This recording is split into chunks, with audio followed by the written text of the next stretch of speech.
If only I had listened to Oyashiro-sama's voice. I bet she started warning me once Uncle Akihito came into my life. If the whole family had gone back to Hinamizawa, my mother would not have had an affair. We would have been happy there. I bet Oyashiro-sama has been trying to tell me that. That is right. She must have been trying to warn me ever since we left Hinamizawa. She was always with me. She followed me everywhere. I was stupid, trying to pretend I did not notice.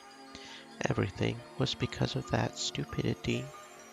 If I had noticed Oyashiro-sama's voice, my family would not have suffered from the curse. It is all my fault.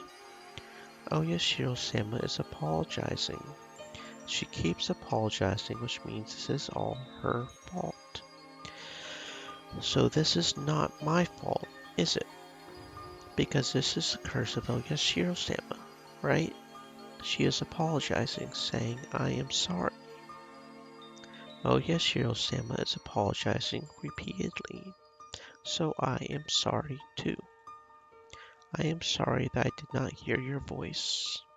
We are from Hinamizawa, so we have to keep hearing your voice. Oyashiro-sama definitely exists. Can you not hear, Father? Do you not see? Oyashiro-sama is right there apologizing. I am sorry too. Come on, Father, let us apologize too. Mother, you do not have to apologize. You should die because of the curse. I hate you, Mother. I hate myself for being your daughter. These maggots are your fault. They make me itch everywhere. I am sorry. No, I do not want that medicine. My mother tried to kill me, so I do not want it. I will not take it. I told you I will not take it. This is a curse, so you cannot fix it with medicine. It will not get rid of the maggots because this is a curse. No, I do not want a shot either. It hurts. Everything is falling into a gray world. The voices of my father and the doctor sound so far away. Even what just happened seems like it happened a long time ago. Again, I am given the capsule, and even my memory from a minute ago is gone. The red capsule. I am back in my bed, staring at the ceiling, and what I can see, the only thing that interests me is the hands on the clock. Tick, tock, tick, tock. I follow the minute hand as it goes around quickly, and the hour hand as it goes around slowly. I see other things too, but they keep going through the same motions, just like the hands on the clock. I am sorry. I am sorry. It is my fault. I am sorry. Oyashiro-sama keeps apologizing. Tick, tock, tick, tock. I am sorry. I am sorry. Tick, tock, tick, tock. I am sorry. I am sorry. Repeating over and over, constantly, and nothing else. The chorus of the Higurashi coming in through the window during the night seems louder than usual.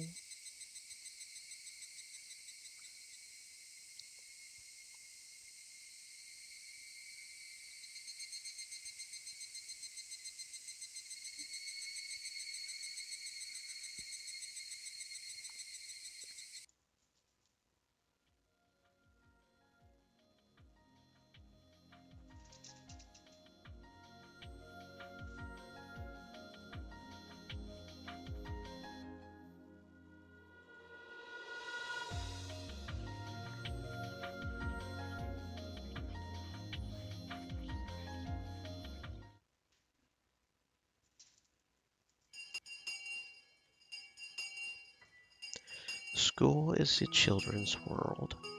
The values of grown-ups do not apply. Children decide their own values and create their own world. So the rules of the grown-up world, of the village, do not mean anything here. Even when the villagers badmouth the Hojo family and try to isolate them, that has no meaning at our school. In the children's world, children decide the rules. Rules they think are irrational do not exist here.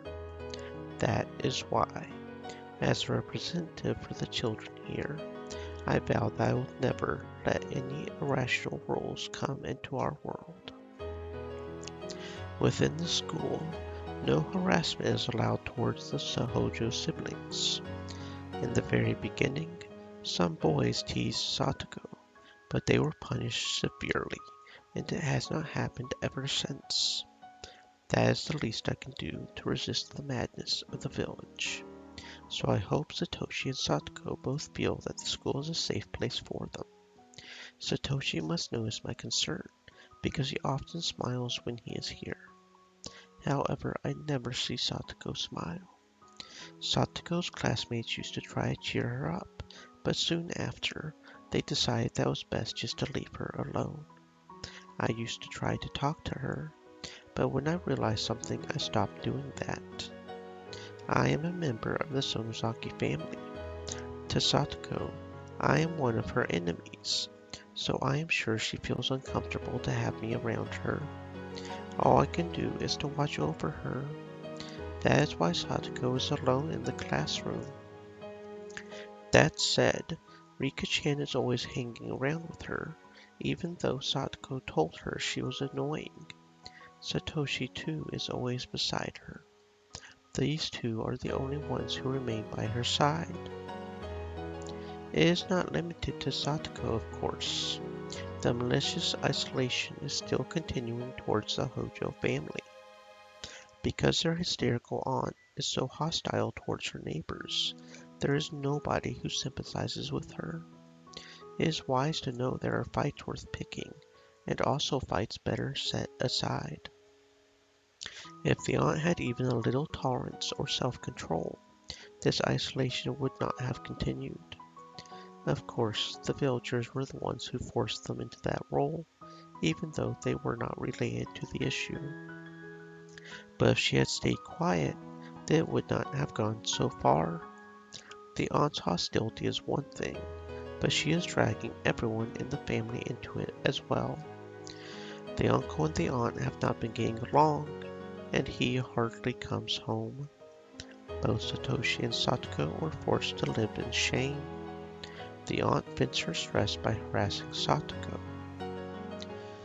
This was the same too. The aunt is her guardian after all, but Satoko does not even try to hide her disgust, so things are not going smoothly between them. If she had behaved like Satoshi, then she would not have been made into a target. So does that mean the sad life Satoko is living right now is something she caused herself? No, it does not.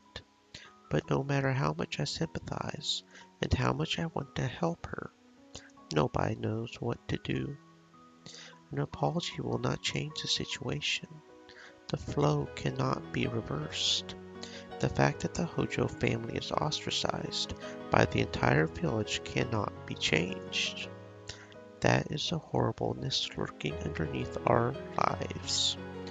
The neighbors, the village, and the community. Once they become your enemies, the world can become so cruel. Japanese people have known that since ancient times, which is why we cultivate empathy and an obligation to show courtesy to one's neighbors. No matter who I blame, Satoko will not smile. So the only thing I can do is to watch over her and make sure that she is safe when she is at school. Thank you, Mion. Sorry, what? I just want to thank you for being so concerned about Satoko. Satoshi kind of appears absent-minded, but sometimes he says things as if he can read your thoughts. I tried to deny it since it is out of character for me, but he smiled as if he could tell exactly what I was thinking. Satoko has just forgotten how to smile. When she is at school, she can let go of a little tension for a while. I am sure she treasures that time. That is basically the only thing this old man can do for her. That is not true. I really appreciate it. Stop that. You do not need to say that. Besides, my family is the one who is causing all this grief. I do not think that way. I really do not. I am not good at reading people's subtle cues, but I know for sure what he just said is a lie. Satoshi knows that he and his family are being isolated because of the Sonozakis, and he is, of course, aware that I am a member of the Sonozaki family too. Satoshi is mature, and that's the only reason he does not take it out on me. If he had the same temper as his aunt, he would hate me bitterly. Knowing that, the least I can do is not get close to them. But I am a meddlesome person, and when I see Satoko looking depressed or Satoshi forcing himself to smile, I have to do something. That might be even more troublesome to Satoshi than Satoko, though. Maybe. I just do not understand Satoko's feelings. Why? My family is causing Satoko grief, so for me, a member of that family, to hang around her, is that the right thing to do? Sure, as you being you. What do you mean by that? Are you saying I am insensitive? I do not mean that. If this atmosphere itself is robbing Satoko of her smile, then only someone who can completely ignore it can bring her smile back. This old man cannot tell if you are trying to compliment him or not. You are mean. I am not ridiculing you, really. I just want you to help. I cannot make Satoko smile again by myself. I need someone like you to help me. But I am Mion Sonozaki, you know? If I do something insensitive, I might end up hurting Satoko even more. Satoko is already lonely. Are you going to leave her alone too? This is the first time Satoshi has asked me for something so aggressively. Satoko is a very important person to him. He is saying he needs my help to make her smile again. But still, no. Maybe he is right. What is going on between the Sonozaki family and the Hojo family is an issue among the grown-ups. We children do not need to care about that. The irrational rules of the grown-ups do not mean anything in our world. So I have to object to the irrationality of the grown-up world using methods of my own. Are you sure Satoko will not feel bothered by me? She may, at first, but I will be with you. I will be with you, Mion. So she will open up right away. You think so? Should we do something after school today? If we go home first, our aunt might say something, and we might not be able to leave. Okay, then it is simple. Do not go home first. But if we get home too late, she will ask us what we were doing. Let's see. I know. Why do you not join a club? A club? Yeah. Tell her you are going to an after-school club. Tell her that you are doing something after school, before going home. There are plenty of people who go out after school before they go home. That will be no problem. But if we mess up our clothes, our aunt will say, okay, then we will do something indoors. Then your clothes will stay clean. Indoors? Do you mean in the classroom? But would not Chie-sensei say something? It is possible to play passionately while not going wild indoors. Contrary to my appearance, I love playing games. I have collected some treasures from overseas too. Some of the manuals are written in English and are a little complicated, while with some of them I need someone to play with, so a lot of them are just sitting in the storage room. Do you think Satoko can play those too? Sure, if you do not know the rules and you just make them up. As long as everyone is following the same rules, it is totally okay. I say it so confidently, but would bringing games from home and asking Satoko to play with us actually make her smile again? What have I got to lose? Maybe I will bring one of the board games tomorrow. Oh, also, Mion, I have something else I want to ask you. What? This old man is all ears. I am looking for a part-time job. I thought if I could get her a nice birthday present, that might make her feel better. And we all know how that goes.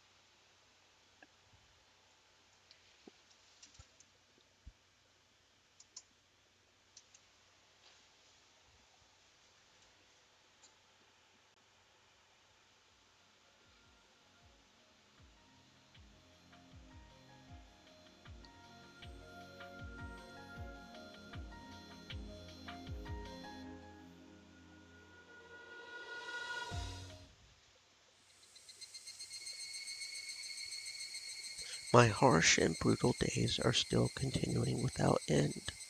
The situation between my aunt and Satko remains the same. My aunt yells at Satoko for no reason every night. Although Satoko cries, she still talks back to her.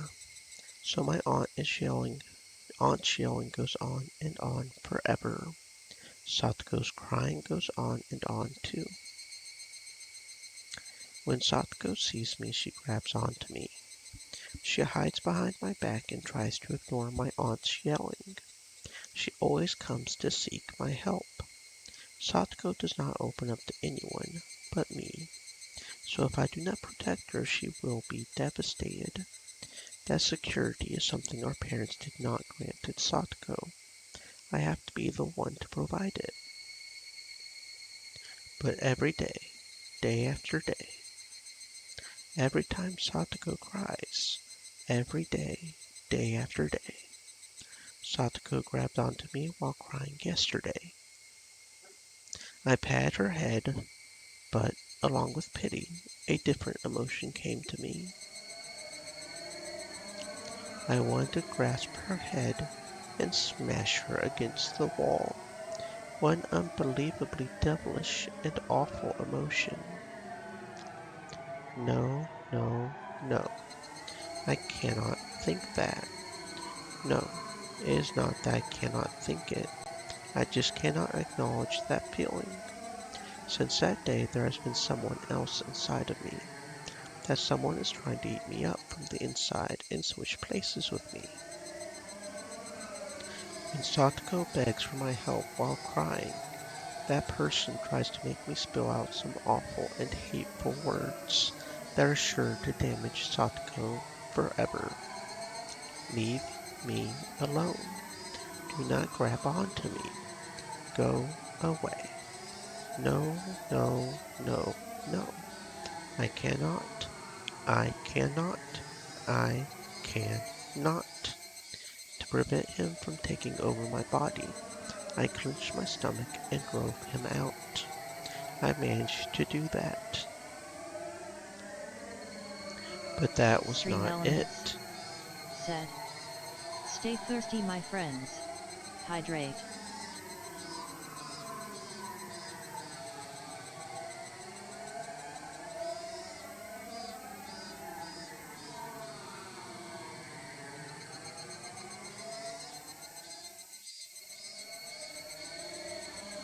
That person is coming after me, trying to get back inside of me.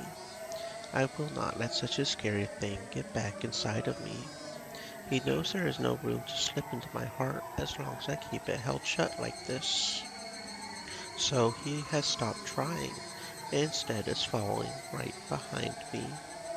He is waiting for me to let my guard down. When I walk, he walks right behind me. He is breathing down my neck. He follows me everywhere, and when I lie down, he stares down at me. He is waiting for the right moment to jump back inside of me so he can hurt Satoko. It has been so hot lately. Maybe the heat is getting to me, and that is why I think things like this. I am the only family Satoko has, so I will have to protect her from my aunt for the rest of my life. That is my eternal duty.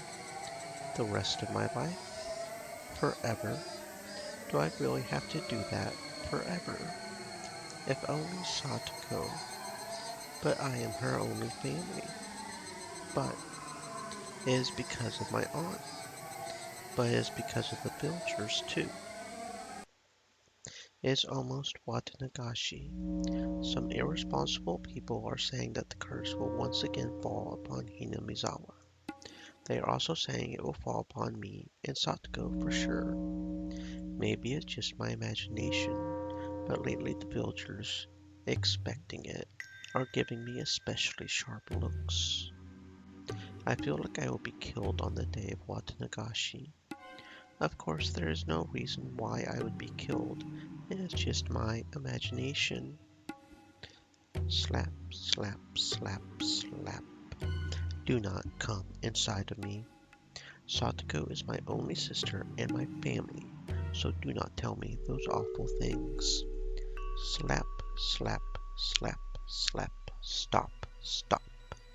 Do not come this way. Do not come this way. The footsteps came up right behind me, and the hand touched me on the shoulder. Oh, Rena, are you okay? Are you? I must have been acting weird. Rena looked worried. Her name is Rena Ryuk. She just moved here and transferred to my school. Nobody remembers her, but supposedly she lived here in Hinamizawa a long time ago. In fact, she hardly remembers anything about Hinamizawa either. Since Mion is the only other classmate who is my age, I am glad she is my friend. She usually carries on happily alongside Mion, but occasionally she shows more feminine consideration. Are you feeling okay? Do you want me to take you to the nurse's office? Do you? Thank you. I am okay. Do I look sick or something? Yes. Her immediate answer made me realize I was not myself. Is it about Satoko-chan? Are you worried? No, that is not it. She knows that my problem is not physical, but a mental one. This is just something I think to myself. But even though Rena seems like a very easygoing person, maybe she is more perceptive than she appears. Since I just transferred here recently, I may not be able to help much, but I can at least listen. Sometimes talking can help. Although she just transferred, she already knows quite a bit about me and my sister, and also about the situation with the villagers. But talking about it will not solve anything. Actually, if I talk about it, I feel like I would be admitting to my weakness, which might give that person a chance to get inside of me again. You were so surprised just now. That's why I thought something really serious was bothering you. Oh, that. Lately I feel like someone is following me all the time. Slap, slap, slap, slap. I thought that was you. Sorry, I do not even know what I am talking about anymore. Footsteps following you. I I know those. I know those footsteps.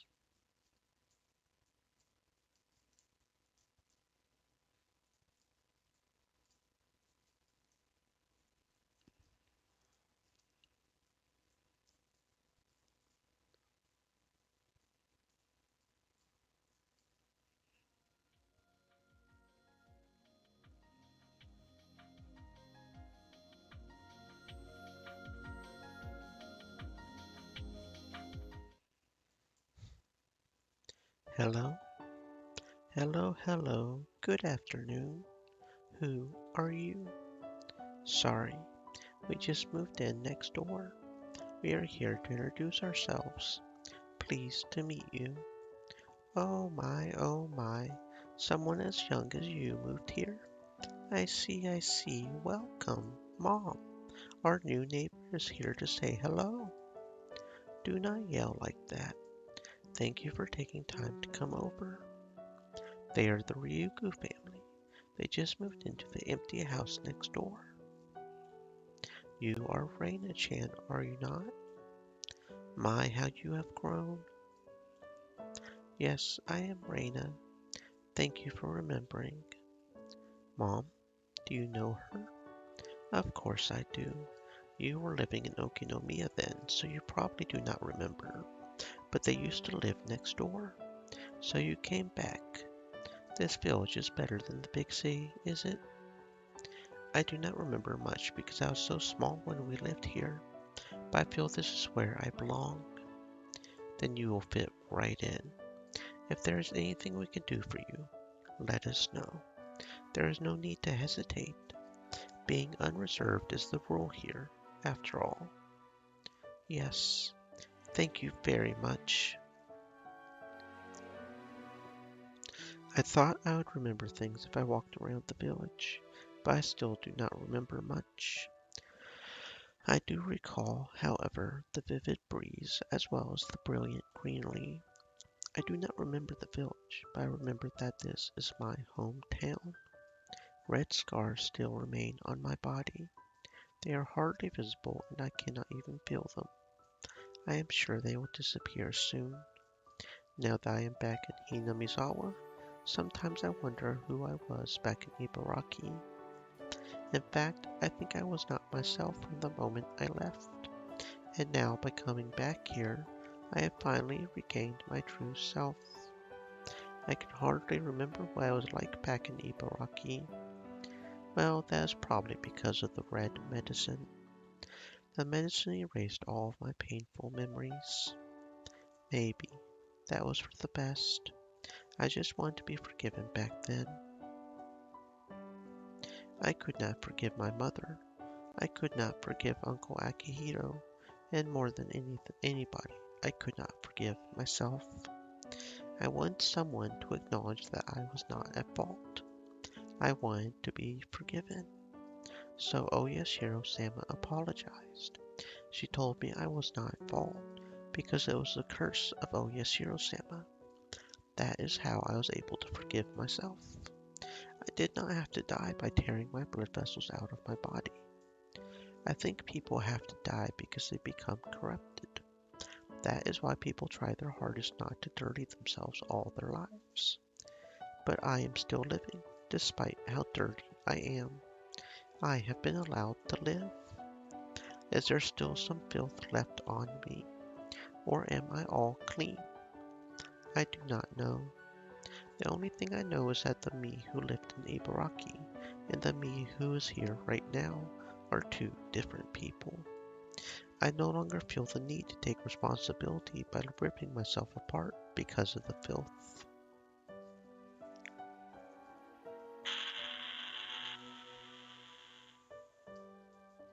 After arranging some furniture and unpacking some boxes, we finally we finally had dinner. Although I hardly remember Hinamizawa, my father remembers things very clearly. Although it was around when we lived here before, the Watanagashi festival has grown huge these days. It is held at the end of June. Watanagashi. I have never seen it myself, so I do not know too much about it, but supposedly people let cotton absorb the filth on their bodies and drift it down the stream. Absorb the filth. You can wash your filth down the stream. Of course, humans are sinners. As we live every day, filth piles up on our bodies, supposedly, and once a year we get rid of the filth by letting the cotton absorb it. People become burdened with filth and sin by doing something bad. Court sentences can sell your crimes legally, but that does not mean the burden of sin, of the filth, will just go away. In other words, human hands cannot erase human filth in this human world. The filth is something humans cannot get rid of, and that is why we need a god from a different world to do that. That is what I thought. But I am surprised to learn about Watanagashi. Human hands erasing human filth in the human world, letting the continent absorb the filth and drifting it down the stream. That means it is okay to live in this world. I tried to commit suicide because I could not forgive myself. Oyashiro-sama apologized to me and told me to come back to Hinamizawa. And now, here in Hinamizawa, there is this Watanagashi, a ceremony to get rid of filth. This is not just a coincidence. Hinamizawa is a place to wash away your filth. It forgives sins. It is a place of forgiveness. It is called a purification ceremony. I have heard of those before.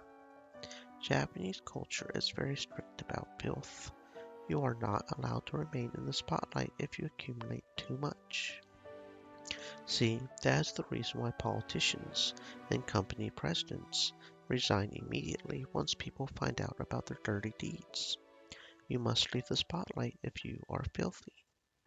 To put it in a bad way, the filth is basically pushed onto someone else, and they are held responsible for it. Sins and filth must be removed.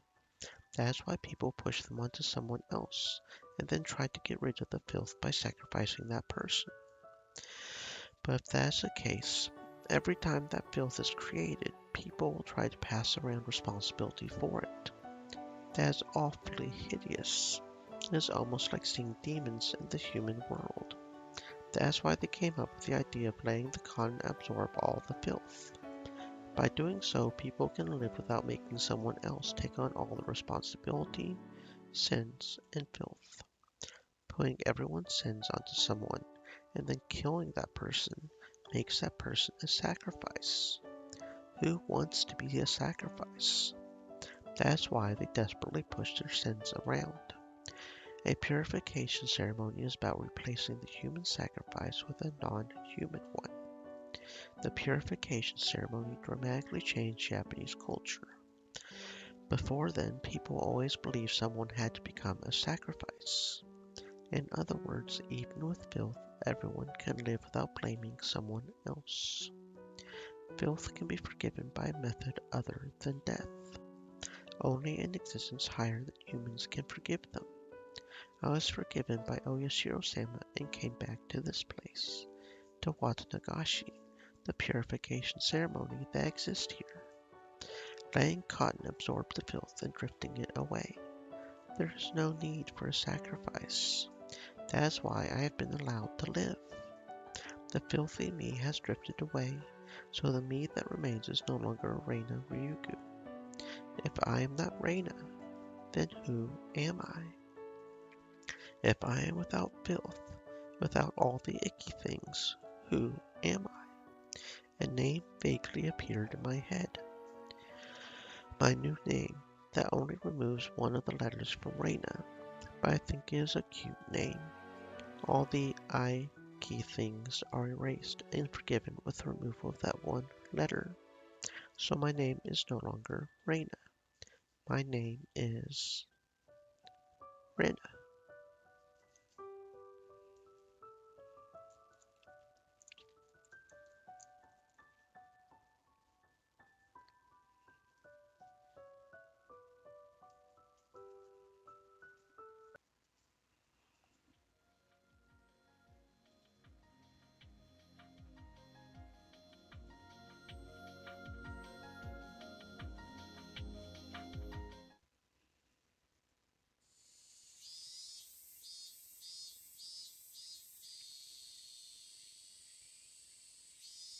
I see.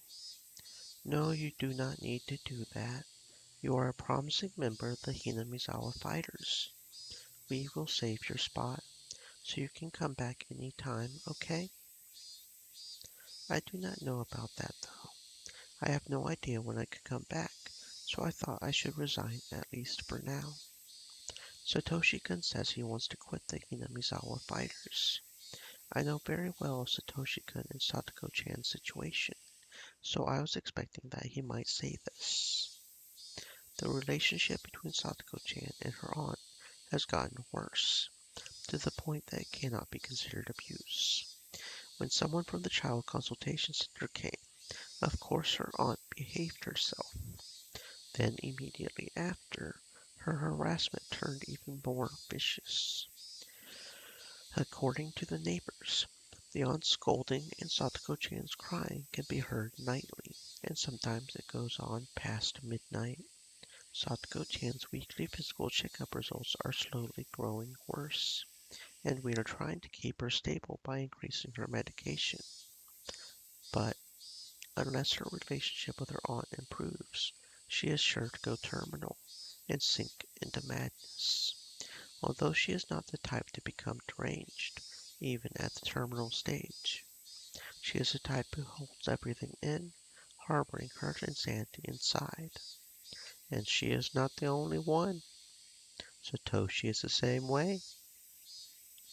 Just like she pushed her parents off the cliff 2 years ago, Satoko-chan may kill her aunt, unless Satoshi gets to him first. Thanks to the mound dogs, the incident was resolved as an accident and Oishi stepped aside, although he is still suspicious. If something like that happens again around Satoko-chan, he is sure to investigate her mercilessly. I cannot do anything more about Satoko-chan's environment changing for the worse. So I am not surprised to hear that Satoshi-kun wants to quit the baseball team so he can be with his sister more. Actually, I am starting a part-time job. That is why I cannot come to practice. A part-time job. Is there something you want to buy? Yes. It is almost Satoko's birthday. There is a teddy bear Satoko has been looking at, and I want to get it for her. That is right. I remember the birth date on her insurance card. I think it is June 24th, right after the Watanagashi festival. I see. You are such a good brother. I am sure Satoko-chan will be thrilled. I hope so. I can tell Satoshi-kun is also stressed out. To him, seeing Satoko-chan being harassed is the same thing as being harassed himself. His stress can be released through moderate exercise, such as with sports, and also with plenty of rest. If Satoko-chan is being yelled at nightly, then it is easy to figure out that Satoshi-kun is not getting enough sleep either. I do not know what kind of job he is starting, but I do not think he'll be able to vent his stress on it. In fact, I do not like the idea of Satoshi-kun taking a part-time job, because he is already so worn out in every way. I asked him if he wanted me to help him pay for the present, but of course, he declined the offer. It is a present from him, so he wants to earn the money himself. He is taking this part-time job only to earn enough money to buy Satoko-chan's present, so it will be a temporary thing. If it is for a short period of time, maybe it will not be that bad. While I want to stop him from working, because I do not want him to get even more stressed, since he says Satoko-chan's birthday is near, I do not think I can stop him. Satoshi-kun is determined. If I say any more, I may lose his trust, so I will have to accept his leave of absence. Oh, coach, can I maybe borrow a bat? I completely misunderstood his words. Later I found out he carried around that bat to protect himself, and realized that, even then, he was already showing some dangerous symptoms. He believed there would be a fourth mysterious death this year, and that he would be the victim. He became obsessed with the idea that someone was after his life. That is a symptom of Hinamizawa syndrome's terminal stage.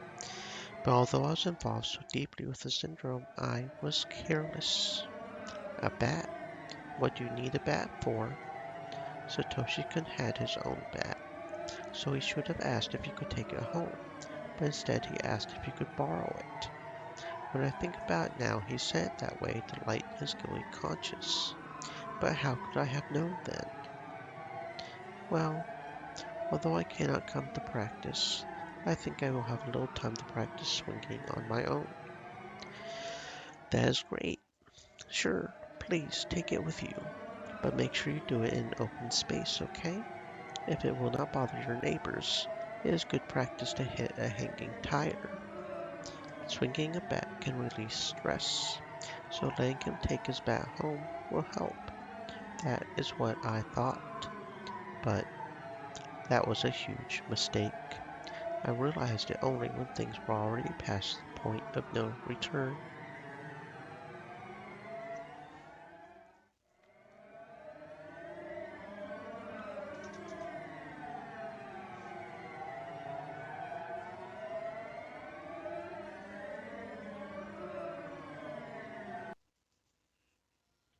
Oh, and that's got the entire fourth page done. Interesting.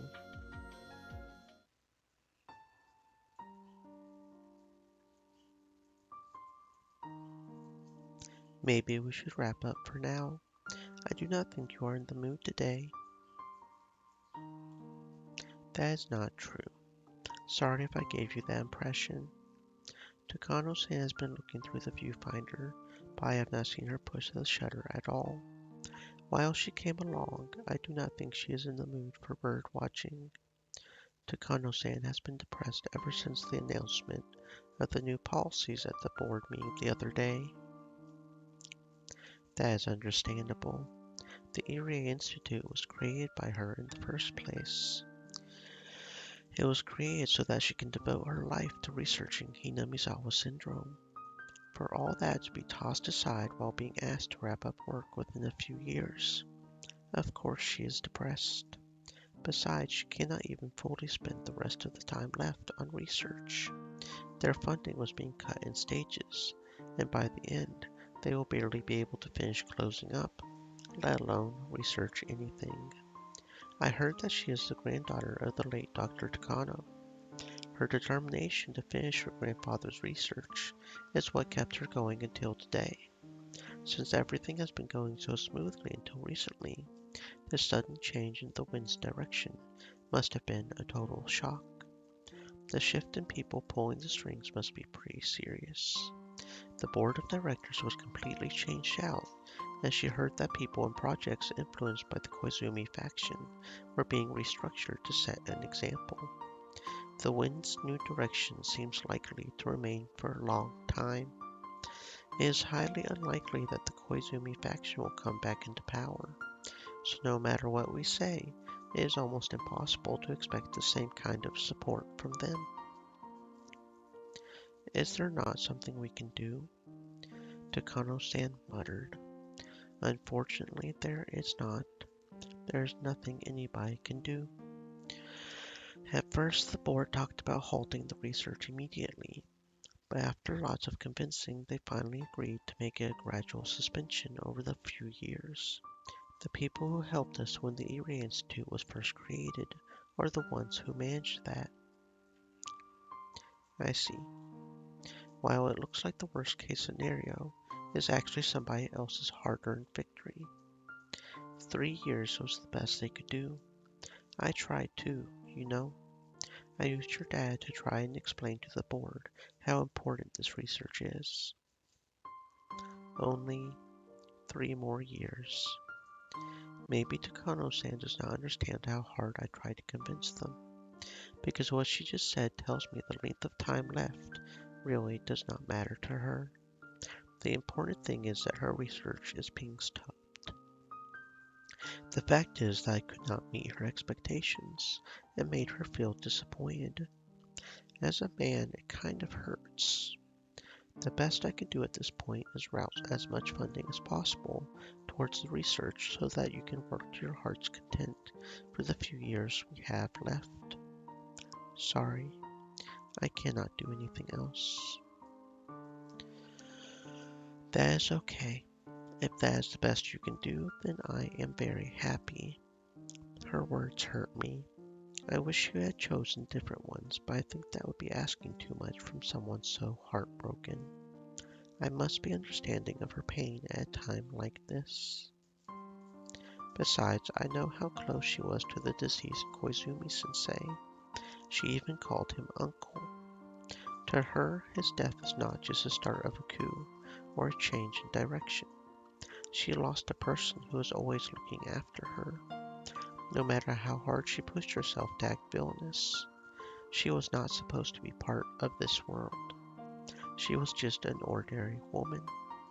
But she was intrigued by Hinamizawa syndrome, and she had to find help from someone who had more power than her to be able to continue research on it. The dark side of the world she should never have gotten involved in, extended its hands out to her. She was left all by herself in that world, and she is still trying to put on a brave face. I am sure Takano-san thinks I am unreliable. Realistically, I am not the kind of person who can meet her expectations, nor do I have the power to. The least I can do for her is stay sincere and remain her ally until the very end. Since she had so much room to act, it is harder for her to determine what actions to take when she is cornered. I want to believe she would not, but I am concerned that she might do something drastic eventually. I hope I can be of help to her in that very final moment before she makes her move. But I cannot even gain enough trust from her to do that. How pitiful and pathetic. Of course, part of it is, as a man, I want her to rely on me. But that is not really it. She has been abandoned in this world and is all alone, so someone has to be her ally. And if I am the only one who knows about that, then being her ally is my job. I know her too well, so I know that she will never ask for help. Even if she says it is unnecessary, someone has to be with her. I know that.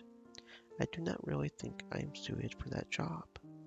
I am sure that there are many reliable people out there who are more appropriate for the position than me. But I cannot let her be alone until that person appears. Takano-san, I know I am pathetic and unreliable. What is this all of a sudden? What is it, Jiro-san? But I think I can be of help to you. So, thank you. But I do not believe that talking to people helps you feel better. Sorry. Though I am happy to hear that you are concerned. I really am. Okay, that is fine. I will always be on your side. Please believe that, okay? Of course I will. If you think of a good idea to convince the board, please let me know, okay? Sure, I will do my best. Why is it? I know she is such a strong person, there is nothing someone like me can do for her. But somehow I feel she needs to help and support right now. She looks as tough as ever, but only I, who has been taking pictures of her all this time, can tell. A viewfinder, after all, is also a window to look into someone's heart. But if I say something like that, she will tease me again, so I will not. Anyway, I never thought she needed support more strongly than I do right now.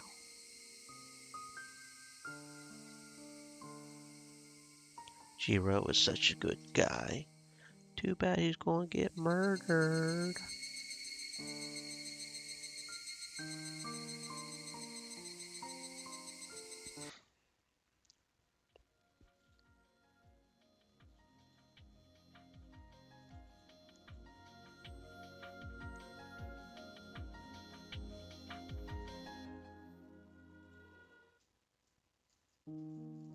Okay, I will get going. Thank you. Do not mention it. Come back anytime, okay? Hi, I am home. Hey, Uncle Hiroshi. Long time no see. Hey, Mion-chan. Are you going home? I have to give my clients a ride. A ride? You are talking about your realtor business. The Sonozaki family is one of the largest landowners here in the Hinamizawa area. However, since all the land is out there in the countryside, it just ends up sitting there.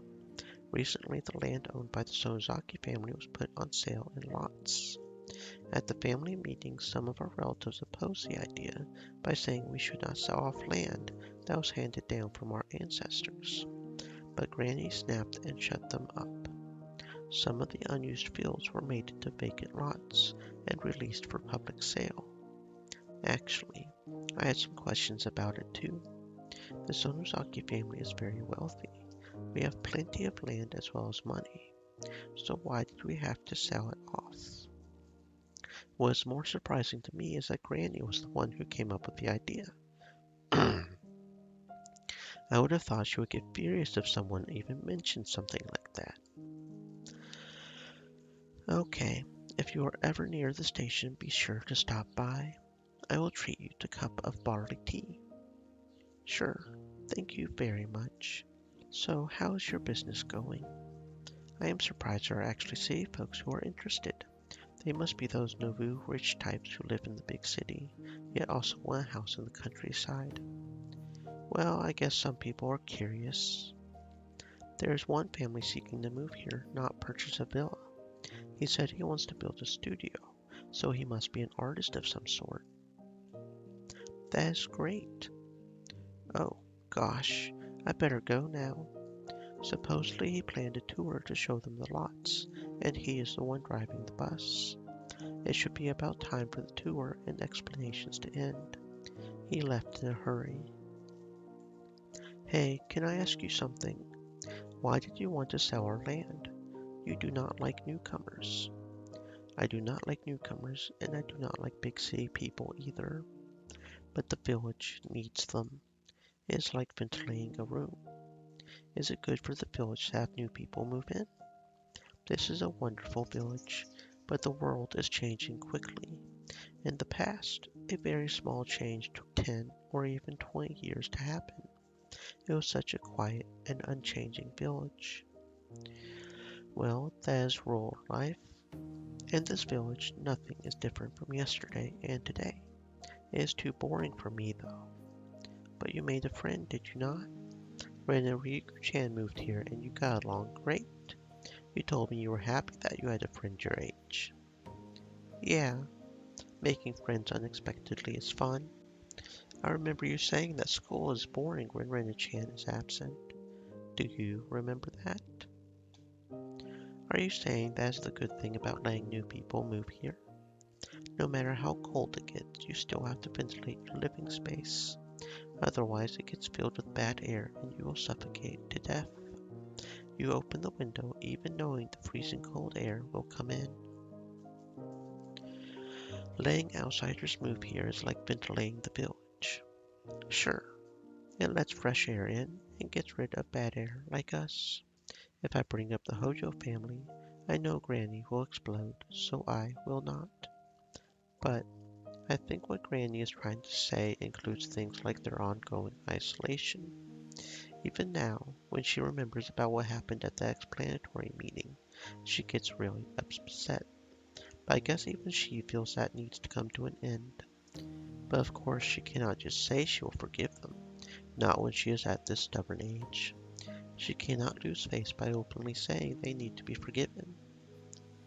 Honestly, I think she is behaving a little like a little schoolgirl who actually likes a person but treats them rudely when they are around.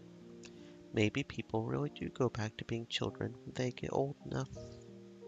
I am not just talking about Granny. The same can be said about all the old people in the village. No, maybe I should say the evil around here. That must be what she meant by bad air. There is no use circulating the air in a closed room. Unless you open the windows and let fresh air in, the air in the room will not be purified. We do not know if there is actually going to be people moving here, but do you not think you are expecting too much from whoever does? Just Rena-chan moving here changed you, Mion. Whoever moves here will change this village. If possible, I hope some young and energetic people who have the charisma to lead will appear. They need to be the ones to put us old people away into heaven.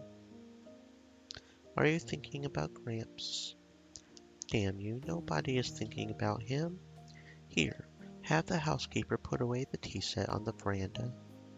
Okay, I will. Neon, the day Hojo Satoshi disappeared, you came to me. Yeah, I guess I did. That is what woke me up. This problem with the Hojo family. We cannot just let time take care of it. We have to take care of it ourselves as soon as possible. But you cannot do it yourself, so you are going to have an outsider take care of it. That is the best I can do. No matter how bad your hand is, the next card can change the flow of the game. So maybe it's a good idea to draw cards from the stack. Your generation will be a new wind. Let that new wind come from the outside, and you will be the wind from the inside. When both winds create a gale, the gust will blow away the stale air from the village. That is the epitome of leaving your problems to others. You are the one who started the fire, and you are trying to have your grandchild take care of it? Oh, do not say that. As a new leader of the Sonozaki family, bringing the new wind into the village. If you say that is my job as your successor, please, Mion, I am too old. The only thing I can do now is to be despised by people. The wind chime suddenly sounded quietly. Maybe that is a sign to let us know a cool breeze is on the way.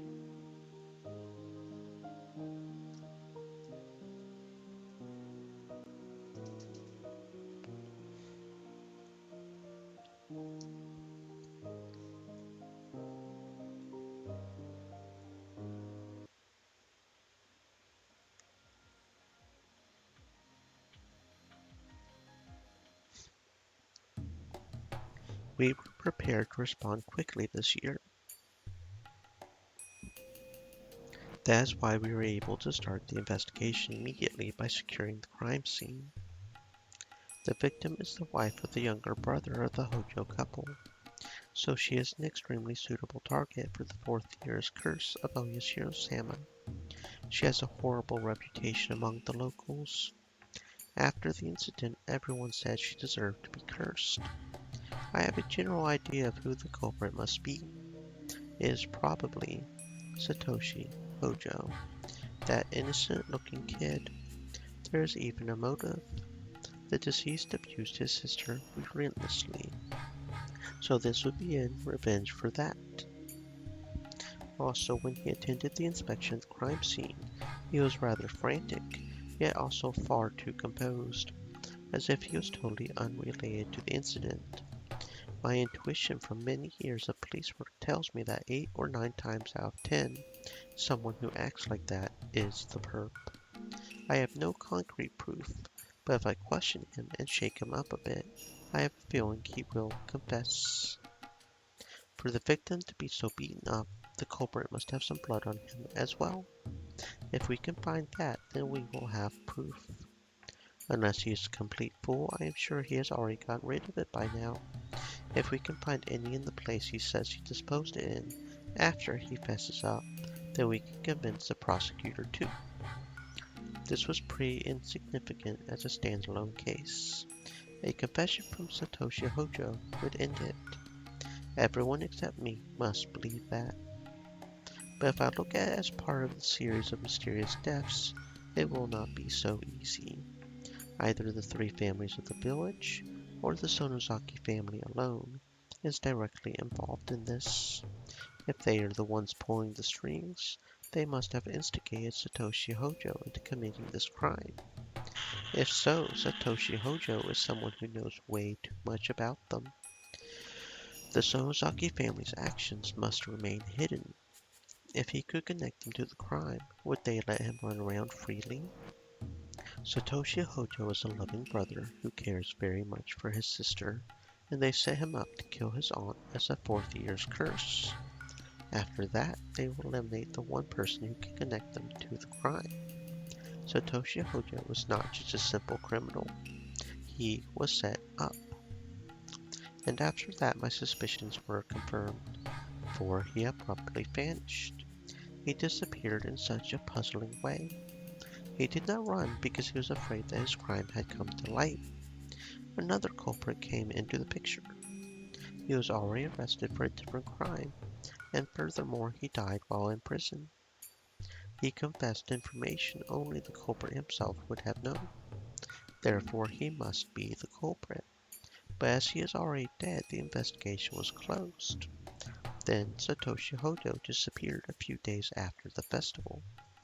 It is obvious someone does not want Satoshi Hojo to be connected to this incident. My boss put pressure on me to close the investigation and to file Satoshi Hojo's disappearance as a separate incident. He even handed the case over to a different section. The way this case is closing so rapidly greatly resembles the same trick used 2 years ago with the Hojo couple's accident. There is no doubt it is the work of someone who can put pressure on the police. As it happens, the Sonozaki family is the only one who can actually exert influence on the police department here in the Hinamizawa area. They may think their trails are covered, but this points towards them more clearly than anything. According to my informant, Oryu Sonozaki mentioned the fourth year's curse at the family meeting, and hinted that she was the one behind it all. Hinting is not strong enough evidence, but there is no mistaking that Oryu Sonozaki is the one pulling the strings. I know they are the ones who did in the old man, but I just cannot grab them. The principal offender is still on the loose, but I am sure he is being sheltered somewhere with the Sonozaki family. I have to locate him and find that missing right arm. I will return the arm to his grave and make the principal offender and the masterminds both bow down before it.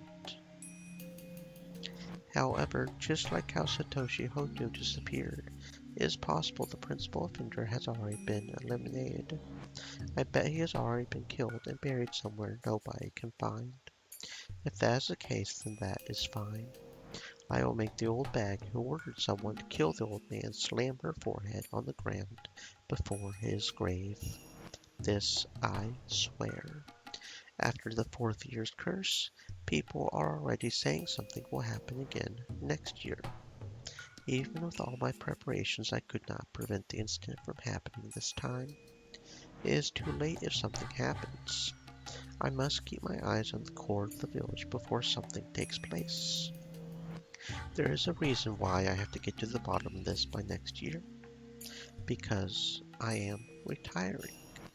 My mother has been wanting to go back to her hometown in Hokkaido, and for a long time she has been asking me to move there when I retire. I feel that is the least I can do for her, so I agreed to move to Hokkaido when I retire. So next year is my last chance to avenge the old man's death. It happened 4 years in a row, so more than likely there will be a fifth curse too. As a result of the series of mysterious deaths, the village has been tightly knit together since the damn protests. They were told that betrayers will be punished in the name of the curse. To the masterminds, that is enough reason to continue with a series of mysterious deaths. According to rumors, this year's victim, the aunt, was cursed because she did not participate in the Watanagashi festival. So there are villagers who believe that if they do not participate in next year's Watanagashi, they will be cursed. It will be a huge festival next year, for sure. Something will happen. A series of mysterious deaths in Hinamizawa, also known as the Curse of Oyashiro-sama. I will avenge the old man. I definitely will.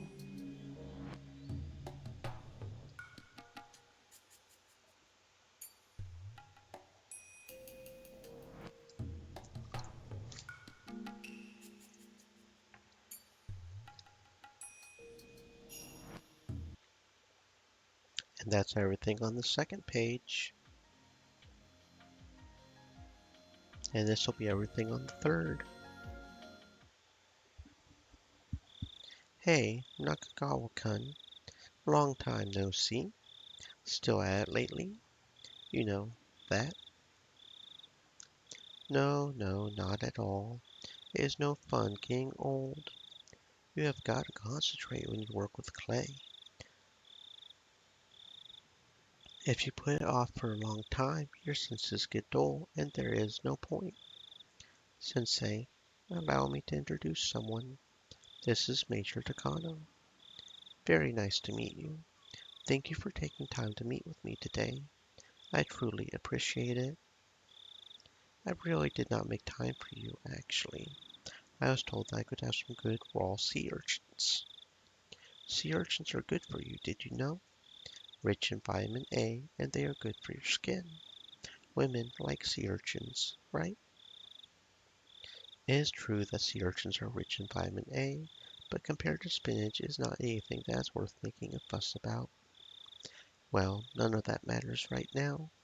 He just seems like an unpleasant man, so I wanted to criticize him. These men are the directors of the Alphabet Project who control the funding for the Irie Institute. They are also people who are in the position of being able to offer their opinions to those directors. To put it in a simpler way, they are the new owners of the Irie Institute. Although not as much as Uncle Koizumi was, they are also leaders and influencers in various fields.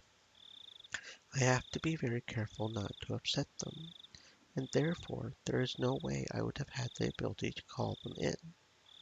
By using the influence that the Koizumi faction once had, I finally managed to get this chance. Uncle Koizumi, who gave me his full support and made everything go my way, is not here anymore. I am on my own from this point on, and I will open up a path. But this stage just does not belong to me today. I cannot let the people who offered me this chance lose face, so I have to wait patiently until it is my turn. My primary objective today is to explain what a prominent research subject the Hinamizawa syndrome is, and acquire an indefinite extension for our research. They only ever think about money, so they are not even realizing the hidden potential of Hinamizawa syndrome. They do not recognize that it's worth spending a lot of money on. This is not mere research on the existence of an unknown parasite, but something that may overthrow the basic foundations of anthropology.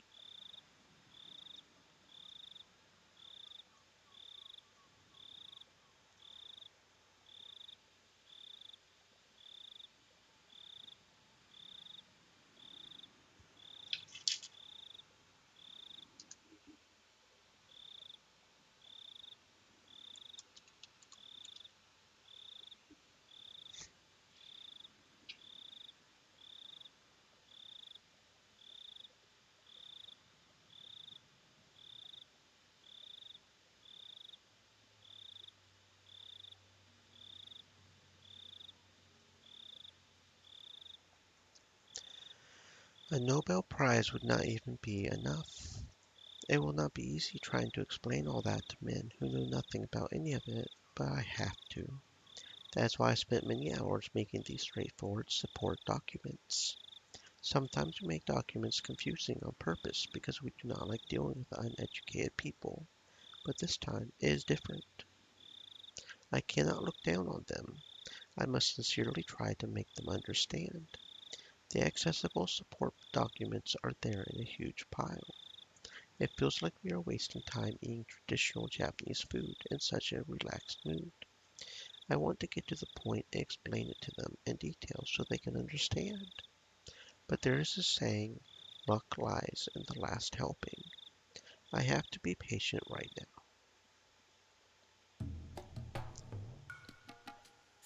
To be frank, I thought the alphabet project we have seen was not that good.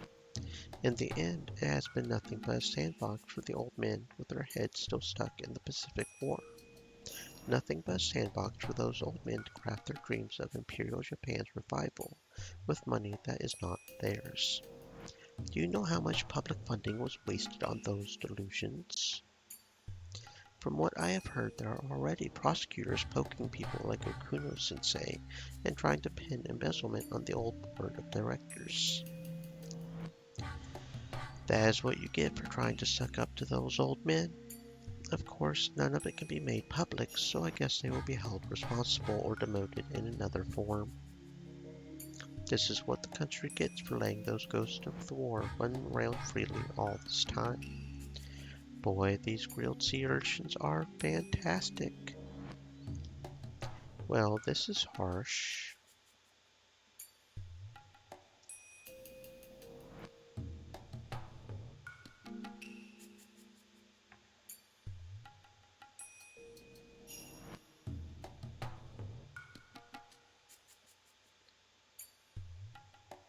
I realize it is extremely difficult to ask this of you all when you feel that way, but might I have a moment of your time? You are from the Erie Institute, are you not? You are researching some kind of local disease in Nagano or Gifu, right? What is going on down there? The board has decided to halt the research for military application. The research project itself is to wrap up within 3 years as well. No, sorry, that is still being discussed. Anyhow, our work is scheduled to be shut down within a few years. Yes, I remember now. The Erie Institute had a bad reputation even among the old board of directors. After all, it sucked up huge funds with barely any inspections. I do not know why, but someone high up kept pushing for it for some reason. Because of that, nobody could really say anything about it, and it was left alone. But you know, that guy loved to flirt around with women, so maybe that had something to do with it. Is he implying that I slept with Uncle Koizumi? He is insulting both of us. But I held my anger in. I cannot let myself be bothered by something like this. Anyway, today I would like to explain to you the details of our Institute's research and ask you to reconsider your decision. I truly appreciate you taking the time out of your busy schedule to attend this meeting today. Well, I guess they do not give out free sea urchins for nothing. I explained to them how much the Hinamizawa syndrome mattered while being very careful not to go too fast. I tried to let them know that the syndrome's potential is not limited to small things like military applications, but is much more meaningful than that. It may explain ideology and religion. It may even shake the very definition of a human being. I took my time to explain as slowly and clearly as possible. I am not confident that all of it had gone through to these boorish men, but I am happy if they understood even just a part of it. As long as they understand how much of a magnificent discovery Hinamizawa syndrome really is. Thank you, Major. I see. We would like to discuss among ourselves, so could you please excuse yourself? Yes, thank you. Obviously, they cannot discuss in front of me. I left all the documents with them. All I could do now was hope they viewed them favorably. I left the room and closed the sliding door. The room next door is the preparation room, so I was to head there. But I stopped. I should not have done it, but I tried to listen in through the sliding door. Well, I do not know what to say. I feel sorry for everyone on the previous board of directors. I know how you feel.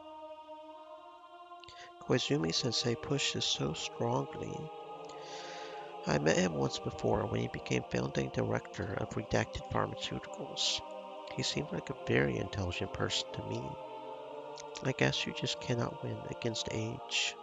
It makes you realize how important it is for humans to know when to pull out. But it is the fact that this very rare disease called Hinamizawa syndrome really exists. So not everything is a delusion. I hear the Erie Institute has already succeeded in identifying the disease and developing a treatment. Is that not enough? In modern Japan, we have to be careful with things that might make neighboring countries nervous. and military-related issues are the most sensitive ones. So at the very least, we must erase the fact that research for military purposes has been going on for the past few years immediately. Is that separate from simply discontinuing the military research then? Yes. Even if we stopped it immediately, the fact that this Hinamizawa syndrome was being researched in order to create a biological weapon remains. We should hide the fact no matter what the purpose research ends up being used for. If possible, it would be best if Hinamizawa syndrome just disappears. That is true. If the disease remains, then sooner or later someone will become curious about it and dig up the hole we filled. I think we should follow the decision of the board of directors, and as soon as the Erie Institute eradicates this disease, we should have them destroy all evidence of their work before disbanding. I guess that is for the best. It is not even a matter of a Nobel Prize. It is just useless for post-war Japan. Besides, this disease has existed for hundreds of years, right? And we have made it this far without any problems. From the start, I thought this amounted to little more than just poking around in the bushes. Me, too. I do not doubt the existence of the syndrome, but Dr. Takano, who discovered the disease, is exaggerating more than a little. He had quite a unique interpretation of things. First of all, I have never heard of a parasite that's capable of controlling people's thoughts. It is just too much. If we tried to explain religions with this, then Buddha, Christ, and all those people would be, what was it again? Queen carriers? If we tried exposing something like this, we would be attacked by every nation on the planet. Religion is pretty scary nowadays.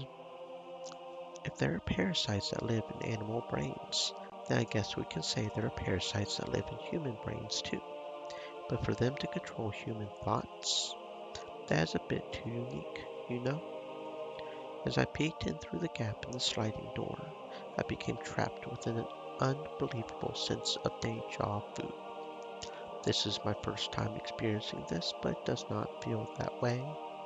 I do not know why, but the memory is so sad and so painful. Why tears? Before I realized it, I saw a very nostalgic carpeted room on the other side of the sliding door, instead of a room covered in tatami mats. The room is filled with the smell of dust mixed with the smell of some evaporated medicine, but it is very soothing to me just the same. And there is my grandfather. His article that he poured his heart into was made a mockery of, yet he was not even allowed to cry. This is not a delusion.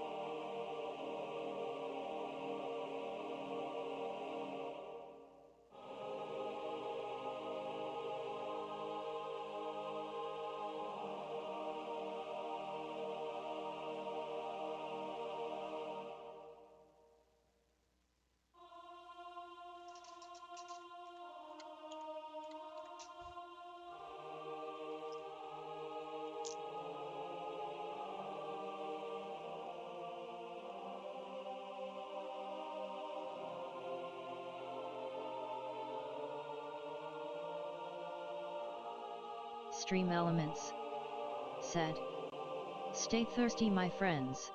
Hydrate."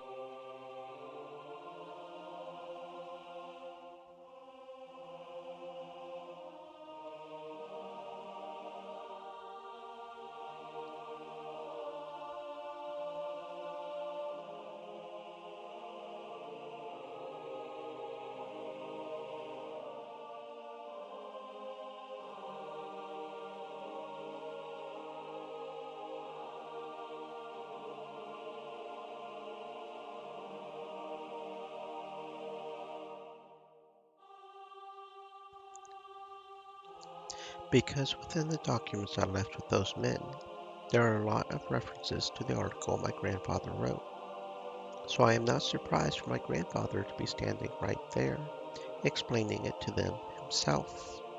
Together with my tears from seeing the sight of my beloved grandfather, I watched these men insult and belittle his masterpiece.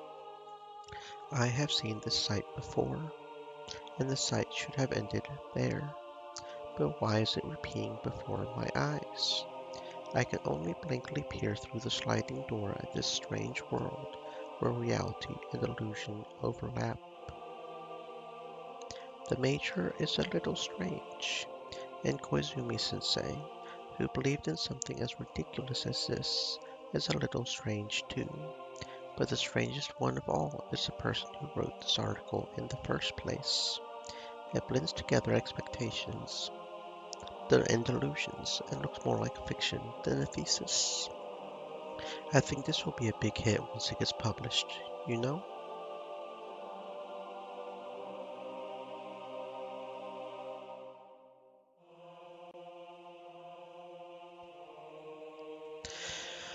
You are absolutely right. I have a friend who is the head of a publishing company. I bet he will love this. This is not a laughing matter, gentlemen. A huge amount of money was poured into this over the past few years. The worst thing is that the equipment used to gas the villagers in case of an emergency have already been procured. Our people must never learn about this. For such a plan to exist is scary enough, but if people find out about this equipment, the whole country will turn against us. On top of that, the cost to maintain this equipment is enormous. You do not really think it is being maintained, do you? Surely this whole project is some kind of money laundering scheme. What did they say anyway? If one girl dies, the whole village will go crazy at once. What kind of comic book is this? Exactly. Someone actually believed such a childish story and put a huge amount of money into it. Now that is crazy. What is truly ridiculous is that someone actually took these documents seriously. As he said that, he placed the documents down with an exaggerated gesture. Actually, I should say he slammed them down, because the papers ended up scattered all over the floor. You are too, right? Excuse me, I need to use the bathroom. One of the men stood up and stepped on the papers. And they were not the papers on the tatami mats, but the ones on the carpet. Right there, I can see my grandfather filled with heart-rending sadness. Yet he cannot let it show on his face. Grandfather's expression did not change, yet it seemed distorted to me. I could see the walls of my grandfather's study crumpling and twisting behind him. I jumped into the room. I grabbed onto the man's legs. I do not hate him. No, it is not whether I hate him or not. Sure, I hate him, but that is not it. I just cannot forgive the feet stepping on my grandfather's article. Do not step on them. My grandpa wrote these. Please do not step on them. Sorry. Those feet are still stepping on the papers. I tried to make them move, but they will not even budge, as though they have grown roots. So I begged as I grabbed onto his legs. I tried to pull the papers from under his feet, but I cannot move his feet. I cannot pull the papers. Do not step on them. Do not step on them. My grandpa's. Do not, do not step on them. My sobbing echoed in that silent room, just like it did back then. Fuck. Bro. Goddamn old man.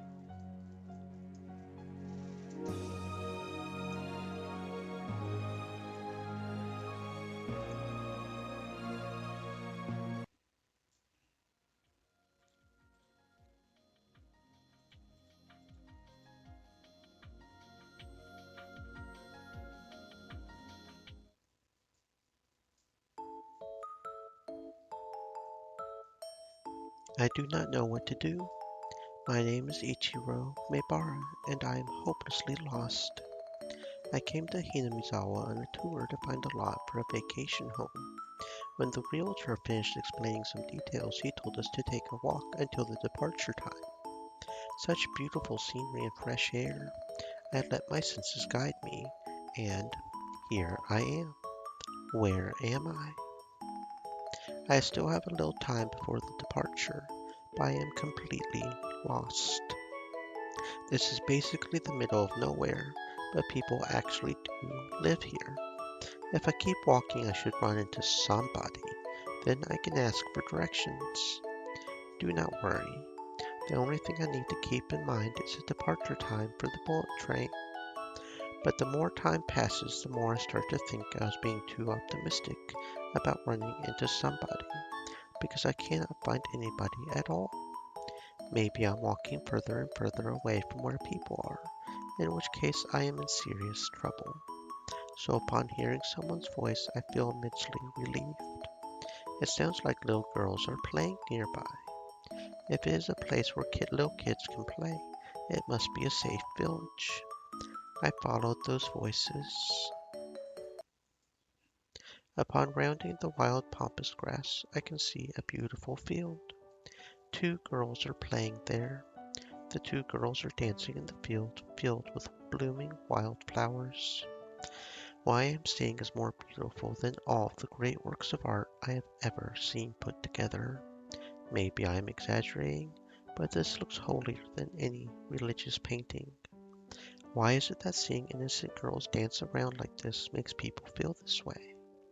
It is probably because we are sinners. You cannot live with pleasure and glory alone. We sin even as we live. That is why we feel awed by the sight of innocence. It reminds us of the time when we were pure. We grow up naturally and we lose innocence as we do, and we admire and adore the children who symbolize that which we have lost. There is a suspicious person who is mumbling some weird stuff over there.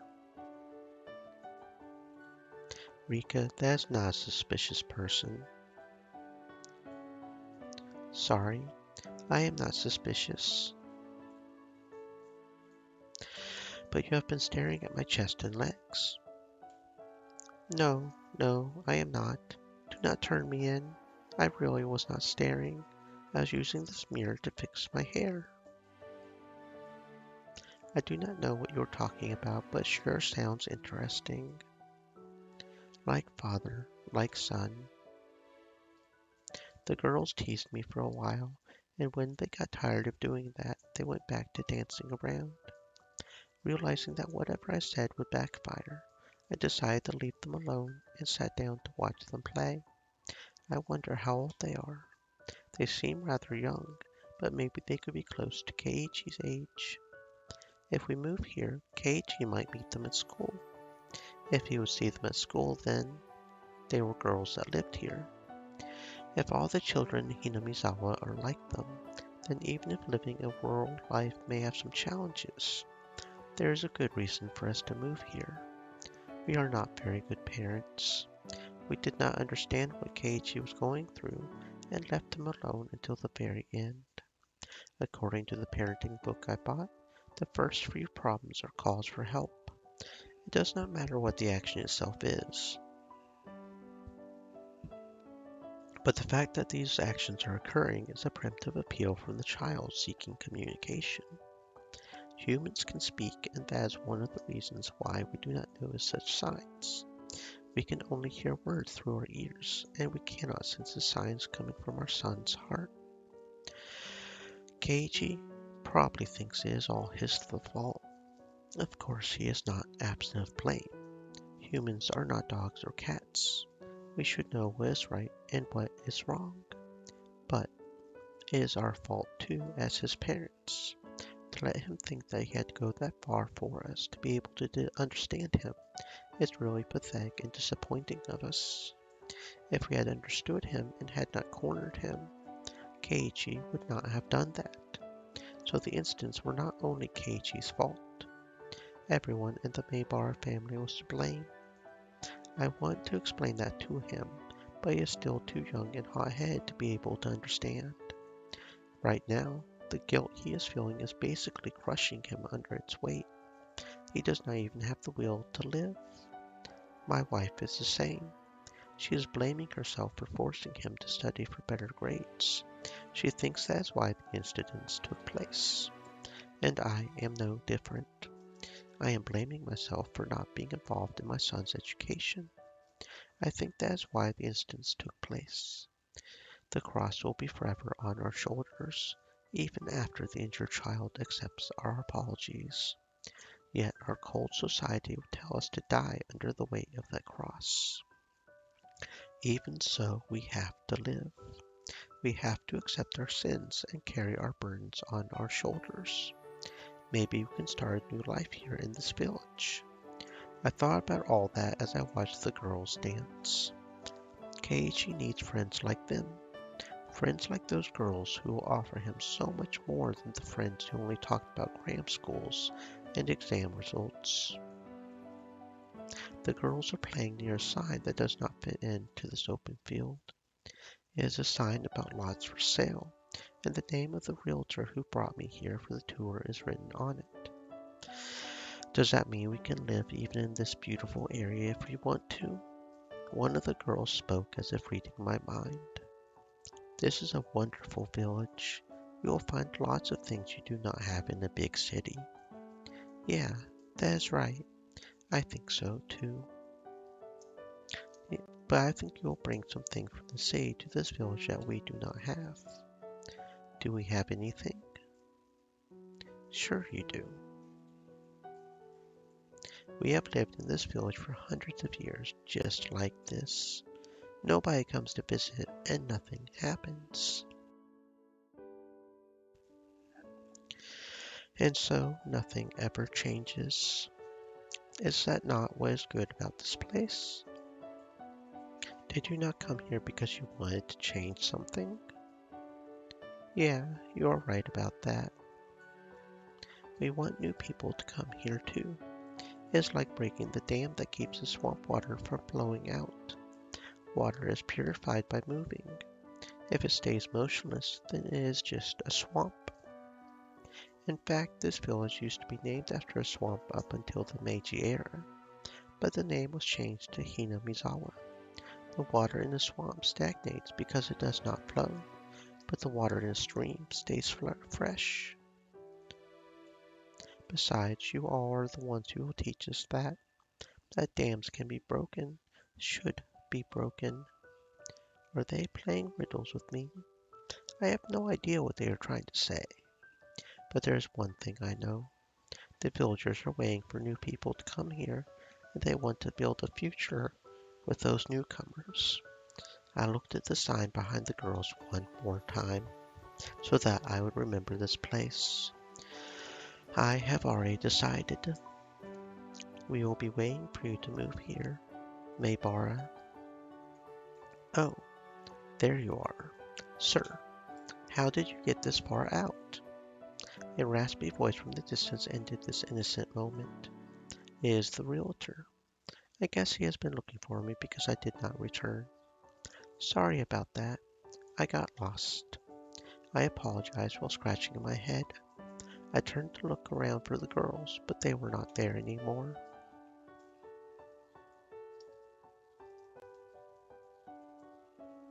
Kind of interesting that Maybara could see both of them, because normal people shouldn't be able to see Oyashiro-sama. So kind of interesting that he could. Is it his artist inspiration that allowed him to, or...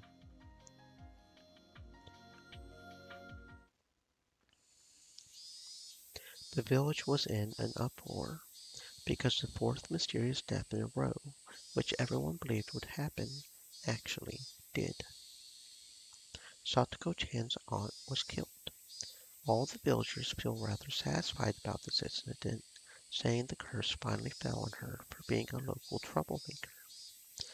But I know the truth. When I saw the beaten up body at the crime scene, I knew Satoshi-kun was responsible for it. Her abuse towards Satoko-chan was getting worse and worse. Satoshi-kun wanted to protect her, so he brought home a baseball bat. All the signs were there, so I did not even need to hear it from Satoshi-kun. Yet I could not avoid questioning myself. I felt bad for the Hojo siblings who had no one on their side, so I tried to be their ally. In the end, I failed to be any help to them. The phone rang. It was Satoshi-kun. He has never called me before. What happened? Does he want me to help him? If so, I will. I truly feel that way. Hello, Coach. Sorry to bother you while you are at work. Oh, do not worry. What can I do for you? I cannot think of anyone else who has a car. A car? Sure, I have one.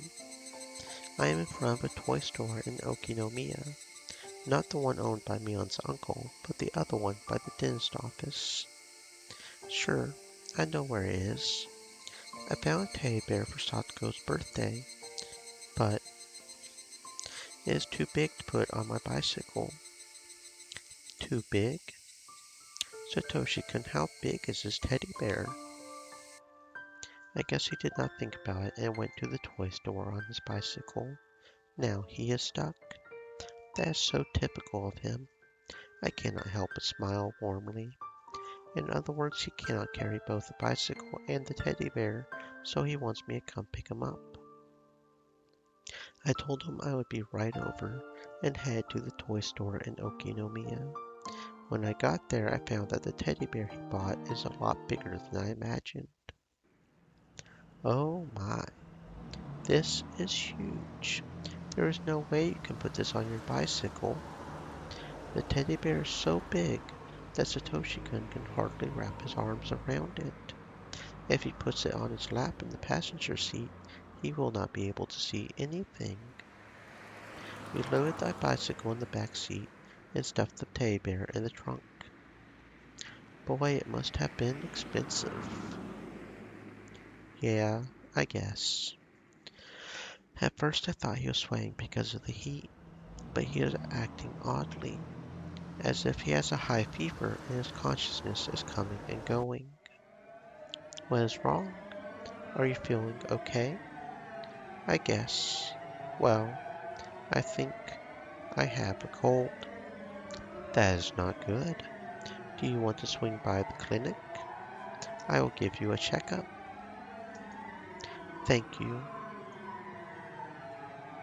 When he called earlier, he did not sound this way. Did he become ill all of a sudden? Why do you not put the seat back? Is it too cold? Are you okay?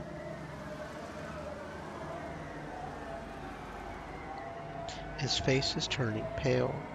I can tell he has a high fever. Satoshi-kun was pushing himself to buy this teddy bear. A teddy bear this size cannot be that cheap. For him to earn enough money in such a short period of time, he must have worked hard and long hours. Maybe he felt relieved now that he got the teddy bear he had wanted to buy. It is not unusual for a person to collapse after reaching his big goal. I am proud of you for earning enough money to buy such a huge teddy bear. Satoko-chan will be so happy. I hope so. I am sure she will be. I guarantee it. Our aunt is gone.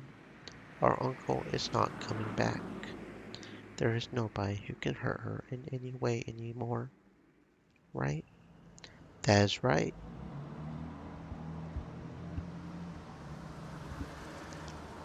There will not be anyone who can hurt her, so you can relax now. Our aunt is gone, right? She died, right? Yes, she is dead. I performed the autopsy. There can be no mistake. She'll never abuse Satoko-chan again.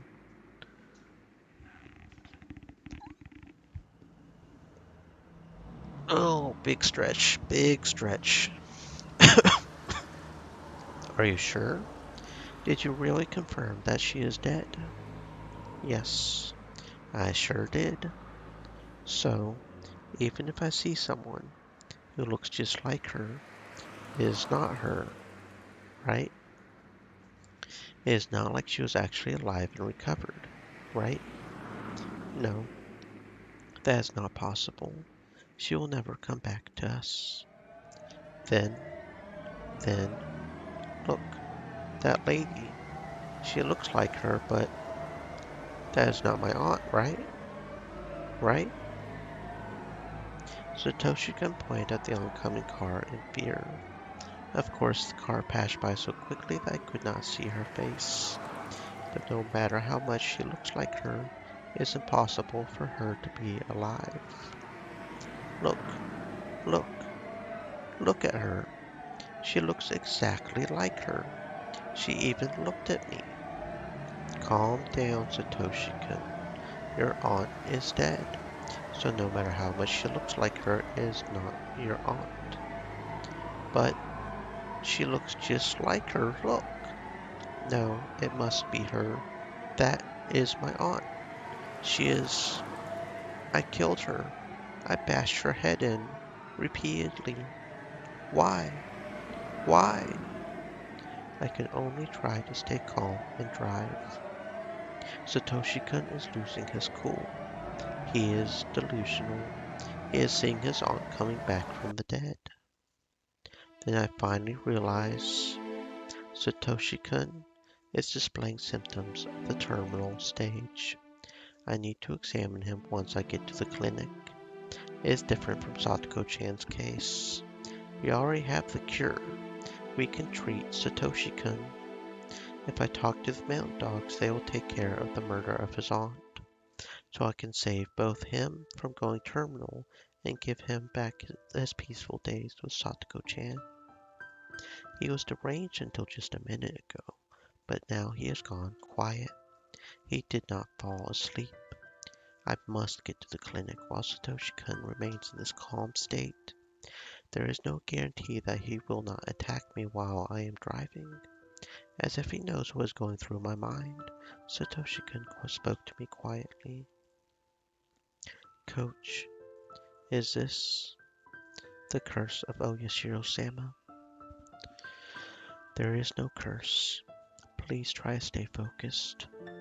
Satoko, sorry. Until just before I bought the teddy bear, I was thinking about running away. That's why Oyashiro-sama got angry. I am a failure as a big brother. I am. You do not need to say anything. Close your eyes and get some rest. We will get to the clinic soon enough. Then I will give you some medicine, okay? I feel like there are maggots in my blood. It itches. Do not scratch. Do not claw at your throat. We arrived at the back door to the clinic. I slammed the brakes and stopped the car. Satoshi-kun has already started to claw at his throat. I cannot stop him by myself. I asked for some help through the intercom. Some staff members came out immediately. Maybe Satoshi-kun was surprised to see so many people at once, because he started to resist. I do not even need to run tests. He is at L5. He has reached the terminal stage, and his thoughts must be filled with delusions. Maybe he thinks that the staff members want to kill him. The staff members pinned his arms and legs down and gave him a shot to put him to sleep.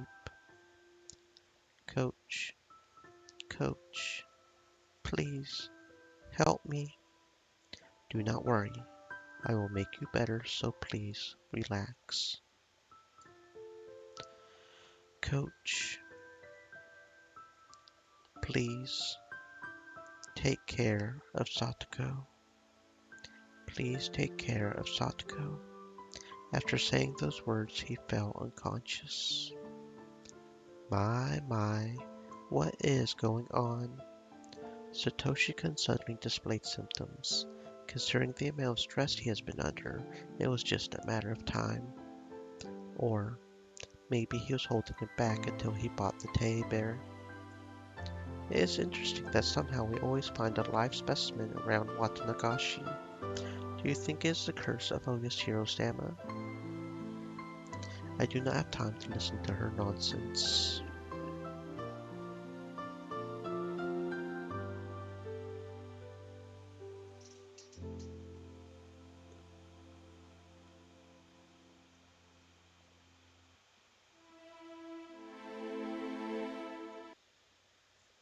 And that's everything on page 1. The first 4 pages now, right? Almost, nope, we are going to finish off the 5th page now.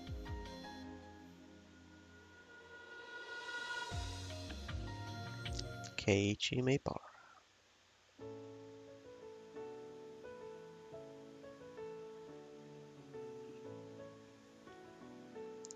This is the school. This really is the sticks. Keiichi, do not say stuff like that.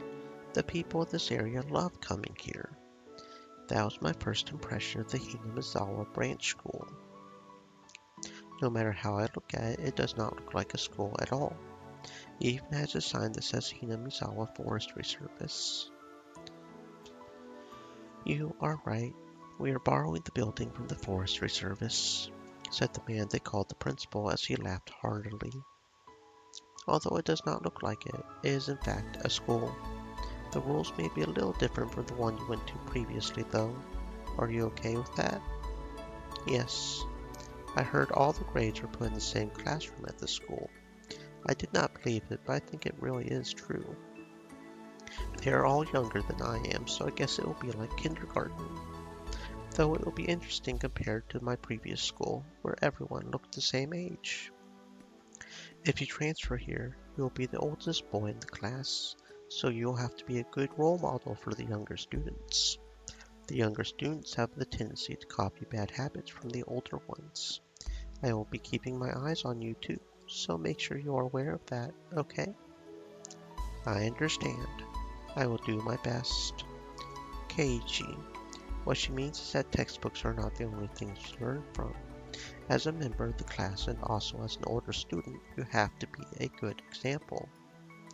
I know that already.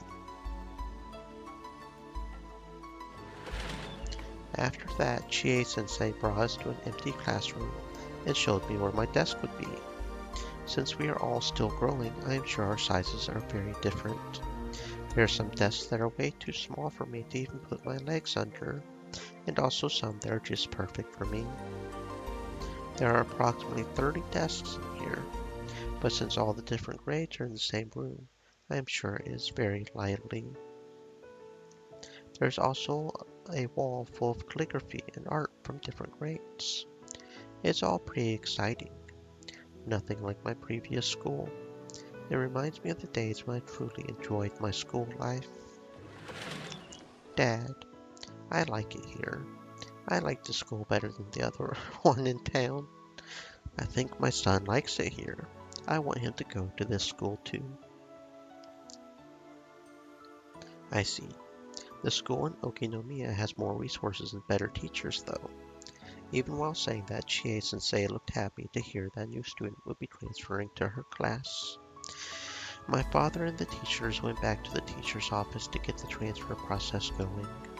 In the meantime, I decided to stay in the classroom and look around. I did not care about the move.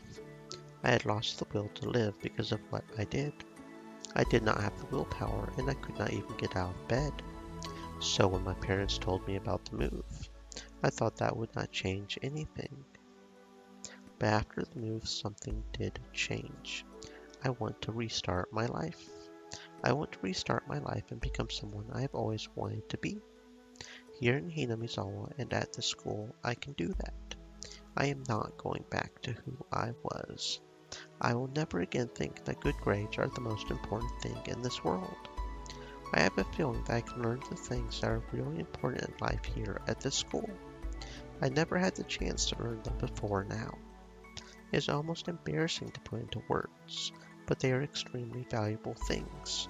and if you do not learn them, you will not become a decent adult. The students at the school learned them a long time ago. To them, they are a given. Yet, I have to spend time learning about them even at this age. How to make friends. How to play with friends. To play. Things you can only learn from play. Things like socializing with others. It seems so easy, but it will take time. It will take me a while to learn them. I push those things aside and devote myself to studying. I am not trying to say studying is not important, but you should not become blinded by it. If someone says studying and good grades are the most important things in life, he is talking bullshit. So I can restart my life here at the school.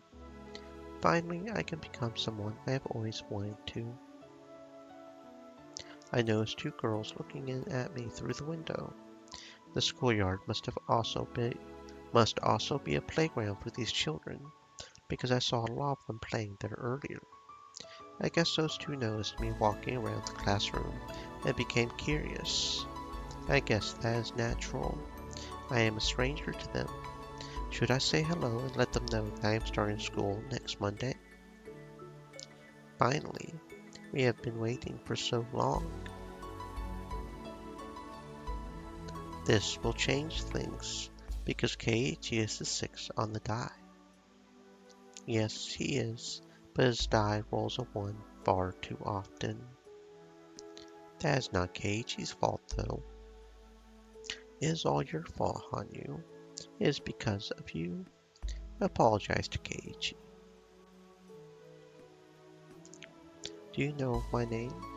She said my name, did she not? Did I hear her wrong? I have never met her before. Are you a new student? Nice to meet you. I am Keiichi Maebara. I am starting next Monday. Take care of me, okay? Sure thing. Here's a message for you, Keiichi, from the Shrine Maiden of the Perude Shrine. On your first day, be careful when you come through the door to the classroom. Also, there will be a thumbtack in the back of your chair. There will be a toy frog in your desk too. But even with this warning, you fall for it again and again. Your Monday is going to be disastrous. Poor Keiichi. That is why it is fun. Why do you not try overcoming that fate sometime? You will be the one to teach us that. In one of the many worlds, right? I will be reminded of the prophecy made by the two girls next Monday because of the actions of a snaggletooth girl. I will realize it too late though, but I like it here. My name is Keiichi Maebara. This is my new beginning, and this time I am going to enjoy it to the fullest. I have been missing out so much, but I am going to learn all those things here. I am going to absorb all of it, and I will become someone I have always wanted to become. It may take a very long time, but I will definitely do it. Yeah, you go, Craig. You do it, Keiichi. You got this.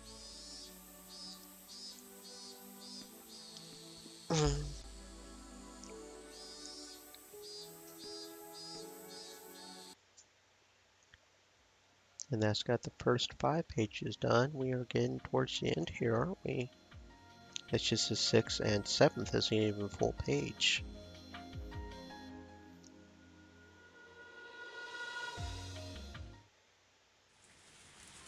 Grandfather's articles were trampled on.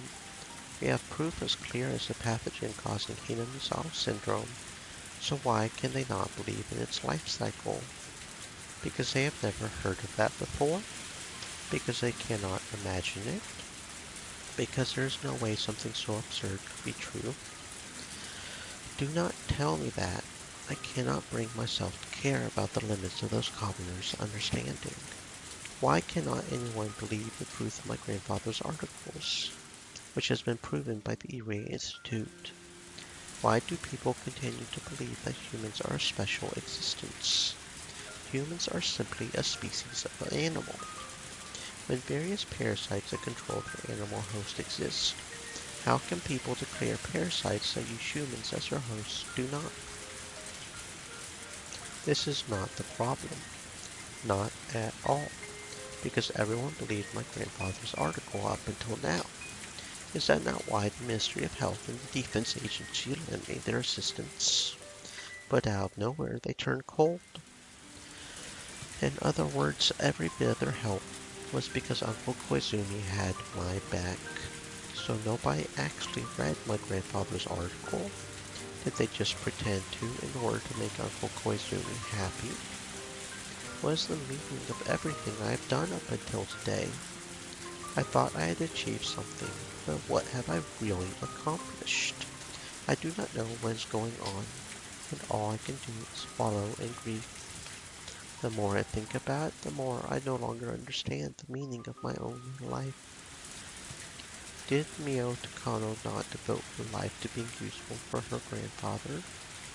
Then I have not done anything for him at all. Count 3 with my grandfather, and I go on to count 4. What a crazy thing to say. No, no. If I let my mind wander, doubt about myself and my life will slip in. So I am just going to fill the gap in my heart with alcohol. Is it that strange to presume the existence of something that can influence human thoughts? It is true that Hinamizawa syndrome is not the actual cause of ideology. The best it can do is drive people mad. Socialism or capitalism do not originate with it. In the era my grandfather was living, we could not talk about the world without ideology. The article came from that time and age, so some of its inferences may be exaggerated or biased, but that is no reason to deny its foresight. You cannot simply say it is crazy and push it aside. Besides, the most important thing they ignored is the fact that Rika Furude, the queen carrier, holds the fate of the village in her hands.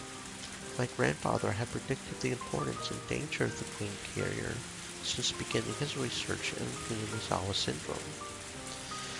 But the hypothesis of the infected community collapsing into madness if the queen carrier dies is a Pandora's box that cannot be proven. It can only be confirmed after Rika Furude's death, and if she dies it will be too late. But there is no mistake that Rika Furude is the queen carrier, and of very special existence. It is clear from the various experiments we have performed that she has a special influence on the infected villagers. Her death really could trigger the collapse of the entire village. That is no mistake. My grandfather predicted it. To say all that sounds like a comic book is just too cruel. For them to call the various preparations we have made to protect her a fictional project that was used to tunnel funds. What I am doing now is simply what my grandfather was going to do. Therefore, insulting my research is the same as insulting my grandfather. According to my grandfather's article, the first thing that needs to be done when researching the syndrome is to protect the queen carrier. Yet they ridiculed that more than anything else. The more I think about it, the more their words stick in my memory. I can almost hear their voices, and I cannot stop myself from covering my ears. I am sure the members of the board of directors think I am crazy. I was trying to petition for the Eagle Institute to not be shut down, but it backfired. The members must think that Hinamizawa syndrome is some kind of joke, and I am sure they will push even harder now to put a stop to our research. If that happens, I would have to go back to researching as an individual. In other words, the same as what my grandfather did. There is a limit to what an individual can do. It is doubtful if I would even be able to go back to researching it individually. Once the Erie Institute is disbanded, everyone is obligated to keep it confidential until we die. I signed a contract to that extent. That is not just a simple promise. If I were to break it, a special unit like the Mount Dogs would come after me to ensure that I keep everything confidential. Even if that does not happen, The Irie Institute is to eradicate the syndrome within a few years and to bury every trace of it, including the results of our research. This is not the normal process of research and treatment. They want to pretend nothing ever happened to begin with. I wanted to continue and complete my grandfather's work, but what is happening now will result in the complete opposite. I am actually helping to eliminate my grandfather's hard-earned research from this world. A treatment has been created already. Although Irie is as passionate as I am about developing a cure, he is not particularly interested in any other aspect of our research. I hate to admit it, but he has more experience and talent than I do. I am sure he will come up with a plan for eradicating Kinazawa syndrome within 3 years as requested by the new board of directors. And that board of directors will provide just enough funds to bury the syndrome. Irie will do that happily, just like the time when he disposed of all the research data on test medicine H170, as was requested.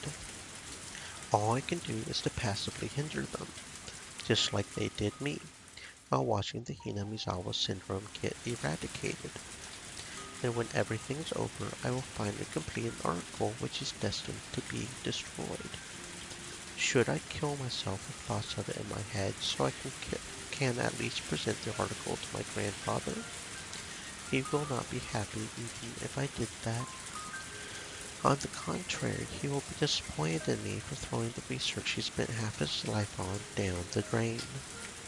He will not embrace me. I know that for sure. I wanted to reveal Hinamizawa syndrome to the world. I wanted the world to acknowledge my grandfather's masterpiece. I wanted to carve his name in history and promote him to a god. My grandfather waited, believing that day would come. He must be patiently waiting still, even after entering his eternal sleep. But I ruined it. I wanted him to become a god. I was going to become a god myself too. Then we will all be together forever, and I will never have to be alone. If I become a god, God will not test me. There will not be any unhappiness. There will not be a sudden train accident. My grandfather will not go away, nor will Uncle Koizumi. I will never have to go back to being alone. I am alone. I have no allies. I was just dancing in ecstasy on a stage without anybody watching. I had only just realized that there was no applause, but only ridicule. No, it is doubtful that there was actually anyone in the audience to begin with. My parents died, my grandfather died, and then Uncle Koizumi died. 3 times had God toyed with me with the rolls of the dice. I thought I overcame each of those trials with my own strength, but I did not. I was protected by a new guardian each time, and this time I have no guardians left to protect me. When I first arrived in Hinamizawa, I had every intention of challenging God and kicking him off from his throne. But now, forget challenging God. I am just a loser being played with. I suddenly cannot find it within myself to care about anything, because if I cared, I would be swallowed by sadness. Soaking my heart in alcohol is all I can do to forget about everything. A luxurious black car abruptly stopped next to me. I became sober immediately, as cars like that remind me of the time when I was captured after escaping from the orphanage. Suspicious-looking men in black suits and sunglasses got out from the car. I realized it instantly. They must have been sent by one of my clients. Being involved in the development of a biological weapon, being the main person responsible for it, and on top of that being mentally unstable. They obviously do not want me walking around freely. They are going to abduct me, seal me in concrete, and erase my existence. Or so I thought. I expected them to grab me and shove me into the car, but surprisingly they bowed deeply to me instead. Are you the Vice Administrator of the Irie Institute, Major Mio Takano? Normally, yes. I am just a drunk loser at the moment, though. There's someone who would like to meet with you. Could you please come along with us? Even if I refuse, you are going to take me along anyway, right? I will be killed anyway, even if I live.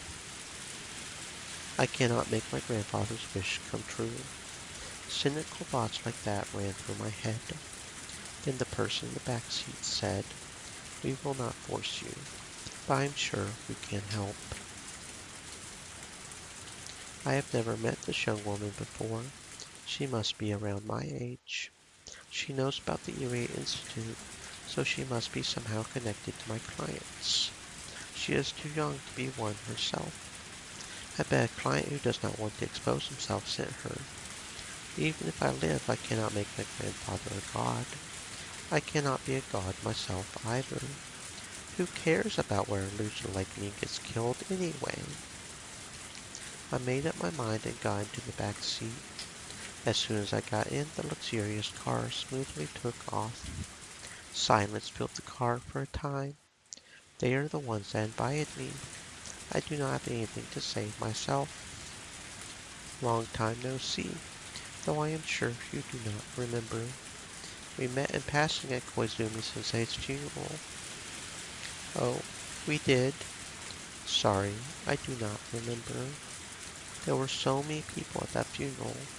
I cannot recall any of them. But why is that what she is opening with? Does that mean she belongs to the Koizumi faction? Koizumi-sensei was very active as one of the opinion leaders during the post-war restoration. You cannot begin to talk about the way the country is today without mentioning his accomplishments. When we were rebuilding the country from the burnt fields after the war, our nation's supporters were united, but unfortunately it is hard to say that now. As our time of peace grew longer and we started seeing the generation who did not remember the burnt fields who became national figures, we saw a decline in those who understood the noble intentions we started with. As the final remaining member of those noble men, Koizumi-sensei was a central pillar guiding us into the 21st century. After his death, the Koizumi faction quickly fell. As a result, other factions are extending their influence, leading everything to become quite a mess. Right? I heard about these things from Jiro-san. It is really no different from the Sengoku era. When a lord or military leader died back then, the struggle to become his successor brought chaos to the nation. This country has not changed for hundreds of years. Exactly. Unfortunately, while we built peaceful Japan into a comfortable place to live, the noble intentions that guided us from the outset have been forgotten. Right now, various factions are fighting in Tokyo over the seat left behind by Koizumi-sensei. If Koizumi-sensei and the other deceased servicemen ever found out about this, they would be so disappointed. What does that have to do with me? Are you not the biggest victim of all this? I think you have had enough experiences with shutting ships in the wind, have you not? It is true that our research began because of Koizumi-sensei's support, and the pressures we faced under the anti-Koizumi faction have been tempestuous and cold. Maybe for them, every project that Koizumi-sensei left behind is an eyesore, regardless of what that project is. In other words, that simply means they rejected the research itself, does it not? Come to think of it, something like this happened to my grandfather too. Back then, Koizumi brought authorities from various fields to see him. They talked down to my grandfather despite the praise they had given earlier. Koizumi-sensei told me that the masterminds were responsible for that. It is not too much of a stretch to say that your research into Hinamizawa syndrome is the #1 leader in terms of funding, organization, and so forth in terms of projects within the Alphabet Project. Therefore, it has been made into a scapegoat by those people who want to monopolize the interests of the project. A scapegoat. What I mean is that your research into the Higurashi syndrome is not what they rejected. What is important to them is not the content, but the faction leading the project. I wanted to tell you that today. In the end, I am just a sacrificial goat put up for everyone to see. It does not matter what I research. The only thing they care about is that we belong to the Koizumi faction. That is correct. The faction in control is like the direction of the wind. Sometimes it is a tailwind, and sometimes it is a headwind. Unfortunately, once the direction changes, it is not easy to turn it back around.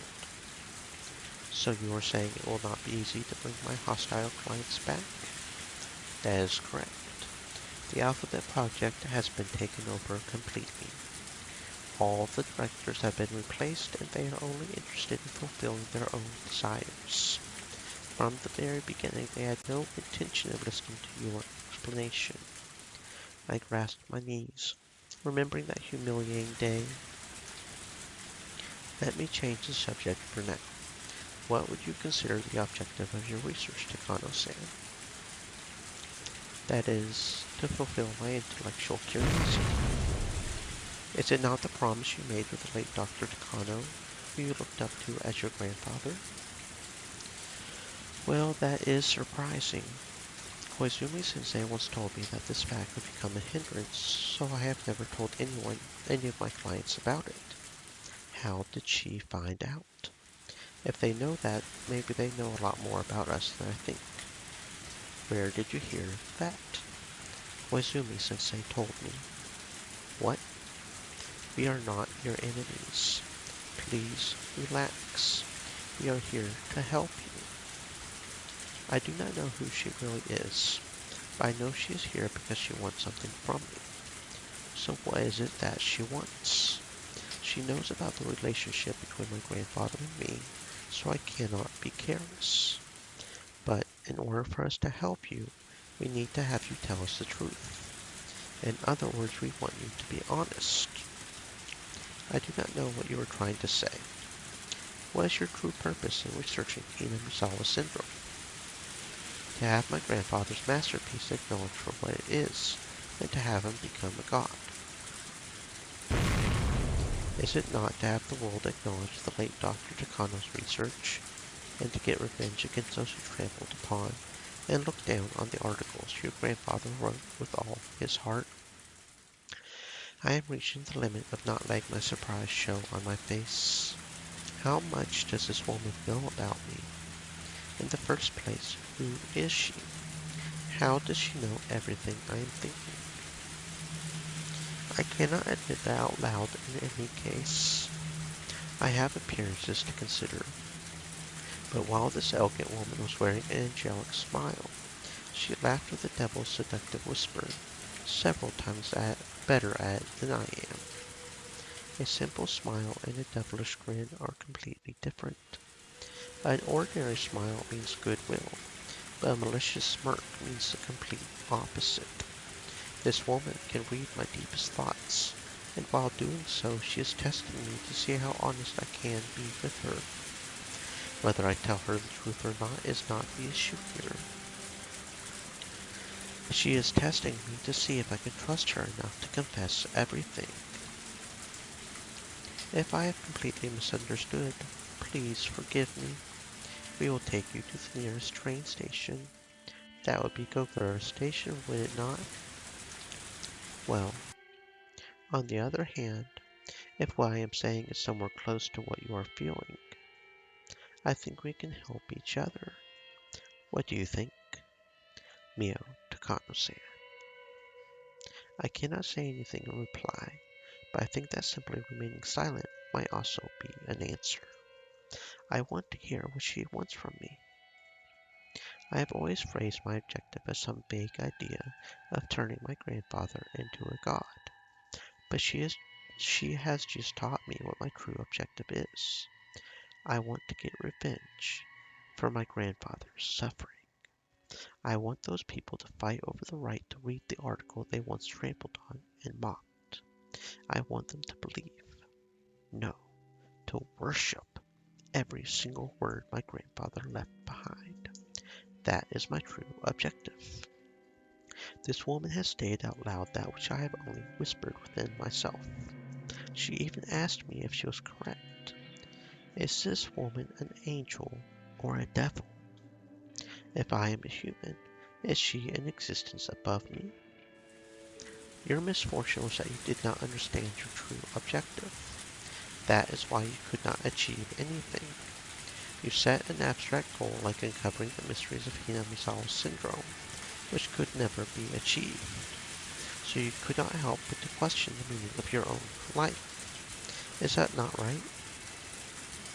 That is wrong. Your actual objective, your earnest dream, is not so abstract. Can you imagine? Just think of this scene. The true leaders of this nation are reading your grandfather's article. While shocked at its contents, they believe all of it without even a hint of doubt. These people humbly read the article with footprints on its back. They express their respect at the insightfulness of its research and tremble in fear at its implications. What do you think? Were you able to imagine it? This is my first time envisioning something like this, and yet it has been my dream all along. Your grandfather is the one who named it Hinamizawa syndrome. Yes, that name will echo in every corner of this nation and will be carved into eternity. Carved into eternity for all time. Indeed, your grandfather's masterpiece will be remembered forever. Is that not the dream you have devoted your whole life to realizing? My grandfather's masterpiece will be remembered forever. Remembered forever.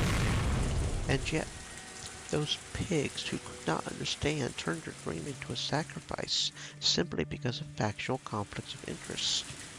They are even trying to trample it into the ground, just like how they kept trampling on your grandfather's article. See? You must be full of regret. The data you have worked so hard for is indeed the same as the article your grandfather did his best to produce. You cannot forgive the people who laughed at it. You cannot forgive those pigs who ridiculed your grandfather's masterpiece. Right? Am I not right? Oh, I know I am. But you did not think about that because you are so kind as to not know how to condemn people. See? An indescribable emotion is filling me, making me feel like I am suffocating. The sensation of being cautious and calm, of trust and mistrust, are all blending together. My heart is beating fast and my fingertips are shaking. Why am I at peace? Is it because she reminded me of my true dream that I could not express in my own words until now? Is it because she made me aware of the anger within myself? Why am I hesitant? Is it because she's reminded me of things I have never told anyone until now? No, those are the things I have never even told myself. Mio-san, if what I am saying is not wrong, but is in fact completely true, I know I can help you with both your dream and revenge. What is the matter? Are you feeling alright? If that is the case, I should not keep you. We will take you to the nearest station. No. A small noise leaked pathetically out of my mouth, like a child apologizing for a prank. Did you say something? I Stream know she... Elements said. Stay thirsty, my friends. Hydrate.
I know she heard me.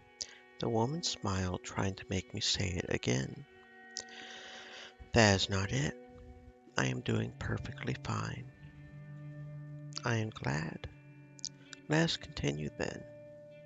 If that is, in fact, my dream, then what can you do? I will help you with both of your vengeances. One is revenge for your grandfather.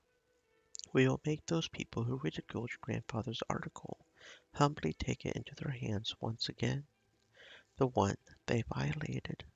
The other is revenge against the board of directors for trampling over your research, simply because of their factional conflicts. Revenge against the filthy pigs who tried to stomp on not only your work, but on your life as well. Getting revenge against the board of directors by having them read my grandfather's article. We will be honest with you too. We are helping you because our interests are the same. We cannot allow the project that Koizumi Sensei established for the sake of Japan's future be eaten up by these lowlifes after his death. If we had more power, we would not have allowed this come to be involved at all. However, the wind started blowing in a different direction, and the project can no longer express Koizumi Sensei's ideals. It has become a pigsty for them to satisfy their own desires. Koizumi Sensei, who gave them the name Alphabet Project, would not have wished for it to remain this way. The project should have been shut down the minute it deviated from his ideals. So you're trying to make the sacrificial sheep of the factional conflict into a wolf, are you? If you choose to keep your grandfather's article hidden away in your heart, then I will not force you.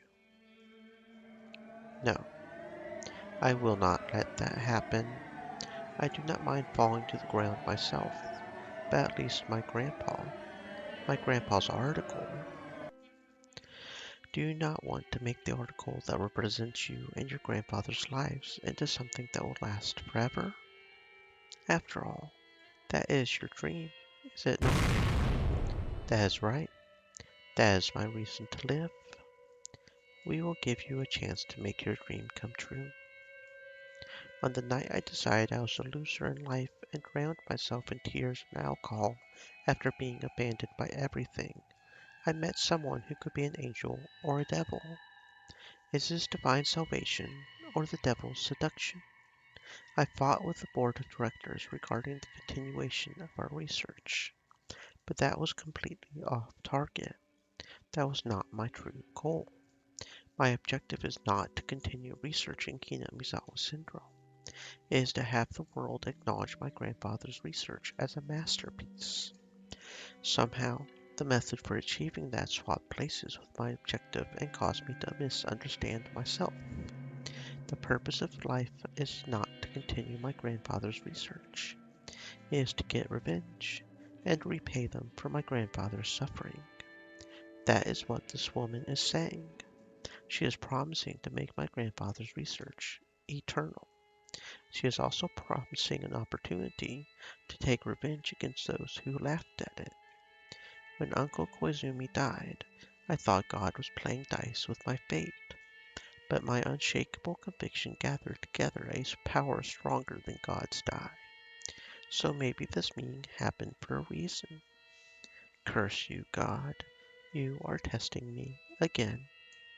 I will overcome the death of Uncle Koizumi, and I will make my grandfather an eternal existence by taking revenge against the God who tested me. I will, for certain, I will take my revenge.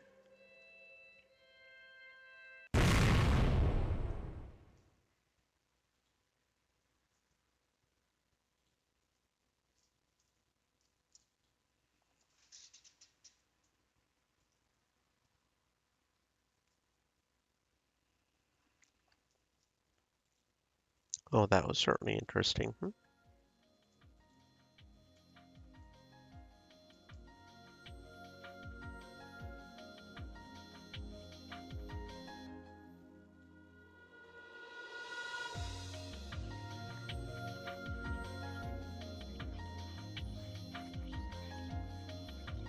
Yeah, that was certainly interesting at any rate. Hmm.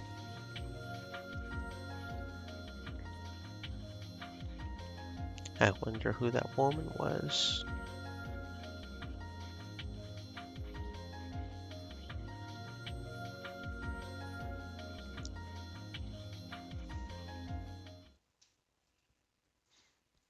With this, do I have all the pieces lined up for 1983? It sure is a hard and exhausting job, just lining up the pieces for the month of June. But finally I am at the start line, beginning from zero at last. Yes, seeing all these colorful fragments together, I realized just how many sentiments were intertwined around June 1983. I used to think that thoughts of people with no relation to me were useless, but I was wrong. Rika Frude did her best to overcome the fate of June 1983. She did two things. One was to get in touch with the Irie Institute because she knew she would be protected there. Ironically, Takano from the Irie Institute was the one who wanted to kill her, but it was the best move for her at the time. And the other was to ensure that the Maebara family moved to Hinamizawa. I actually was not certain that the Maebara family would move here. They first decided to move here when the father felt something sentimental at the sight of us on the day he came to view the properties for sale. Therefore, it was necessary for us to play in that field. It was the trigger for the Maebara family's move. It took me so long to find that out, though. After turning various conditions on and off repeatedly, I finally realized that me and Keiichi's father at that field was the cause. Maebara Keiichi is a very important key for breaking Rule Z, one of the chains that was binding me. He is the fresh air that is powerful enough to break all the old and evil customs in this village.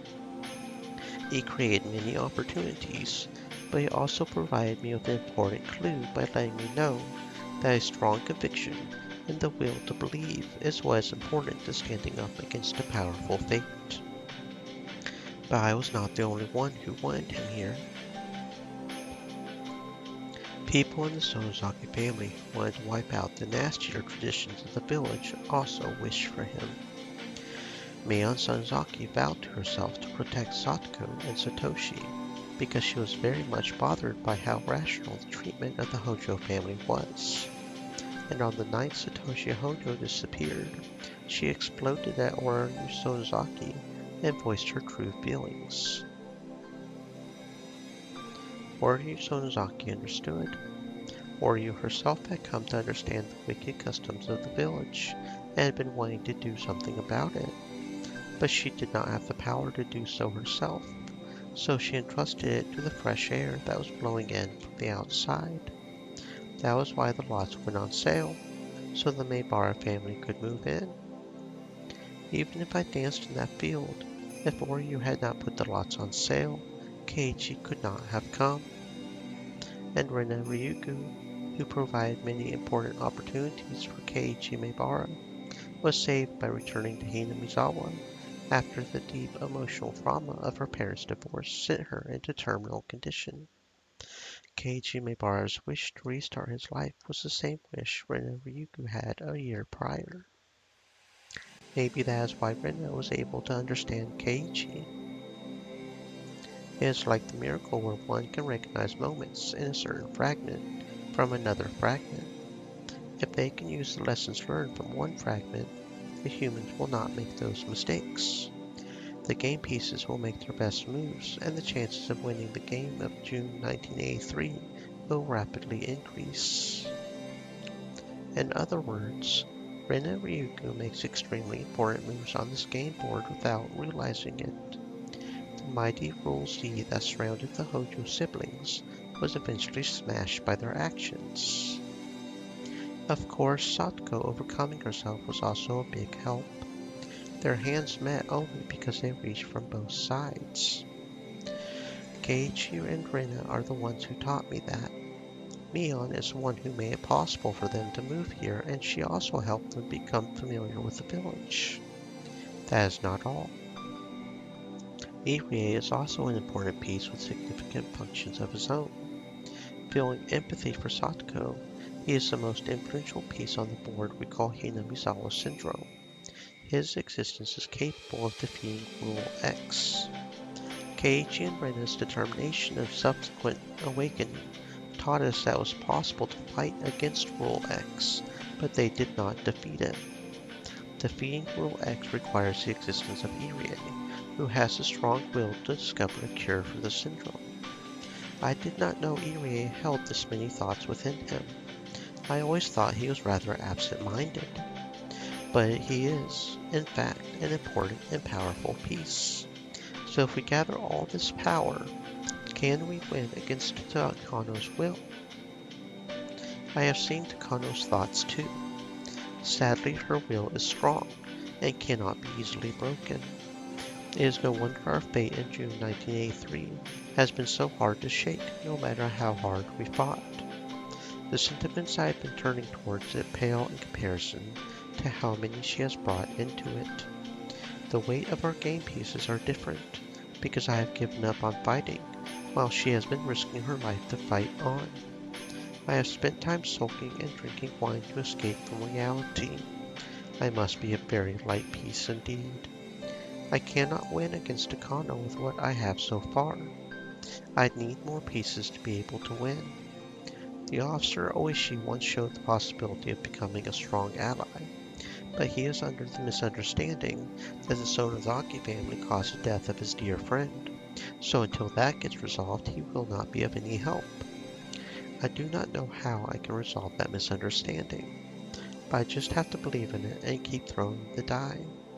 Just like Keiichi and Renan constitute a chance to change fate, maybe Akasaka has the power to create a chance as well. The curse of 1983 is tied to the curse of Hinamizawa. A curse cannot be broken by inner power alone. It takes power from outside as well. Both sides have to reach out, otherwise the hands will not meet, just like what happened with Satoko. But Akasaka has never come to our aid. Even if he did, it was always too late. Too late. Far too late.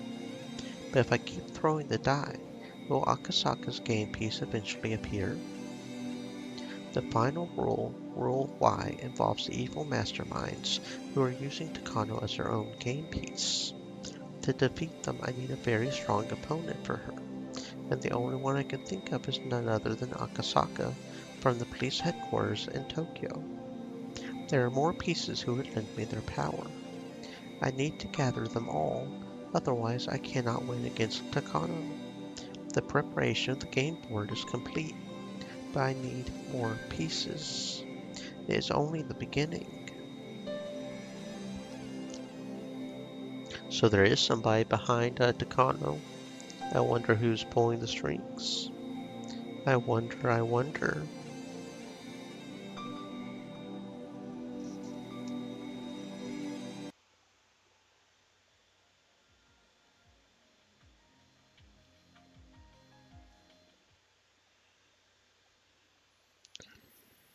In order for Keiji Maebara to become a game piece that can lead everyone, there is something he has to learn about first. The piece that is very painful, pitiful, and sad.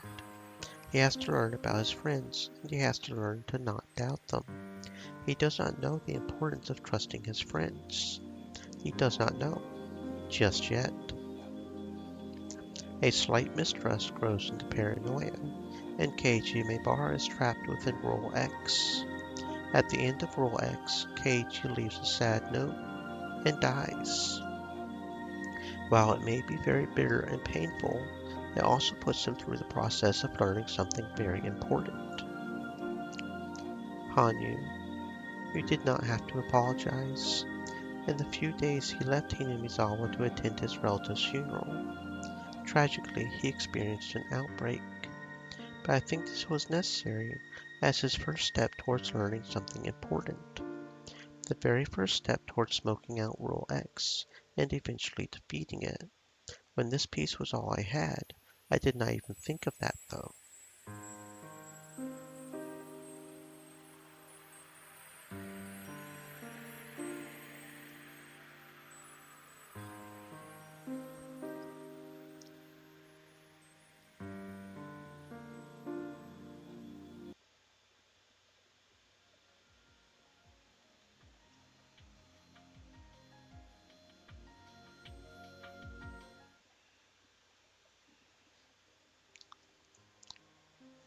This game piece reminds us that no matter what happens on this game board, everything is due to the curse or the Sonozaki family pulling someone's strings.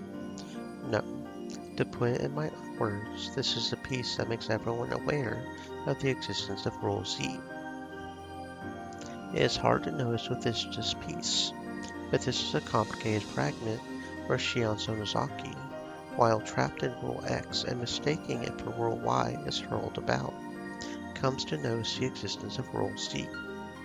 But this is also the piece that teaches us the rules of the game board. By the way, the piece called Shion Sonozaki is a piece coming from the outside, from the game's point of view. She dislikes Satoko Hojo at first, but through this and another piece, she learns something important, challenges Rule X, and then grows to be a powerful piece to fight Rule Z. The most ridiculous part of this fragment is that it's hidden so cunningly and does not seem that way at all with just a passing glance. Learn. Learn from your mistakes. Please become a powerful piece and lend me your strength to defeat my enemies. Oh, these fragments of the individual chapters are not very long, are they?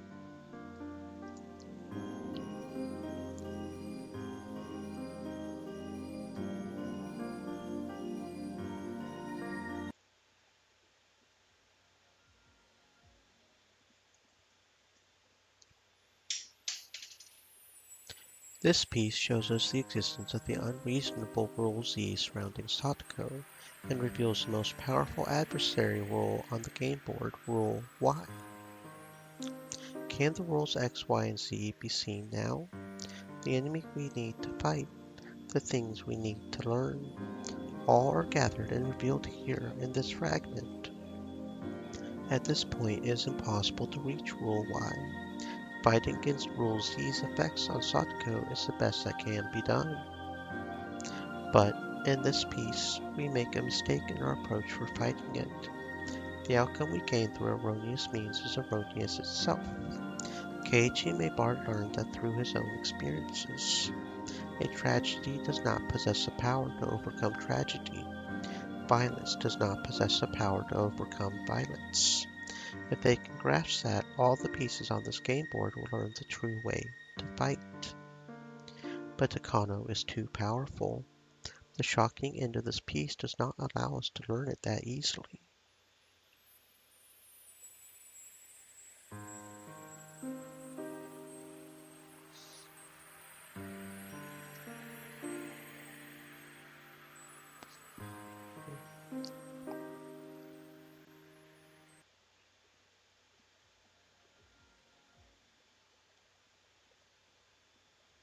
This piece is the only one that is so distorted. That is because it is from long before June 1983. Therefore, the existence of this piece has no effect whatsoever in the game we are playing on this board. But is this really a useless piece? The identity of Rule Y has been completely exposed by now. With the backing of a mighty organization, it is powerful enough to swallow up the small solidarity of individuals. I almost gave up on this game because of its irrational power. That is why I am thinking that maybe there is a piece hidden somewhere that is strong enough to fight against such a formidable enemy. Mamoru Akasaka works at the police headquarters in Tokyo, and might have the power to stand up to such a vast conspiracy. Can his power withstand even Rule Y? Just like Maebara Keiichi defeated Rule Z, will he be able to defeat Rule Y so easily? We need everyone's strength, so Akasaka's strength is needed as well.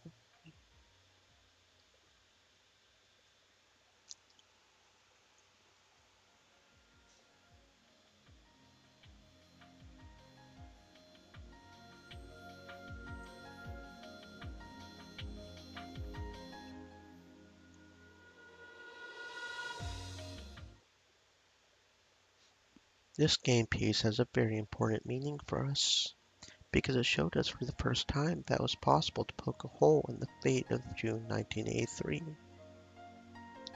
To start from the conclusion, everything is taken in by Rule Y at the end, and our effort is wasted. but we are challenging the great law that governs this game board, Rule X, head on. We are using everything we have learned so far from other fragments, which prove we can defeat it. We grow by learning. In a game with no hope of winning, we can discover a slight chance of victory. This piece taught us that. With this game piece, Rule X was almost completely defeated. Keiichi Maebara and her other friends will not be led astray by something as pathetic as the Hinamizawa syndrome and dance in tragedy any longer. It has also taught us that the rules are not indestructible and are impossible to overcome. In other words, it has given us, the ones who are on the outside of the game board, hope. It is an important fragment that serves as our turning point and the trigger for everything else.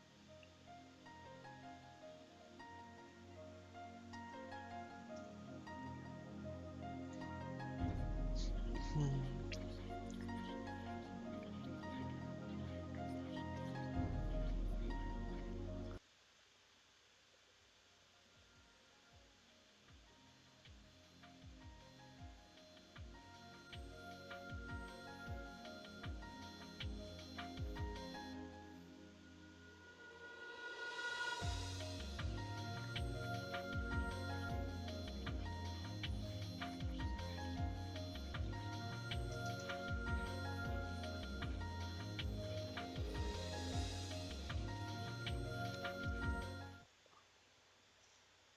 The game piece that uncovers the invisible rule Y that has been pulling the strings from the beginning.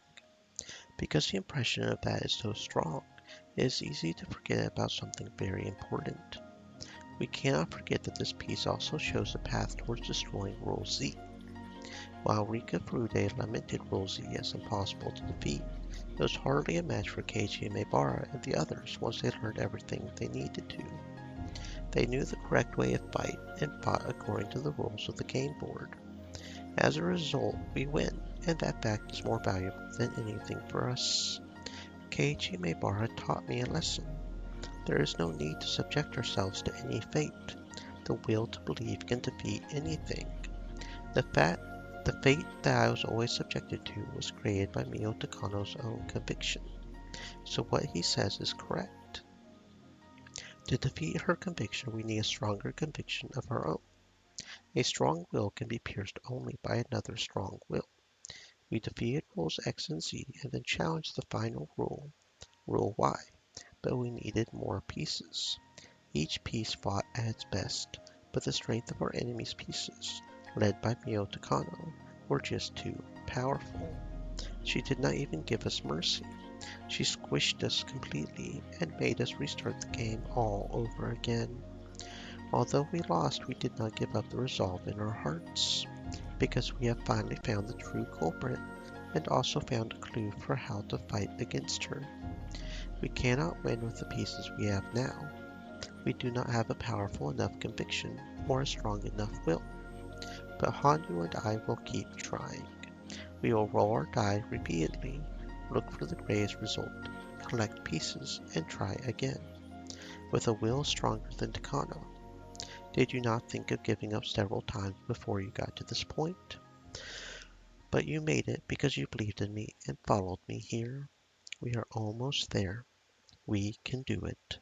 Let us create the last piece. It will be the ultimate piece and we will not need anything else. The very last piece of all. Come on, let us collect the pieces. Let us collect miracles. Please give your hopes, desires, and dreams to me.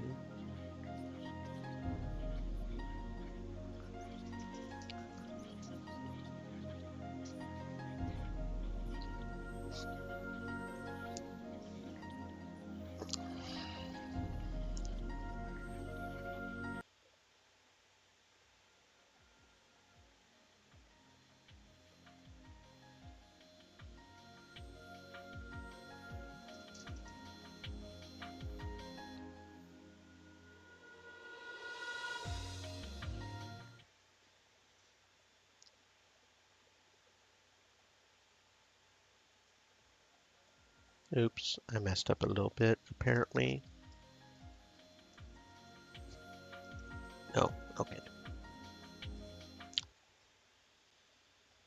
This is a piece of Shion Sonozaki who goes mad after being taken in by Rule X. With no room for sympathy, this is such a painful piece that one can only have pity. It distinctly identifies the keyhole of the padlock called Rule Z. Keiichi Maebara becomes a key himself to pry open this padlock, and as Mio Sonozaki wished for, he becomes the wind that clears out the stagnant air filling the village. This piece also teaches us an important lesson. Shion Sonozaki learns through this piece, and then becomes a strong ally for Satoko Hojo. In that way, maybe Satoko Hojo is a piece that represents the padlock for Rule Z. Unless she is saved, Rule Z cannot be defeated. And when she is saved, that means Rule Z is defeated. This piece indicates only that. That is the only thing Shion Sonozaki learned by gambling her life. But now I think that is very important. Every time I see Satoko and Shion argue about pumpkins, I think about that.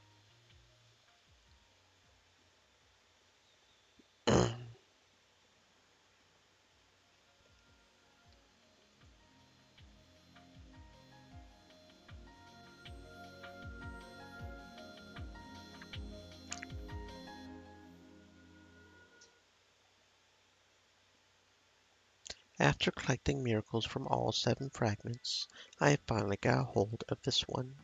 This fragment holds our final fate. But before we take a peek, please wait for just a little bit. The fate that is inside will be decided the moment we take a peek. Have I told you about the story of the cat in the box? Is the cat in the box alive or dead? If you open the box, you will know, but you will not know until you open it. It could be alive and it could be dead. In other words, before you open the box, the living cat and the dead cat simultaneously coexist. And the moment you open the box and find out the truth, the incorrect answer disappears. The inside of this fragment is the same principle. The future we desire and the future Takano desires simultaneously coexist. They are opposing and denying each other. Once we take a peek, one of those futures will disappear. If we have enough pieces, we can take a look inside this fragment. But we have only had the same pieces lined up the same way on the game board, and the game under the same condition was Takano's complete victory. We have already tried that in the Mina Goroshi fragment. We need more pieces. We need the help of a piece that is powerful enough to defeat Rule Y. Until I get hold of that piece, it is too scary to take a peek inside this fragment. But how do I get such a piece? It is a piece I have never gotten a hold of before. To obtain it, I need to look just one more time. I need one more miracle to obtain that piece.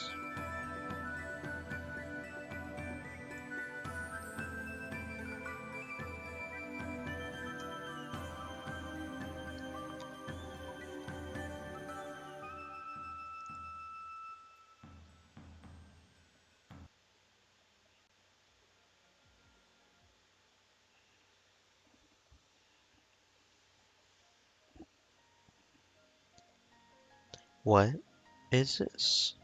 I never noticed this tiny little fragment. Sometimes a fragment gets cracked and it breaks. Just like how the fate we believe in cracks sometimes. A damaged fate is no longer the same fate it was. Then which fate does this piece belong to? I picked up the tiny fragment and tried to match it with the fragments I have in my hand. And the last fragment I picked up was the Himatsubushi fragment. This fragment was distorted from the beginning. And look. See? This tiny piece fits perfectly. With this tiny fragment, how will the world change? What kind of miracle will occur?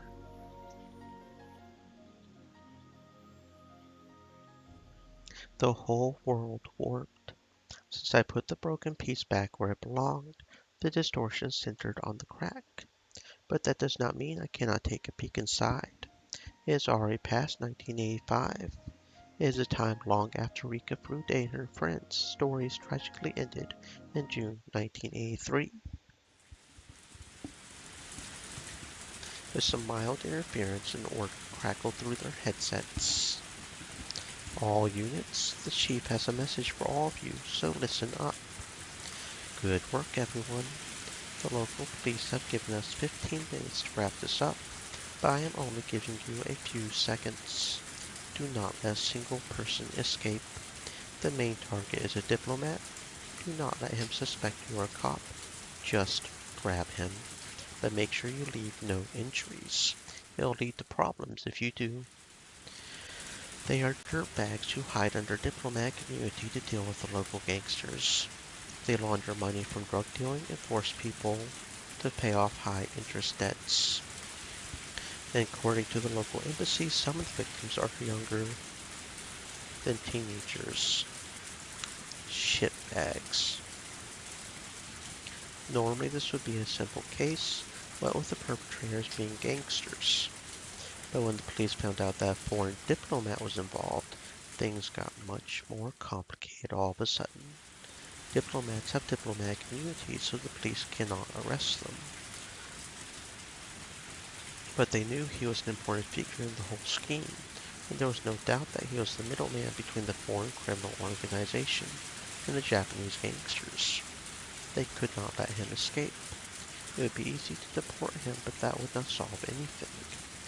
The police had asked the embassy for assistance, but they denied the request, and the case was put on standstill at that point. That's when they found out that the organization was going to be selling its Self-Defense Forces classified radar and missile technology secrets. The Public Safety Division then had to move on the premise to protect this classified government information. And today was the day that operation was set to go. 2 men at the front stairs, 2 men at the underground entrance, 4 men at the back door. All suspects are believed to be armed. 2 more than usual, huh? It'll only take 2 seconds more for him. He never shows anyone mercy. Can you hear, Akasaka? You are on point. Be careful. Okay, let's move. This is Akasaka. I copy. Let us go. A man suddenly appeared around the corner downtown. It was Akasaka.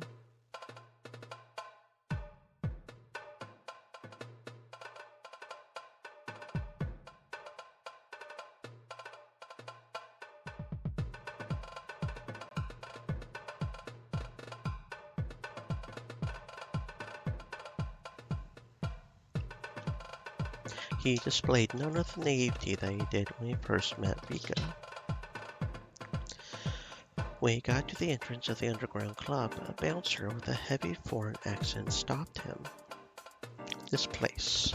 Members only. Do you have membership card? Akasaka pulled the card out after being asked. It was a card that was very difficult to forge. They could only get one. As a man on point, he was the one to receive it. The bouncer let Akasaka in after confirming he had a membership card. Akasaka-san passed the bouncer at the entrance. He is going down the stairs. Come on, Akasaka. At the bottom of the staircase there was an overly decorated door, like the ones you would see at a high-class club. The venomous glow of the cocktail lights lit it up, silently warning everyone it was an entrance to a den of evil. Welcome. May I see your membership card? The guard at the entrance took the membership card and put it through the card reader on the wall. An error sound. Slight perspiration could be seen on Akasaka's forehead. The guard swiped the card a couple of times more. Akasaka-san is having a problem. Did they change the system? If Akasaka's encountering trouble, we will change plans. Secure his safety pronto. The expression on the guard with him steadily grew dour. His right hand reached inside of his jacket, probably fingering his gun. The buzzer suddenly rang with a delightful tone, and the card reader flashed a green light. Immediately after that, the lock on the door opened up. Thank you for waiting. Please head on inside. The guard pulled his hand out of his jacket and opened up the heavy door. Loud music and flashing colorful lights spilled out of the inside. And that's not the only thing that spilled. My mouse spilled on the floor. From within that, a well-dressed guard appeared to welcome Akasaka. At this moment, his first mission was accomplished. Having acted as a go signal for the remaining units, Akasaka was also in the dangerous position of being in enemy territory all by himself. The door was the biggest obstacle for their ambush. The door locked automatically, so whenever it was closed, it was also sealed that way. It was a solid door and nearly impossible to open from the outside. Somebody had to not only open that door, but keep it open for several seconds in order for the raid to begin.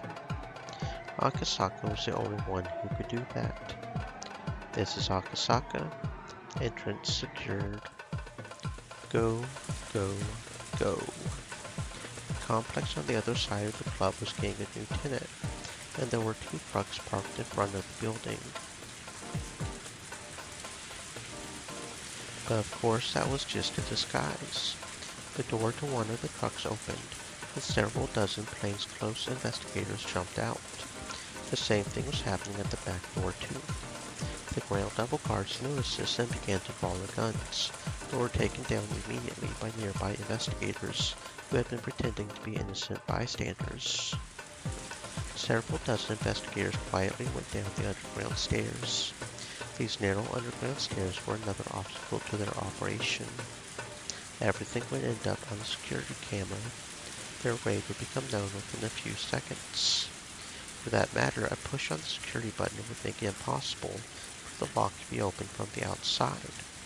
That is why they had to secure the door before the ambush. The guards on both sides of Akasaka noticed the loud footsteps coming down the stairs. The well-dressed guard also realized that something was wrong. The 3 guards shifted their attention from Akasaka to the stairs behind him, and as he sensed that attention shift, Akasaka took a quick, deep breath and then stopped breathing entirely. 2 guards standing beside him suddenly rose into the air in strange positions. Akasaka had determined his position relative to the 2 guards next to him, so he did not need to check with his eyes. But even so,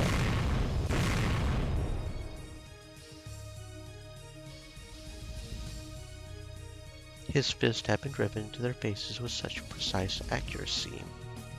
His moves were well-trained ones, and showed no mercy against evil. They were as destructive as armor-piercing ammunition. And furthermore, Akasaka had retracted his arms at the same speed he struck. Everything looked so strange in the flashing lights. The man who witnessed all this probably could not figure out what had just happened. The 2 guards were up in the air in strange positions, and the man who had been standing in front of him was now crouching low. Then that frozen moment shattered. The well-dressed guard was smashed into the ceiling, and shortly afterward came crashing down onto the floor. Later on, while slurping liquid food, he would desperately try to remember whether it was a fist or a leg that broke his jaw. He would probably never quite recall it. Rather luckily, the way his body fell blocked the door, so Akasaka did not have to hold it open any longer. This is Akasaka, I am going in. Wait for your backup. Akasaka. The room was filled with loud music, but everyone had already noticed the brouhaha at the entrance. Everyone, get down. As soon as Akasaka belled, his warning screams filled the club. Most people immediately hit the floor as if trying to proclaim their innocence, but all the guards reacted quickly to Akasaka. In the midst of all this, there were a few people who were trying to make their escape through the back alongside several guards. Akasaka restarted his breathing once and then stopped it again, and then ran after them like a wolf. He jumped onto the table, smashing expensive bottles of alcohol and scattering glasses with ice cubes made from the icebergs of the Arctic. A foreign bodyguard, whose previous profession must have been a professional boxer, thoughtlessly stood in front of Akasaka. With a heavy accent, he tried to taunt his opponent, but Akasaka could not have cared less about that. The only display that man was able to put on for him was that he was able to block Akasaka's attack, but it was not even an effective guard. The power of Akasaka's punches were so incredible that they simply broke the man's bones in his attempt to block them. The man's arm warped in a strange way, and the moment after, the agony showed on his face. Akasaka's left arm ground into it. Akasaka, you see, is right-handed. That man should consider himself grateful that he was able to get away with a mere orbital fracture. Thinking that this was his chance, another man attempted to tackle Akasaka's hand from behind.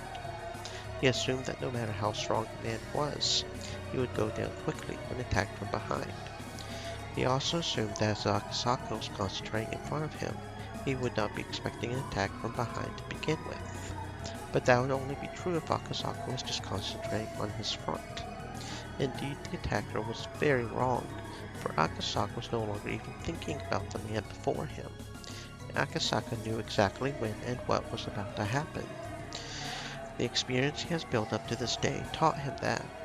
His body, more than his mind, remembered the timing for when menaces to society like these would make their move from behind him.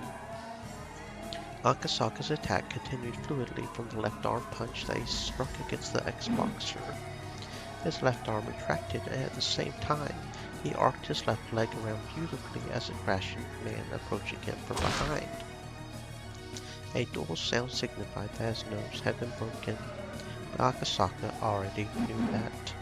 Akasaka continued his motion and directed a decisive right blow to the side of his assailant's head. The man slammed into the wall and bounced off it, rolling on the floor.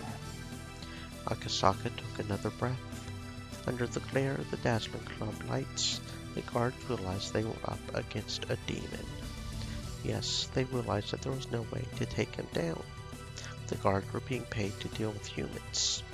Fighting demons just was not in their job description. At that moment, backup finally arrived. Maybe finally is not a suitable word. Everything that happened did so over a matter of seconds.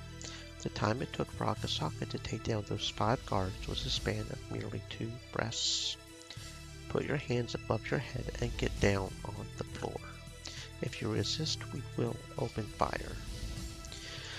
Thanks to Akasaka's furious action, the flow of events was already set. Akasaka's intimidating first strike shattered the gang leader's will to run. They were all down on the floor, but one of them began smiling. You should not touch me. It will lead to an international incident. Akasaka grabbed him by the collar and threw him against a concrete wall. Are you not a policeman? I have diplomatic immunity. I am a diplomat. Good for you. So how much did you get paid? This will be an international incident. I will be calling the embassy. With a dragon-like roar, Akasaka's right fist pounded the wall right next to the diplomat's head.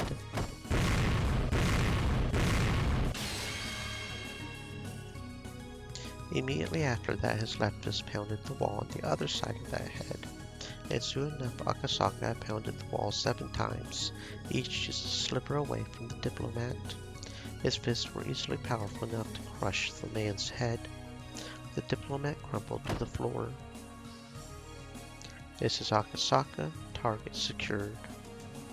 Further investigations discovered a secret getaway route that even public safety did not know about. Dozens of Soviet military-grade machine guns were found, and if Akasaka had not stopped them there in the club, they would have escaped, or even worse, the operation might have ended with a brutal death toll on both sides. All thanks to how well Akasaka executed his duty, the operation was completed without a single shot fired. Come on, hurry. The local police will be here soon. Put them on the truck. Since the foreign diplomat was involved, they had to make sure it did not look as though the whole operation was carried out by the police. Instead, it was made to look like a simple gang war. They would dump the useless gang members and hand over the target to the police. Of course, before handing him over, they would make sure he spilled everything he knew. That diplomatic pig would be used as a negotiation device by another part of public safety. They found plenty of evidence that said pig was tied to an underground criminal organization. Not wanting a persona non grata on their hands, the embassy would likely cut all ties with him. The rest would be the business of other departments. Public safety's job was to take care of the things regular police could not deal with. Akasaka, are you okay? Come in, Akasaka. This is Akasaka. We are on our way. We have done it again. Report to the chief to get reamed out later. Akasaka-san, you sure are a demon. 5 men within mere seconds. That's not even karate anymore. Your fists should be recategorized as lethal weapons. It sure was lucky that none of them drew their guns, though. Knowing how brutal Akasaka-san is, he could have turned them into honeycombs. Shut up. Do not make me sound like an assassin. I show no mercy against evil, that is all. The pigs he had just caught were no average criminals. They had committed so many unforgivable sins. The strength behind Akasaka's fists was proportional to those sins. The heavier their sins, the more powerful his blows would be. Come on, round them up. Akasaka, make them hurry. The local police will get here quickly. This is Akasaka. Understood. Did you guys not hear? Hurry up. Roger. Command, we have 5 injured here. Please have meds ready. There's not any trace left of Akasaka's old naivety. He had grown to be the vigilant ace of his department. Regular badass sounds like.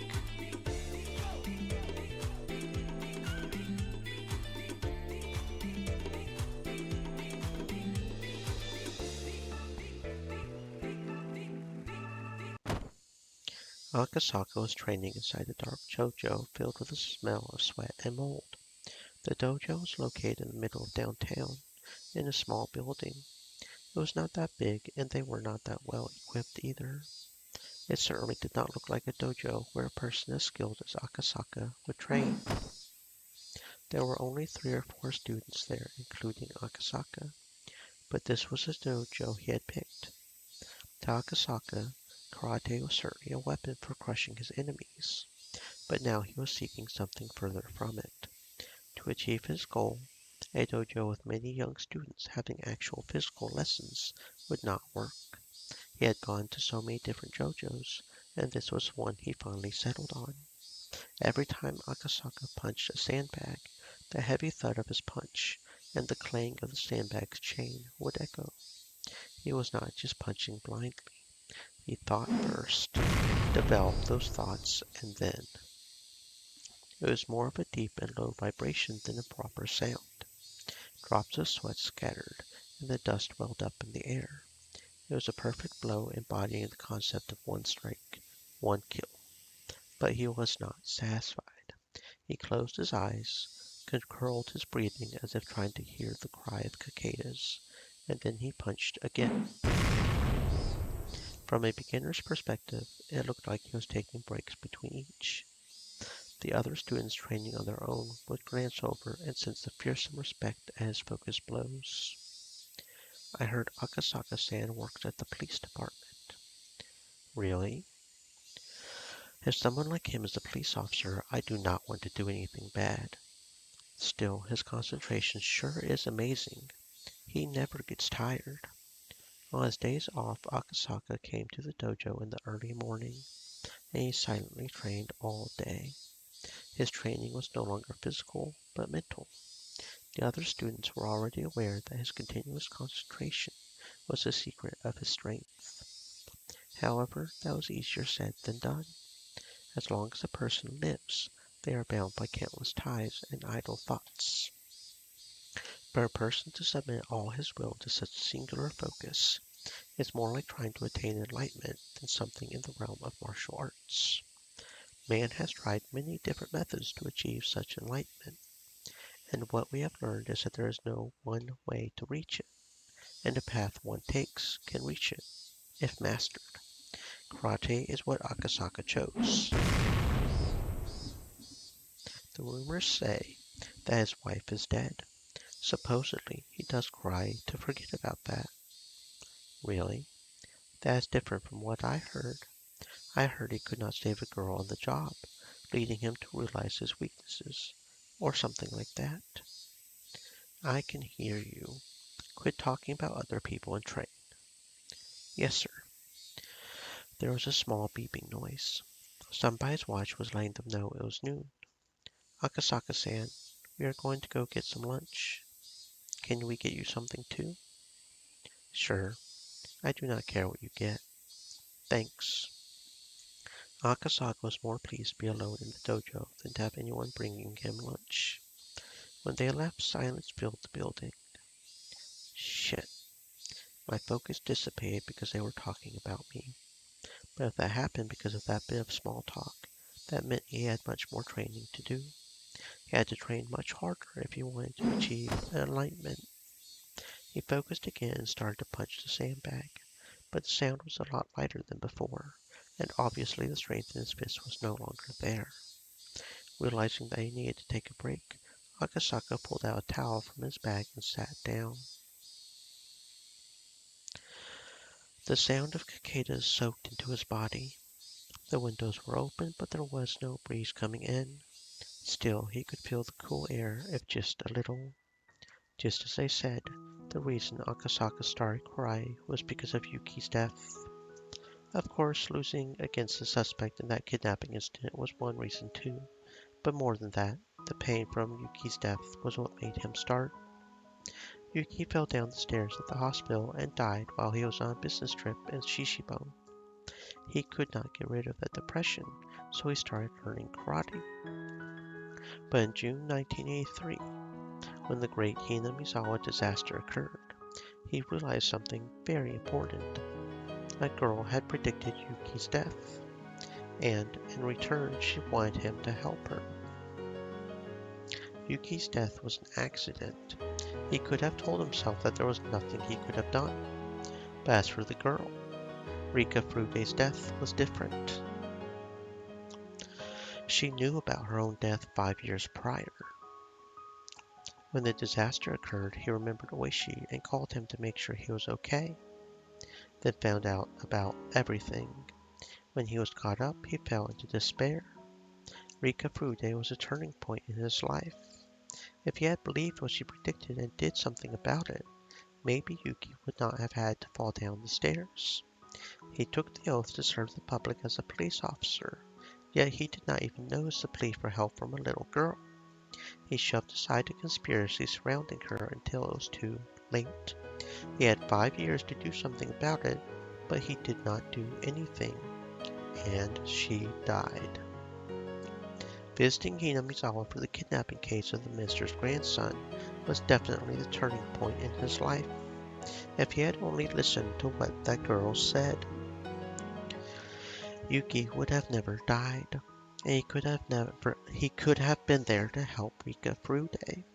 Those two things continued to haunt him. The investigation into the series of mysterious deaths in Hinamizawa that he heard about from Oishi was put on indefinite hiatus because of the disaster, but it was apparent to both of them that there was some conspiracy behind it.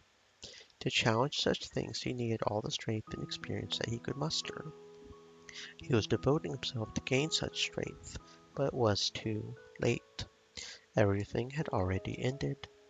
While he was stuck in this dilemma, the dojo instructor admonished him. There is nothing one can do about what is already done. So in that case, the only thing he can do is train diligently, so that if the same thing is to happen again, he will be able to save the person in need. It is all too late. Everything is already over. Yuki died in an accident. Hinamizawa was destroyed in the gas disaster, and Rika-chan was murdered as her intestines were ripped out while she was alive. Shit. I was too obsessed with Yuki's death and could not hear the girl's pleas for help. No. If I had listened to her, I could have prevented Yuki's accident too. Damn it. Damn it. Shit. As Akasaka clutched his hair and looked up, He noticed a small shrine overhead that protected the dojo. Akasaka respected both Shinto and Buddhism, but he had never thought of praying to gods in times of despair. But for the first time, he felt like praying for help. If it was something he was capable of doing himself, he would never even consider praying. But as it was something he could not resolve on his own, he prayed. It was a very selfish wish. If his wish were to come true, everyone in the whole world would wish for the same thing. Please, please give me another chance to go back to that time. I swear that this time I will save the both of them. At that moment, Akasaka's body suddenly felt very light. No, it was more like he was losing balance, as if he was fainting. Perhaps it was because he shouted so loudly after training, and his brain was lacking in oxygen, but he could not take his eyes off the shrine. Thank you, Akasaka. We needed your thoughts. Was this a hallucination? Akasaka felt like a stranger was talking to him. We must wish for a miracle, and you must wish for a miracle too. Otherwise, a miracle will never occur. Unless everyone wishes for a miracle, it will not occur. Unless both sides reach out, their hands will not meet in the middle. He did not know what she was trying to say, but somehow he felt like he could not miss a single word of it. He felt like it was something very, very important. Akasaka, if you wish for it, I will grant you this miracle, and it will be a miracle for us too. Stream Joining Elements said, "Stay thirsty, my friends. Hydrate."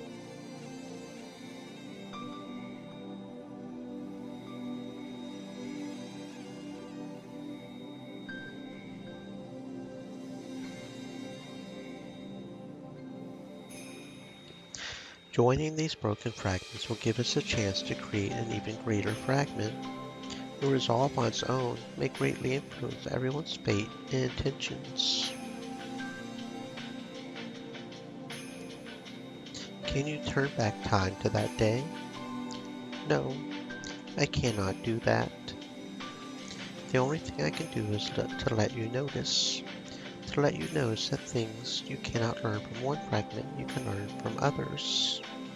So all you have to do is to return this broken fragment to where it belongs. That is a big miracle itself, although you probably will not even notice it. Thank you, Akasaka. Thank you for remembering me. I do not even know how much time I have spent asking you for help, but finally it reached you, so I will say it one more time. Please help me. No, please help us.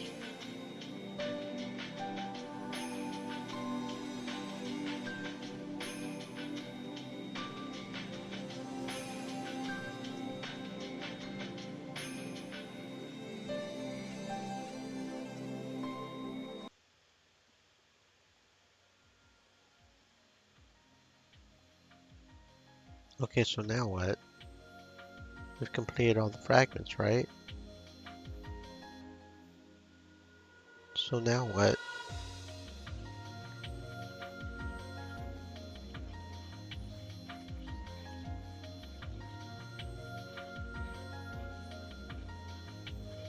I don't I don't understand.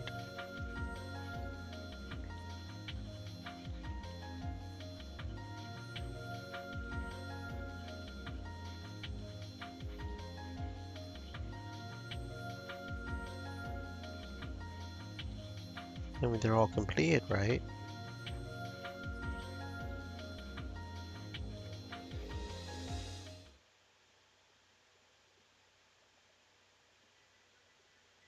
It was long. It really was long. Are you okay? Is your spirit still alive? Do we have all the pieces we want lined up on the game board? Is this everything we have that can go up against Takano and her minions in the Game of Fate in the June of 1983? I think maybe, we have everything. And last but not least, Hanyu, is you. The time you have left to be at peace is limited, but that does not mean you cannot show up in the game. Shall we begin? I have put in hundreds of years just for this moment. Oh, okay, I guessed right, I guess. Cool. Someone once suggested that believing is like placing a bet with coins of hope. In other words, believing means taking a risk. You gain something if you win, but you lose something if you fail. As with any gamble, we try to make sure we win and then bet a coin.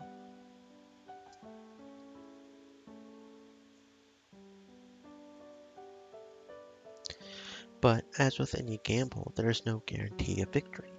Sometimes you win and sometimes you lose. And that's how you increase the number of coins you have. But if you keep losing, you do not want to continue gambling. It is then that you realize that if you do not gamble, you do not have to lose anything. Not gambling on anything is the same as not believing in anything. Not believing in anything is the same as not involving yourself in anything. And not involving yourself in anything is the same as not existing. Therefore, she did not exist. The one coin she had in her heart was the last one. If she lost it, she would disappear. That was why she was hesitating to make a bet. She had been running, trying not to get involved in any type of match, because she was afraid of betting it by accident. But just like in a game of poker, she could lose her coin by folding. She tried not to lose her last coin, but that meant she was going to lose it eventually. Anyway, there was something she did not know. Actually, I did not know it at the time either. The more coins bet into the pool, the higher our chances of winning this game. In other words, the more frightened we are, the more we will keep losing the game before us. It is just like carrying a portable shrine.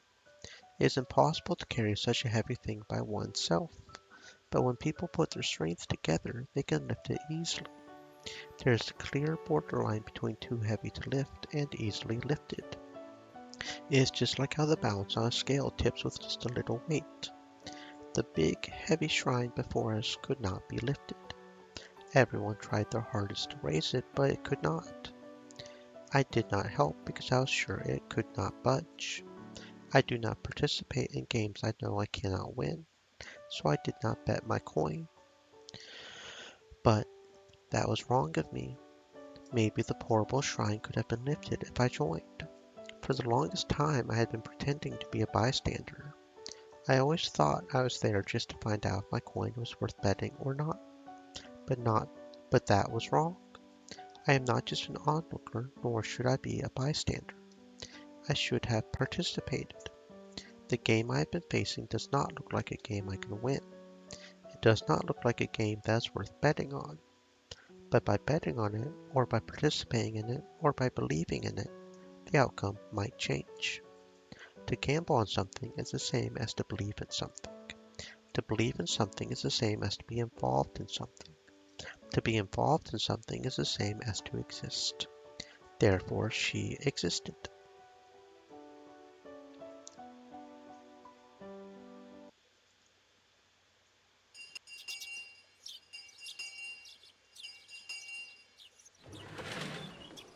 Okay, everyone, homeroom is starting. No more chit-chatting. Class rep, go ahead. All rise, bow. Good morning. Sit down. It is an ordinary morning. The only difference is that it started a little later than usual. Chie Sensei normally arrives in the classroom right away, but she is a little late today. Why was she late for homeroom? The rumors were already starting about the classroom before she arrived. Chie Sensei gave a cue and a girl peeked in the room timidly.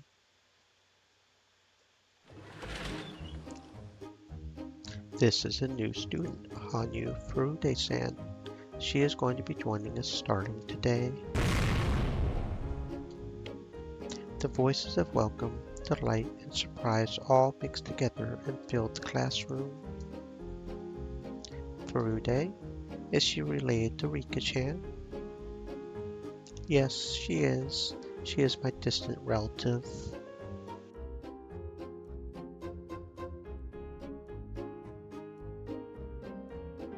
My, that is quite a surprise even to me. I was uninformed that Rika had relatives. This old man did not know either. Well, the three families are rather complicated. I would not be surprised if I had distant relatives myself. But she sure does look related to Rika-chan. What a cutie. All my classmates had gotten excited. The new girl looked rather intimidated by it all. Rika-chan is rather carefree, but this Hanyu seems like the complete opposite. She is more like a shy woodland animal, the exact type that Rena loves. Look, see?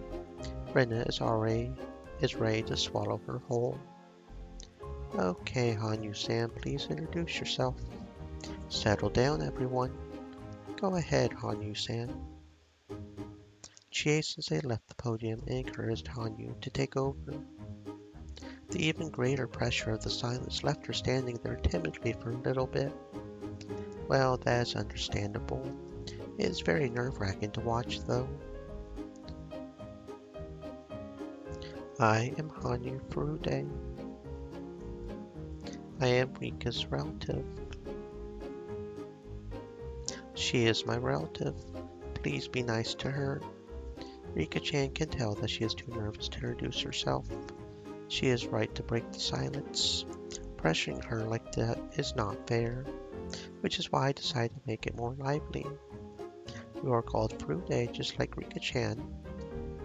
Now we have two Furudes in this class. Then how about we call her Hanyu-san? If we call her Furude-san, Rika might think we are addressing her, do you not think? We generally call each other by our first names here. She is one of us starting today, so we should call her by her first name too. Okay, it is decided. We will call you Hanyu. I am Mion Sonozaki, the class president. Call me Mion, okay? I am Satoko Hojo. Very pleased to meet you, Hanyu-san. I am Daiki Tomita. My parents run a tofu shop. Please come by any time. I am Suguru Okamura. Please ask me if you do not know anything. Hello. Let us be friends, okay? What grade are you in? Our classmates fell over each other to introduce themselves. Everyone tried to get her to remember their names so they could be friends. A friendly atmosphere swelled in the room. I have only just transferred recently myself, but this is exactly how it was on my first day too. I remember how nervous I was, and how much I appreciated this as a result. I know more than anyone how nerve-wracking it is to be a new student. I should look after her. I agree. We will have to help her blend into the class quickly. Right, you were a new student last year. Were you nervous on your first day too? Yes, but Michan and the others were so nice to me that I got used to the class pretty quickly. Well, yeah, to welcome a newcomer to the village is one of the three families' important duties. You only mention the three families when it suits your purposes, but it is true that you all helped me get used to such a different environment. In that case, does that not mean it is your turn to look after her, Kei-chan? Yeah, I thought so too. Rena was a new student, but she looked after me when I got here, so it is my turn to look after the next new student. A new student always dramatically changes the atmosphere of a class. Even my attitude has changed. We decide to gather around Hanyu during lunch break.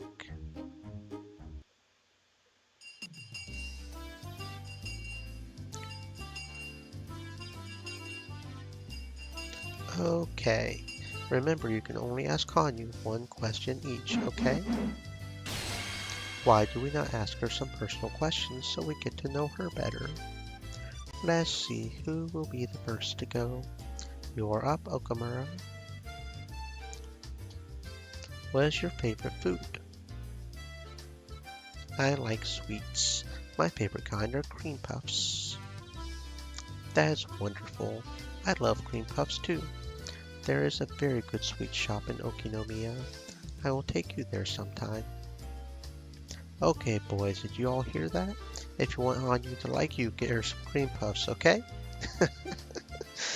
Not the cheap ones, though. Get her something expensive. Let's see, who is next? If there is no one else, I will ask what color her underwear is today. Everyone kept asking Hanyu questions and she looked all panicky again. I guess this is like a traditional ceremony for a new student. I remember this is exactly how my first day went. Mion and Satoko seem amused, so it must be the same for them too. I noticed Rena watching the scene before her with a distant look in her eyes. She is probably remembering her first day too. Are you recalling what it is like? Yeah. Were you thinking about something else? You are not thinking about taking Hanyu home, are you? No way. I am not thinking that since Hanyu-chan likes cream puffs, and since I have some good cream puffs at home, that she should come over or anything like that. I am taking her home with me. If she does not come to school tomorrow, it will be your fault, Rena. That is mean. As we watched Hanyu and her classmates have fun, Rena and I laughed together. Keiichi-kun, this sure is great. Yeah, it is. It is great to meet a new classmate.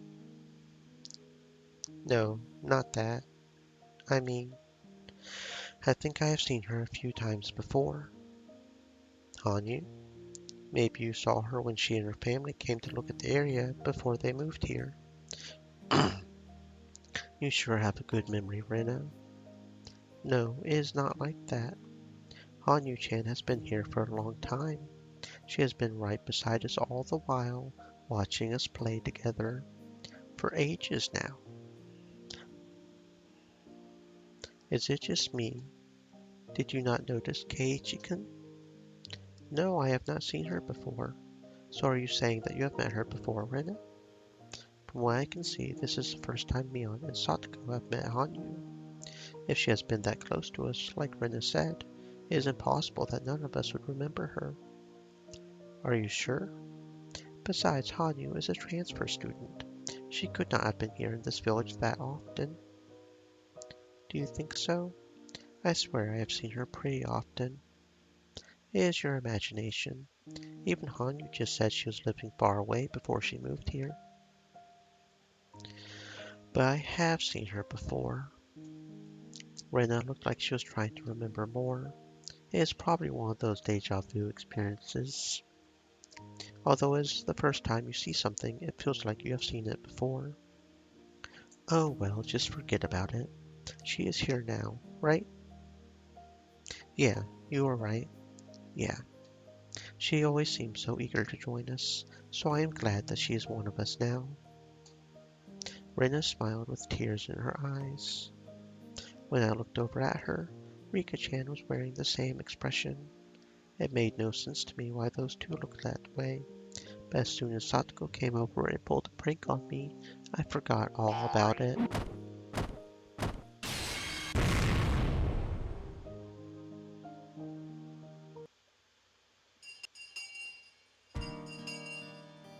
See you later. These are the words that signal the best time of the school day. As soon as the last period ended, my classmates ran out of the room. Hanyu was popular all today. She is Rika-chan's age, so all the lower grade students gathered around her. Older students like me and Mion did not have a chance to get close to her. Well, I am sure they would rather have a new student who is their age than a scary-looking older guy.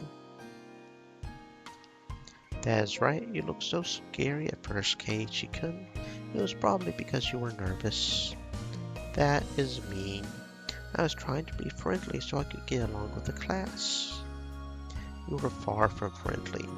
You slapped me upside the head on your first day, Keiichi-san. Do you not recall? That is because of how I was treated on my very first day. There's a thumbtack on the seat of my chair and even a frog in my desk. We heard there was a new student in the teacher's office, so we went to take a peek.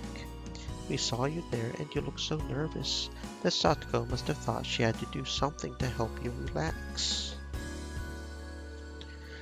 As your elder, I was being considerate, you see?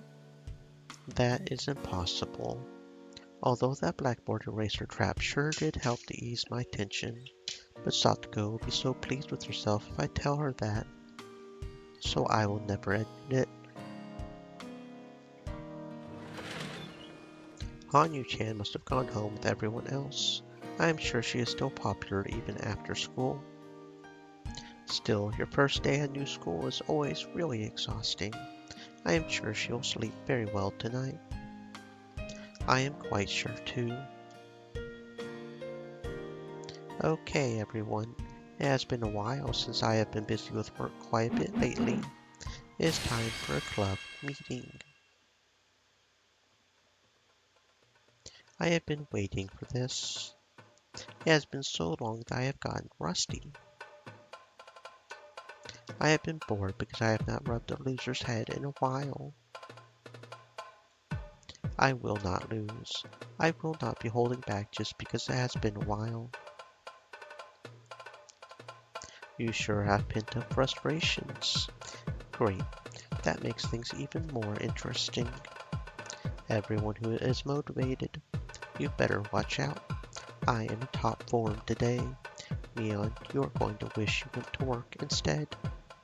Mion's had to work quite a bit lately because her uncle's shop is short on staff. So we have not done any club activities for a long while. For us, club activities are the main reason we come to school. In a way, we live for these few hours after school. If there are no club activities, there is no point in coming here at all. So it only makes sense for us to be excited about getting to have a meeting again. I guess none of us will be satisfied with an ordinary game. What should we play? Mion looked into the club locker. I am always curious about what is in that locker and how much of it there is. I swear there is more in there than it can realistically hold. Just then we heard the door open. Oh, Hanyu-chan? Hello. What are you doing here? Did you forget something? I thought she had already gone home. Did she forget her lunchbox or something? It's not that big a deal to forget a textbook, but you cannot forget a lunchbox. Hanyu, what is it? Are you looking for something? Hanyu looked at us apologetically. What is it? Are we in the way?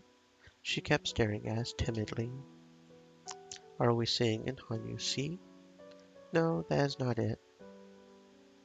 What is it, Hanyu-chan? Can we help you? Can we? Rena talked to her, but there was no communication to be had, almost like trying to have a conversation with a stray cat. What is this? Hanyu was fixated on something. I followed her gaze and found Rika-chan. Hanyu's apologetic gaze was directed at Rika-chan.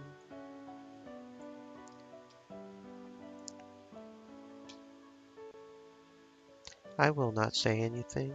If you want it, you need to say it yourself, Hanyu. With that, I finally figured it out. Hanyu wanted to say something, but she did not know how to say it, so she wanted Rika-chan to say it for her. But Rika-chan told her to say it herself. In other words, we need to listen to what Hanyu has to say. We patiently waited for Hanyu to speak up. But when I think about what happened this morning, I realize this kind of silence makes her even more nervous. Rena, noticing that, talked to her in a sweet tone of voice. What is it, Hanyu-chan? Can you tell me? I will help you. What is it? Can you say it one more time?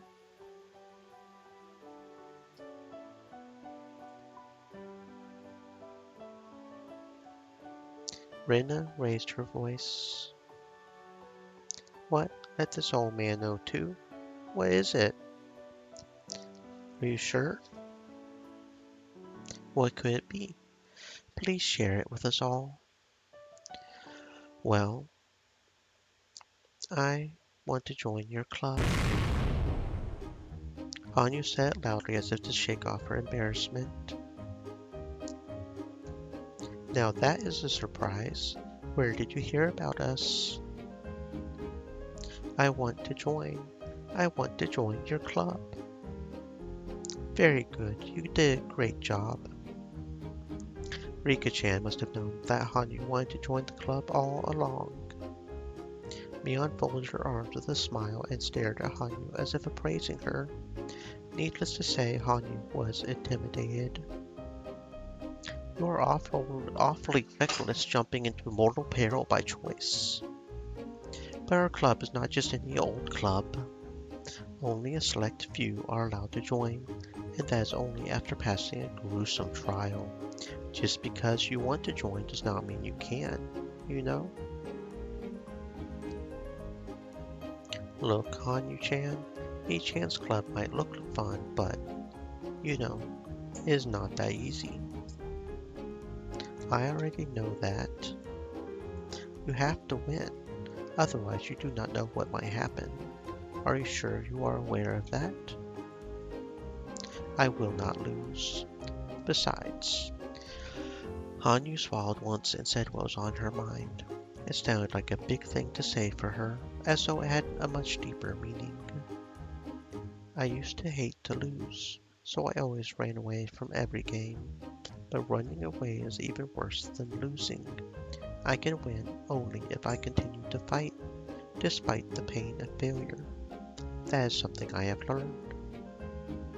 Hanyu. When Mion realized that, although she looks timid, Hanyu is actually very courageous, she grinned. Looks like she has grown fond of her. Well, well, she has got guts. How about it, Mion? Why do we not let her try? Let her take the entrance exam. It usually takes more than a few weeks to determine if one is even qualified to take the exam, yet she wants to take it on her first day. What should I do? Mion pretended to be stubborn, but in reality, she was simply playing with her. If she actually did not want her to join, she would have refused her right away. Of course, if Hanyu was bothered by this kind of intimidation, she would not be able to survive in this club. Just like Rena and Satoko said, our club is relentless. Winning should be your utmost goal. Always aim for first place. If you come in last, you will wish you were never born. I will do my best. The punishment for losing is actually kind of fun too. Hanyu-chan, you have been watching the whole time. You have been wanting to join for the longest time. I got the feeling that Rena had just mumbled something like that. Come on, Mion, let her try. I got in by going through that too, you know. Quite true. Let's see what Hanyu-san is made of. Have fun, Hanyu-chan. I will not hold back, okay? I will not hold back either. I will only give you my best, Hanyu.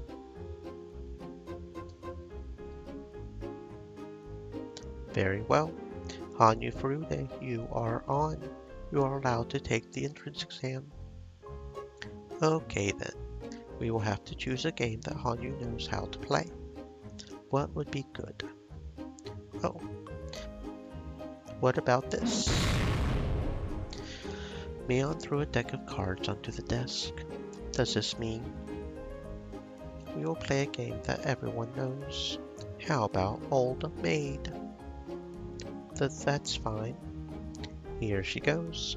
This is exactly what I had to endure when I went through this entrance exam. This is the marked tile deck.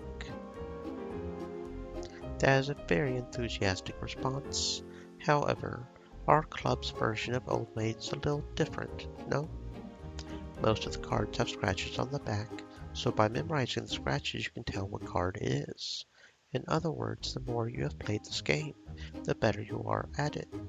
This is simply our way of being mean to newcomers.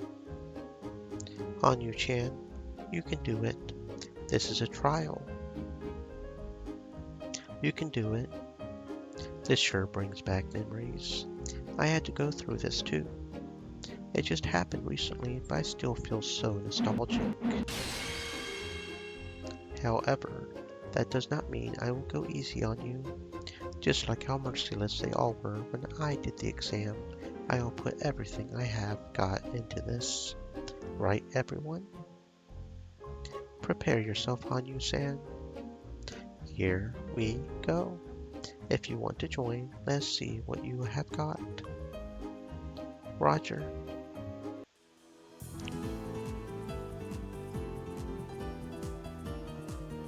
I will call your hand from the right, okay? Ace, 3, 4, 7, jack, and queen. It's too late to hide now.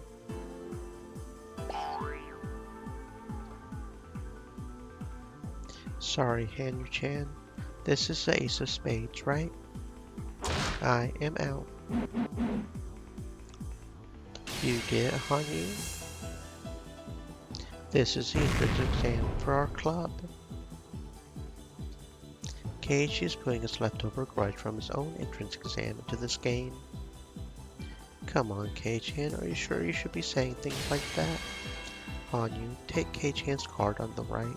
That is what you need to win. I am done. That is not fair. Okay, I am dead serious now. How dare you make me mad? Hanyu, do you want to go home on a beach wearing shorts with a tail on them on your first day? My. I think you would look better in them, Keiichi-san. Yes, yes, and I am going to take him home with me. I will make him do that punishment. That is a great idea. I am in too. Hey, you guys, why are you picking on me? Fine then. I am going to make all of you do it.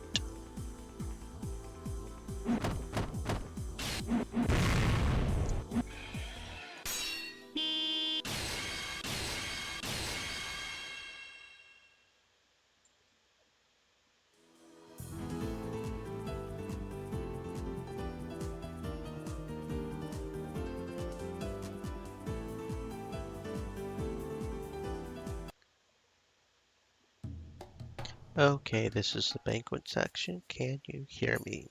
One more speech and then we will move on to a toast. Are you ready? This is the back end. We are ready. We cannot hear anything from inside, so please give us a cue when the speech is finishing up. 10 bottles a table, okay? Make sure you serve your table smoothly. Young waiters with bow ties got bottles of beer ready for a toast. There are several dozen tables with white tablecloths on them in the banquet room. Approximately 8 people are sitting at each table, so there are at least 100 people in there. The banquet room is teeming with excitement. There are many plates with different kinds of food on each table. A sushi platter, a sashimi platter, a fruit platter. Also along the wall there are cooks ready to serve fresh sashimi. All the guests appear to be well-mannered gentlemen, and obviously they are notable people from different fields. The huge and beautiful chandelier above them clearly tells that this hotel holds a status good enough for these famous people. An elderly gentleman is giving a long speech on the stage before making a toast. Usually people do not like such long speeches, especially if it is before a toast. But the guests are actually excited with his speech.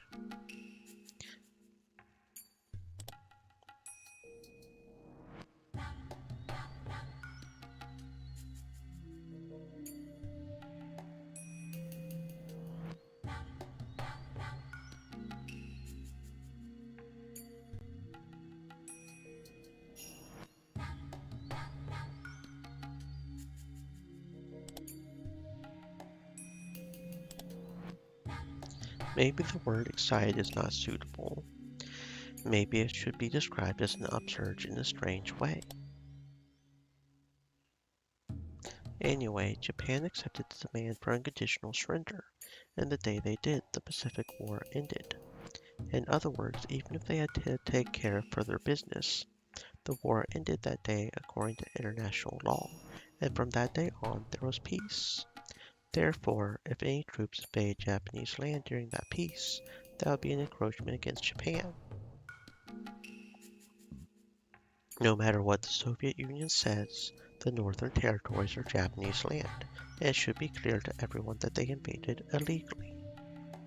Hear, hear. And now they want to settle by returning a mere 2 islands to us? Who do they think they are kidding? Listen, Habomai, Shikotan, Kunashir, and Iturup are Japanese territory. Their total area is equal to an entire prefecture. What would you think if the Soviets invaded and occupied one of our prefectures? Would you settle for just getting a half of the prefecture back? No, you would not.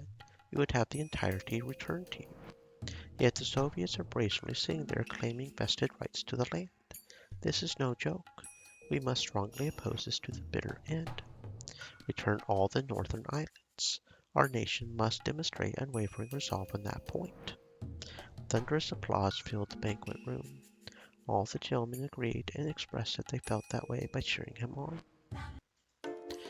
In all that hubbub there were 2 people standing by the wall who did not seem to fit in with the rest. They were wearing sharp-looking suits, and while a little too old to be called a young man, they were certainly being young compared to all the elderly gentlemen in the banquet room. Why do politicians always tend to lean right or nationalist and be so partisan? That is simple. What politicians want most are votes, and votes are cast by their constituents. But not everyone over 20 actually votes. Voter turnout is highest among those who are retired and have free time. So the elderly interested in politics monopolize the votes. And that means the key to their election is whether or not they can secure the elderly vote. The war only happened 40 years ago. In other words, the generation that is interested in voting is a generation from before the war. My mother talks about air raids often. She used to live near Matsuribayashi, and she lost all of her family in an air raid. She had to walk across the burnt fields all alone. That is right. Our parents went through the war.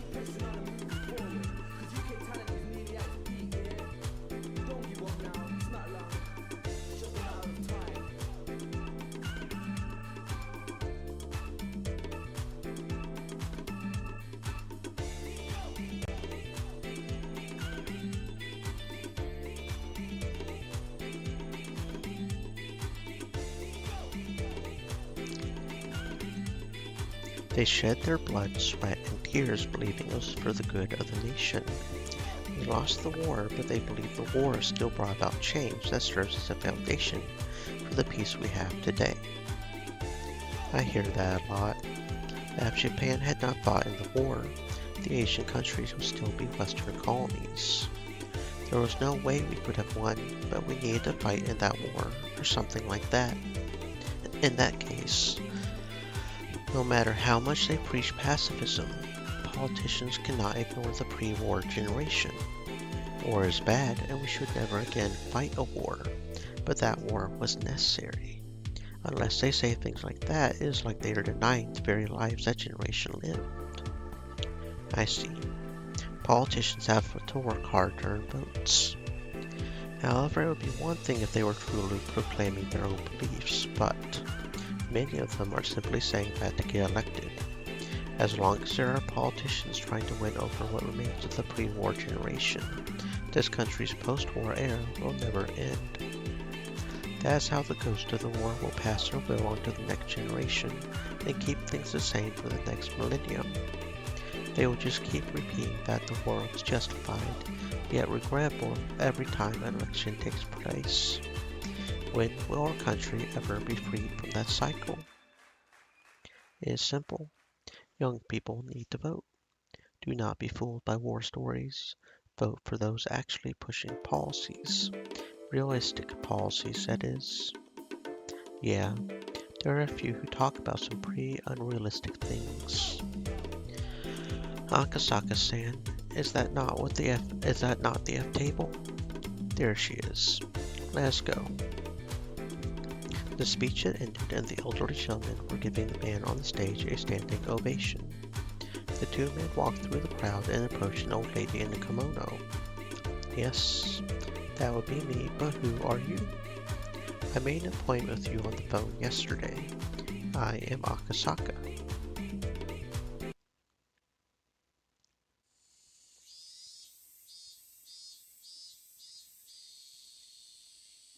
My husband worked so hard for this country.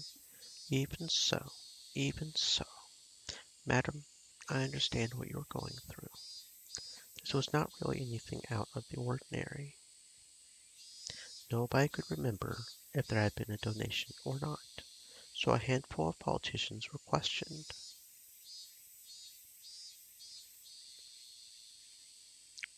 As a result, some came up with a scheme to blame a sick, elderly man who had already retired, with only a short time left to live anyway. He was a perfect fit for them. The elderly man had already been sick in bed, and the shock of his friends betraying him had taken away his will to live. The only thing his wife could do was to simply watch him suffer. She kept crying while telling the men about her husband's achievements. If your husband is in fact innocent, a judge will rule accordingly. Do not worry. All false accusations will be cleared. I already know that, because he is innocent, but he will not live to see the verdict. He worked so hard for this country, and this is what he gets in return at the end. How can he rest in peace? Akasaka nodded and tried to find the right words to say to her. His colleague rummaged through a pile of paperwork behind him. The papers were filled with fine print, and it would be hard for an onlooker to tell exactly what they were. However, the way he was looking at them made it very clear that they contained something important. Akasaka-san, this is amazing. This records exactly how the money was moved. Akasaka gave him a signal to remind him that this was not the place to be looking through those documents. Madam, there is not any more paperwork, is there? No, that was the only thing in his safe. Please, use it to get back at those ingracious bastards. My husband did so much for them, and yet they... Madam, you do understand that some things in these documents will implicate him, do you not? Yes, I understand that. One cannot be honest all the time when one is a politician. I am his wife after all. Thank you for your cooperation. I will use this to expose the injustice that was done to him. Only one thing. May I ask you just one thing, though? Could you wait until my husband passes away before making this public? The paperwork Akasaka received was something her husband intended to take to the grave with him, something that should not exist in this world. If it went public, her husband's name would be disgraced. Akasaka nodded. I understand. You have my word. Vast public funds were moving from Kasumi Gaseki. The funds were issued to sub-branches to carry out national policies. But various ideas over those public funds always came together, and there was never an end to those trying to poke a straw into it and suck it out like a mosquito. Excess dividends, cordial patronage, profits for organizations that benefit themselves. Many financiers approached and adhered to officials and politicians, hoping to earn those gains, and the bureaucrats constantly indulged them. That is how Japanese corruption works. These illegal pipes form bypass after bypass in Kasumi Gaseki, siphoning off public funds for their profit. To find and destroy such pipes is, of course, in the national interest. But eliminating the illegal expenditure is not as simple as all that. There are important people connected to those pipes, and when those people are investigated, a major political scandal takes place. The reason why the government does not investigate such illegal expenditures is not only to protect vested interests, but also because they are conscious of the damage these scandals can cause politically. To put it more succinctly, the government cannot endure the pain of pushing pus out of a wound. The closer the exposed subject is to the top, the greater pain faced by the government, and that affects the cabinet approval rating. The closer the subject is to the core, the more extensive damage to the heart. The secret investigation Akasaka was leading went as close to the heart as it got, and could cause a collapse of the administration from shock. Akasaka was tipped off that a huge amount of public funding was leaking out through an alumni organization of the 7 imperial universities, so he and his colleagues have been conducting a secret investigation into the matter for a long time. His target was tightly knit, but he learned the wife of one of the organization's senior members bore strong resentment toward them after her husband was made their scapegoat, and he managed to contact her. And because of that, he had got his hands on extremely important information.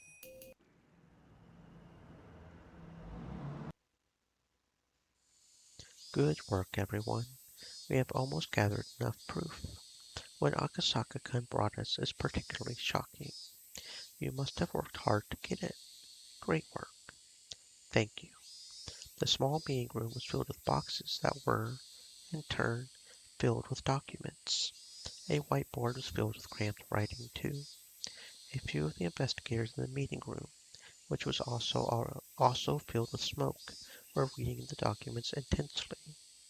Their intimidating manner clearly indicated that they were police officers with a great deal of experience. Akasaka was one of those men. It had been a while since Mamoru Akasaka was transferred to this department. When he worked on the case of the kidnapping of Minister Inukai's grandson, he had been a rookie, but by now he was an experienced investigator. After a knock on the door, an elderly man entered the room. Everyone straightened up all at once. Sir, thank you for stopping by. Thank you. You do not need to stand. Relax. I brought a wonderful gift for you all today. Kano, you will get to go to your son's Parents' Day meeting after all. The meeting room was filled with sighs, tinged with exasperation and resignation. It certainly was not because any of them hated going to Parents' Day. I knew it. I thought it was about time. Shit. Akasaka's colleague complained. They had been so close to getting to the root of this issue. They had such strong evidence. Akasaka, on his part, was not too disturbed. This had happened several times in the past, and considering how hot the documents he obtained were, it was easy enough to predict.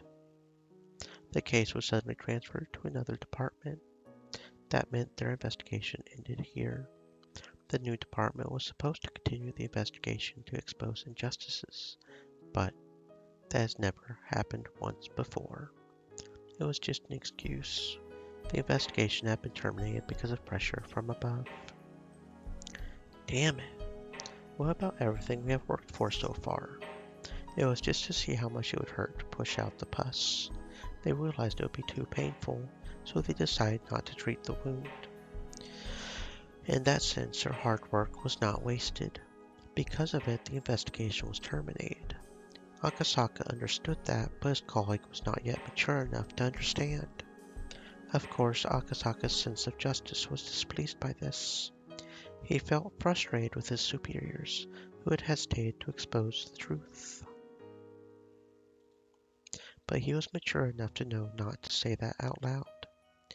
We will organize what we have and hand it over to the other end later.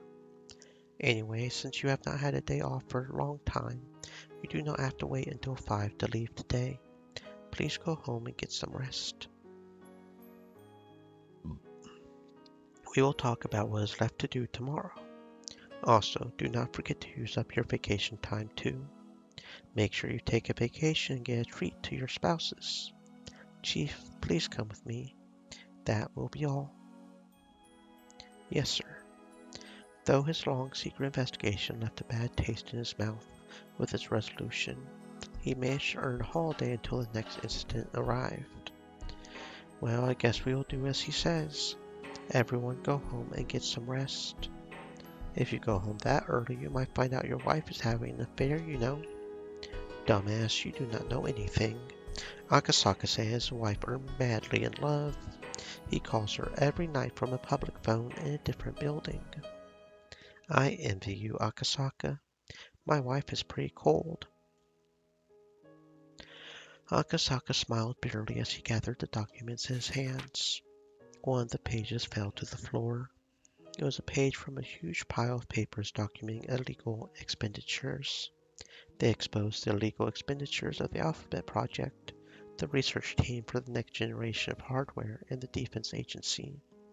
It was entirely possible that this project was created in the first place for the purpose of funding these illegal expenditures.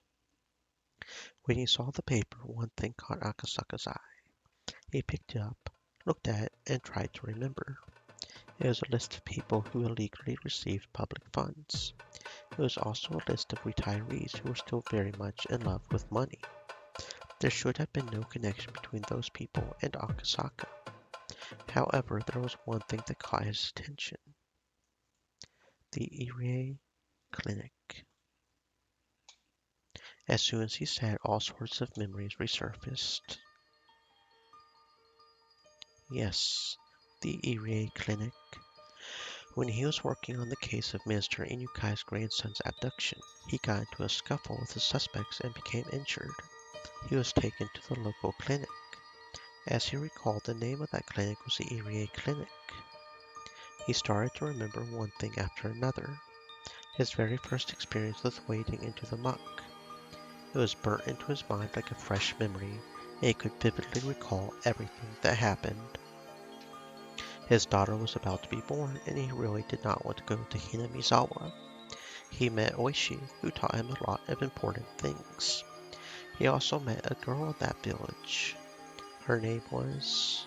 yes, Rika Furude. That was it. How long had it been? How old was she now? As he remembered her lovely smile, he also remembered the ominous prediction she made. She had predicted that if he did not go back to Tokyo, something terrible would happen.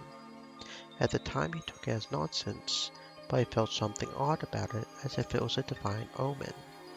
Then he remembered Yuki, who was about to give birth. He became concerned that something terrible would happen to her, but he could not just leave and go back to Tokyo. That is why he called her right away. He told her something would happen. He told her to be very careful until he returned. Yuki had laughed and told him he was being paranoid, but that phone call indeed saved her from a calamity. Akasaka had found out about that when he visited her after returning to Tokyo.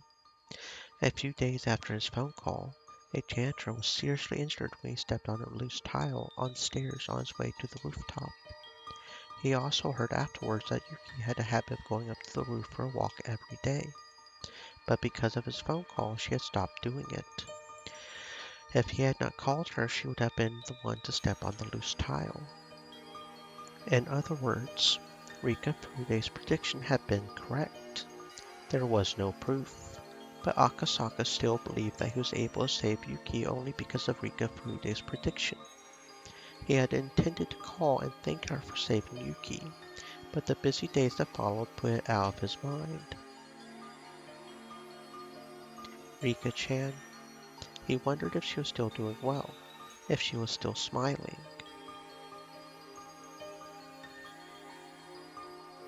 Akasaka remembered the sad prediction she made on that night under the moon, while still wearing that smile. That is right, she had said something.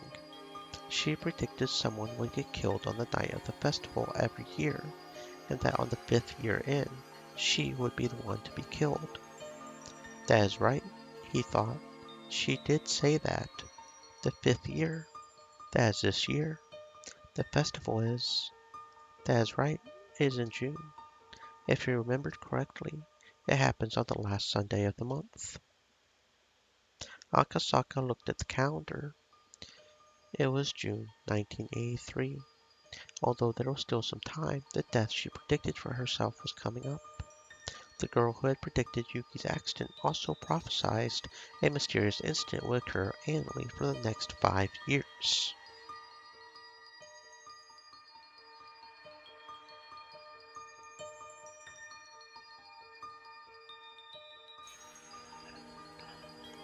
If they had actually been happening, then it would happen again this year. Akasaka wondered if Oishi was still at the Okinomiya PD. If the annual incident she predicted actually was taking place, he would know. In other words, he could confirm if Rika Fude was going to be killed or not with a phone call to Oishi. The girl who predicted her own death had muttered that she did not want to die. Muttered. No, it was clearly a plea for help.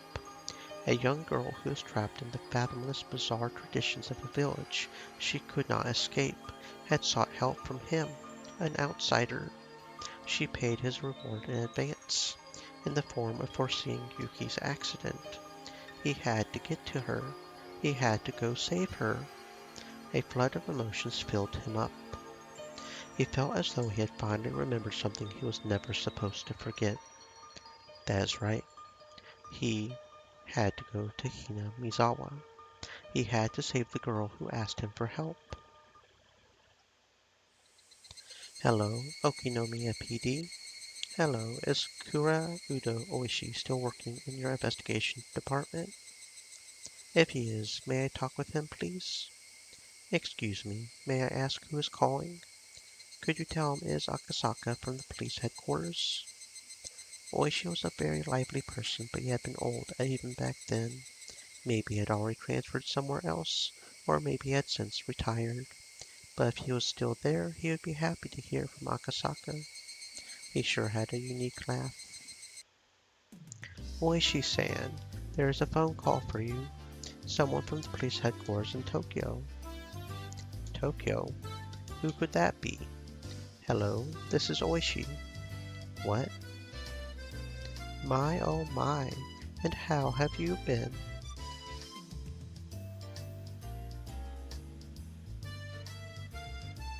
So that's the final piece. That is the final piece, is Akasaka getting in here and kicking some ass.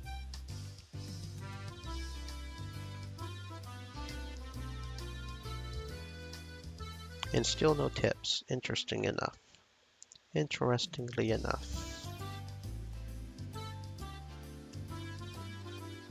And there are tips.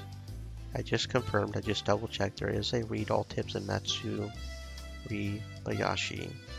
But there's only gotta be one or two, because I don't know. Anyway.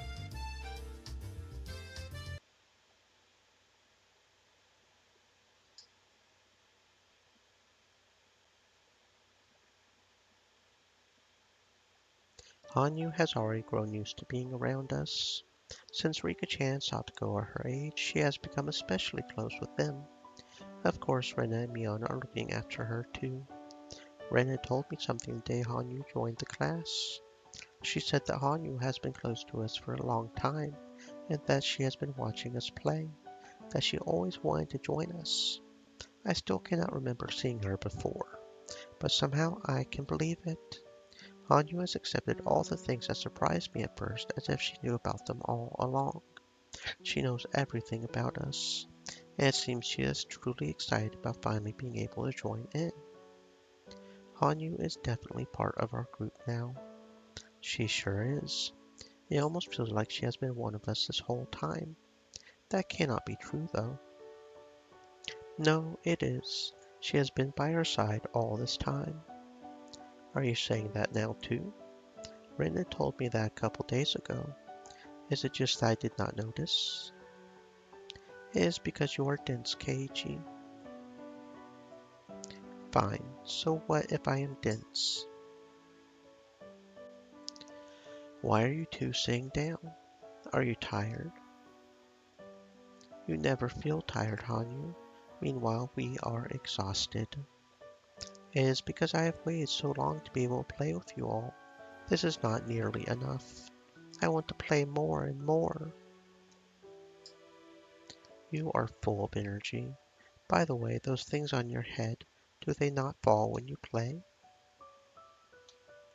Hanyu has horns on her head. I thought it was a hair accessory of sorts, so I did not want her to lose it while playing. I was going to offer to hold it for her while she ran around. But Hanyu's face clouded over, and she apologetically held onto the horns.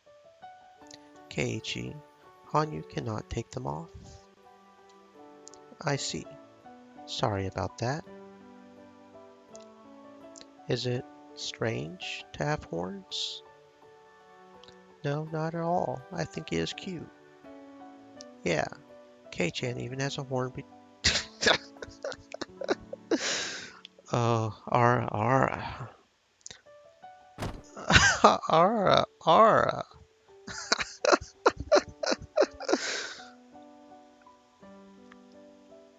What kind? Renaissance punch is still the only thing I cannot follow. Are you quite alright, Mion-san? There is a depression in your face. Everyone laughed except Hanyu, who did not seem to get it. I should not have said anything. I bet she does not like to talk about her horns. But if I try to apologize, I think things will get even more complicated. As I thought about what to say, Rena took the girls over to the shrine gate. Do not worry about it, Keiichi. Hanyu tries not to let it bother her, but she has not had enough training. So she does not like to talk about them. Sorry, I will be more careful. Hanyu came to Hinamizawa a very long time ago. She did? No wonder she knows so much about the village. I do not know where she lived before she came here. I asked her once, but all she said was that it was a place I would not understand. Hanyu said that she, or rather Hanyu's people, could not live there anymore. They looked for a new place to live for a long time. They traveled a very long way before arriving in Hinamizawa. There was a beautiful swamp in the area, and that was exactly what Hanyu's people were looking for. But there was a village nearby where people lived. To show respect to the original inhabitants of an area was law among wandering people like Hanyu's. Her clan decided to live peacefully and coexist with the villagers. However, their attempts to coexist did not go so well. The villagers were too childish and immature to accept these newcomers. They strongly rejected them and caused a terrible, tragic disaster.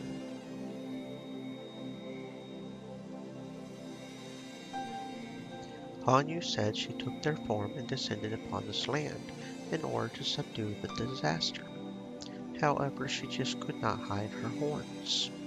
The forbidden ancient documents say that Hanyu descended into the Furude Shrine, appearing as she does today. It also states the following. Hanyu's people cannot live anywhere other than this village.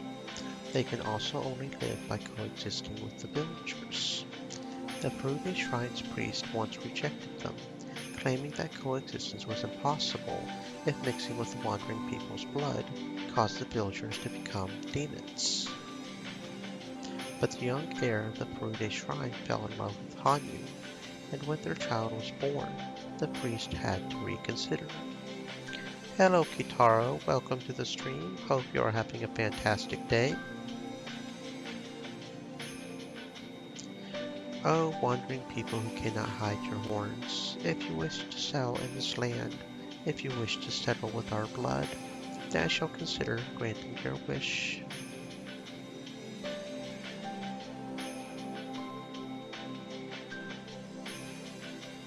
I guess that answers that question, okay. Kitaro VT said, I am great. How are you? I am doing fantastic, thank you for asking. Just enjoying a fantastic story. And apparently there are aliens involved. However, as the demon's blood mixed with the villagers, it became hard to tell who was human and who was demon. The villagers began to cast suspicion on one another, haunted by that paranoia. Unless all of that was resolved, coexistence would be impossible.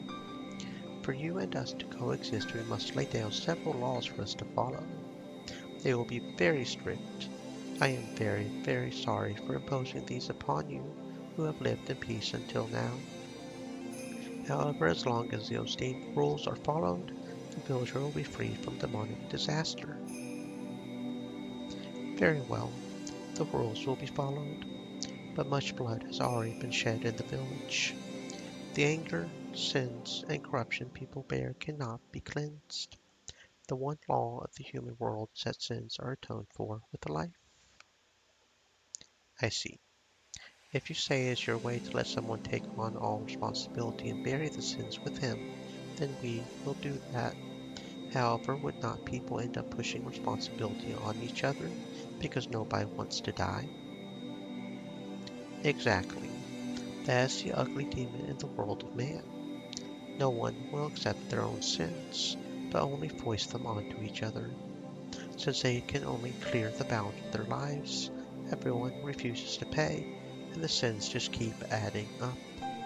Without cleansing them, they stagnate, and people cast them upon each other forever, doubting each other and passing them around. I see. If that is the unopposable law of this world, and you yourselves are troubled by this law, then in exchange for coexisting with us, I shall grant you a world where people do not blame their sins on each other. What kind of world is it? So long as mankind exists, they will commit sins and give rise to corruption. How could that all be erased without foisting it onto someone else? Let me bear all the sins and corruption born from man, and purify my soul. Let all sins rest not with man. If they are borne upon myself, then man will not need to force them on each other. What are you saying? Are you really going to make yourself into a sacrifice? Someone has to take on the sins, otherwise they will not be cleansed. That is the law of your world, is it not? A different ancient document also states the following. Of course, it is a forbidden one too. Only the head of the Fude family is allowed to read it.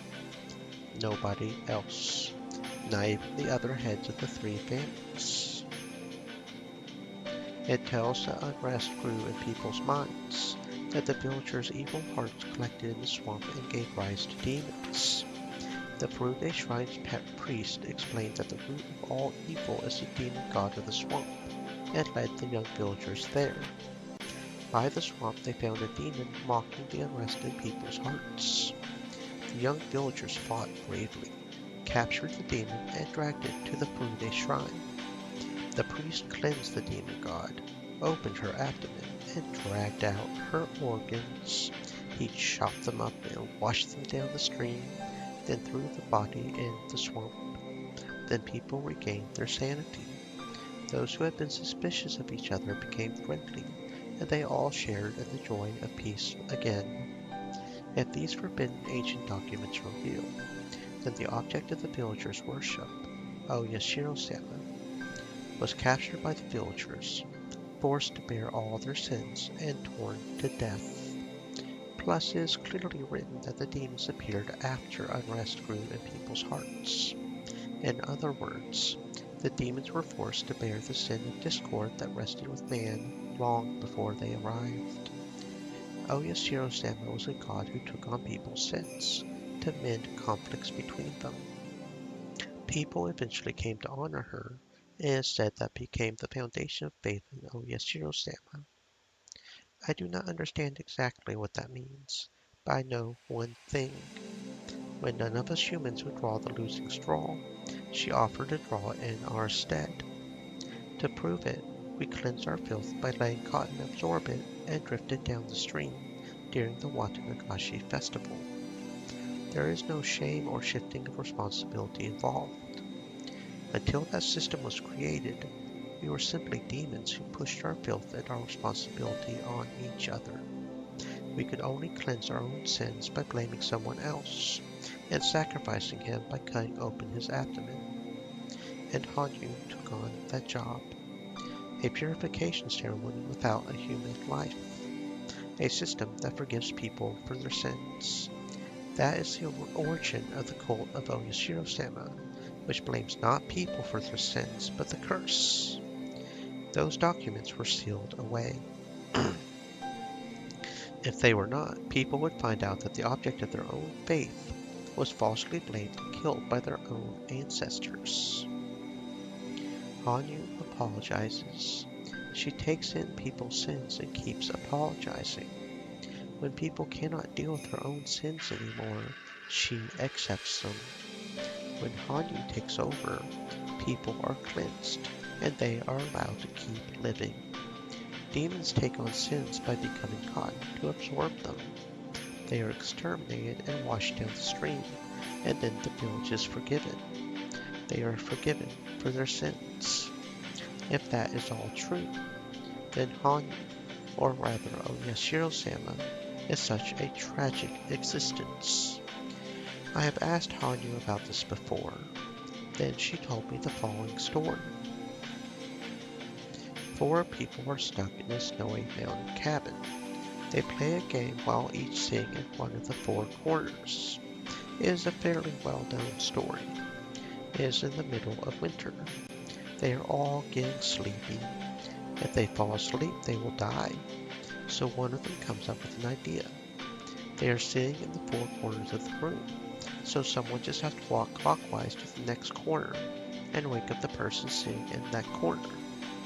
The one who just walked will sit in that corner, and the one who just woke up will get up, walk to the next corner, and wake up the person sitting there.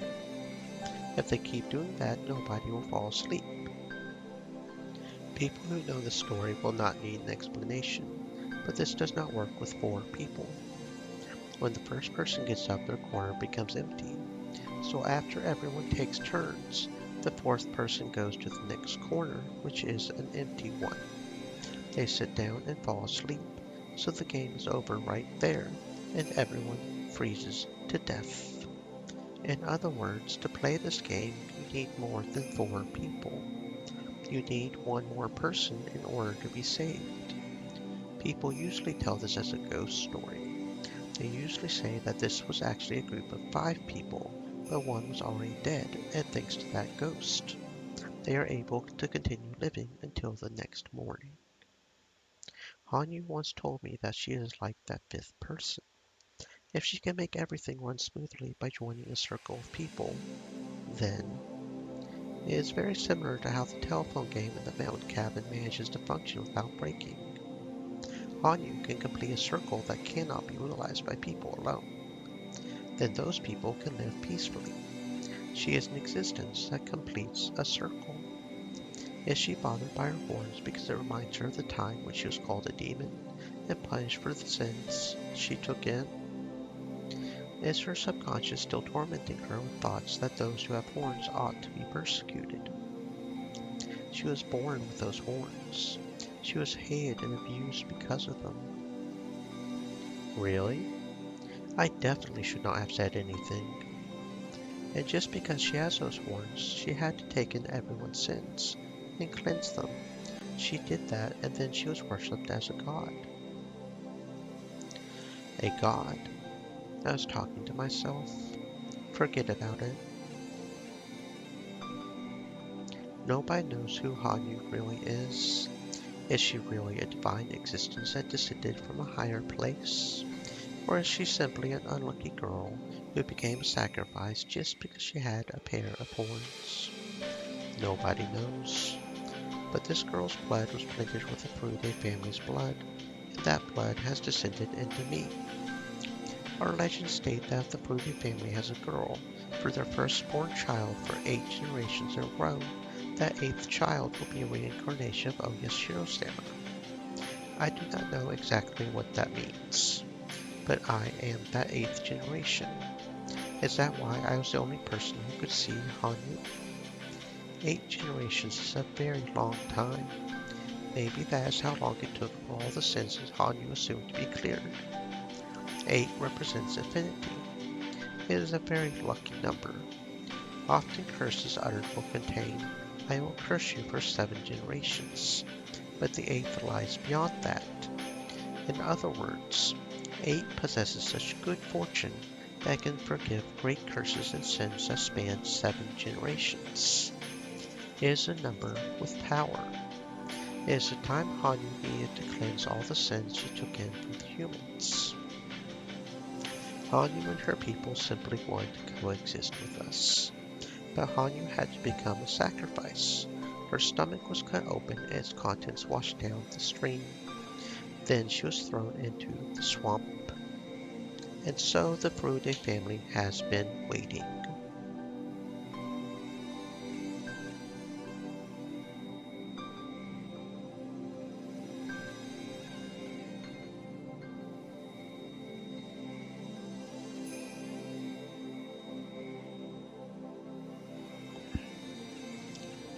They waited for a very long time for her to come back.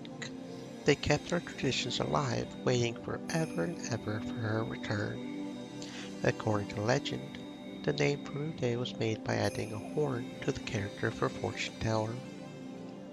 The Furude family rose when Hanyu's bloodline was combined with that of human beings. Hanyu is the ancestor of the Furude family, as well as the mother of us all. When I was little, Hanyu taught me a lot more things than my mother did. It is no wonder. I am her descendant. The curse on the clan who exorcised and buried their very own mother was finally absolved after 8 generations, what seemed like eternity. And then she met me, her descendant, the final generation of the Furude family. Sometimes when I think about that, I feel like there must be some important meaning to this hapless fate thrust upon me. But what kind of meaning could the trial I face, the trial of breaking through the obstacles sealing my fate, have upon the curse that plagued Hanyu and the Furude family for over a millennium? 8,000 years is simply too long a period to communicate thoughts and intentions correctly. Hanyu has become the curse we call Oyashiro-sama. Though she originally was a means of salvation, she has become a chain that binds people.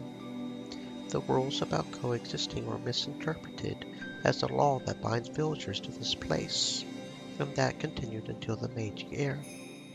And while the village winds once again blow toward the misunderstanding of isolation, thanks to the dam conflict, how does that play into my meeting with Hanyu and this motley fate we are trapped in? I have not lived long enough to be able to understand that.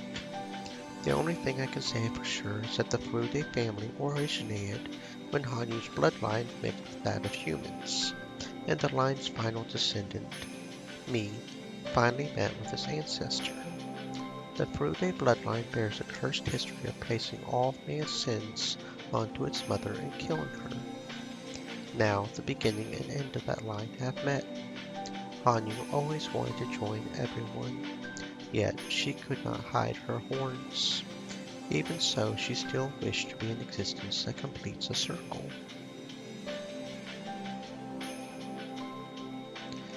It is a child's job to bury their parents.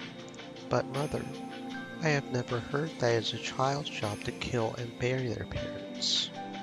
Do not ask, child. I am not human. My horns are proof that I am a demon. A demon's job is to take on the calamities of the human world. Bearing the calamities of this chaotic world and cleansing the unrest in mankind's hearts is my role. Then, mother, why do you have to be the one? People's sins are people's sins. They are not yours. Listen, child. People live with their sins. They cannot live without making someone else take the blame. Nobody wants to take the blame, so they shift that responsibility around. That is a demon, the true demon disrupting the world of man.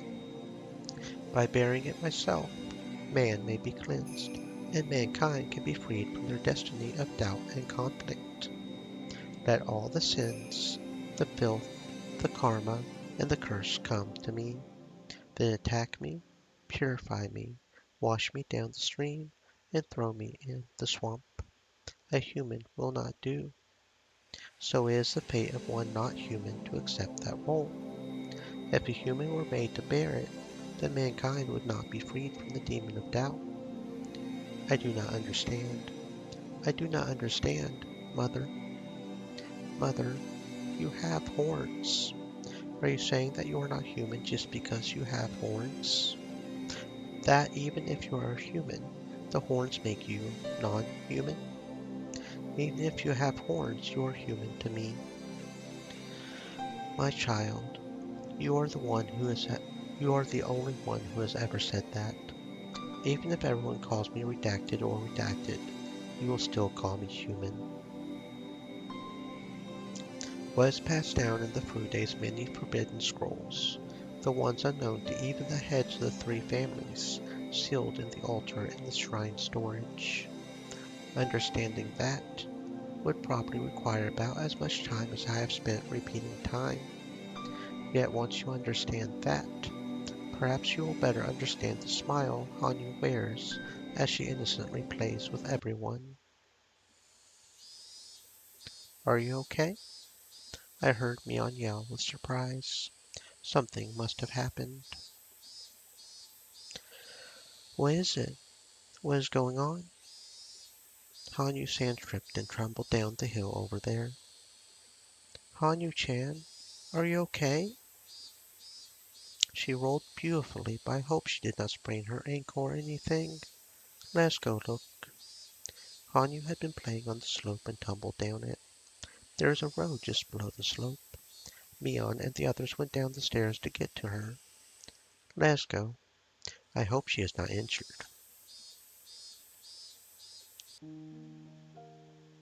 When I got there, I saw Tomitake-san and Takano-san.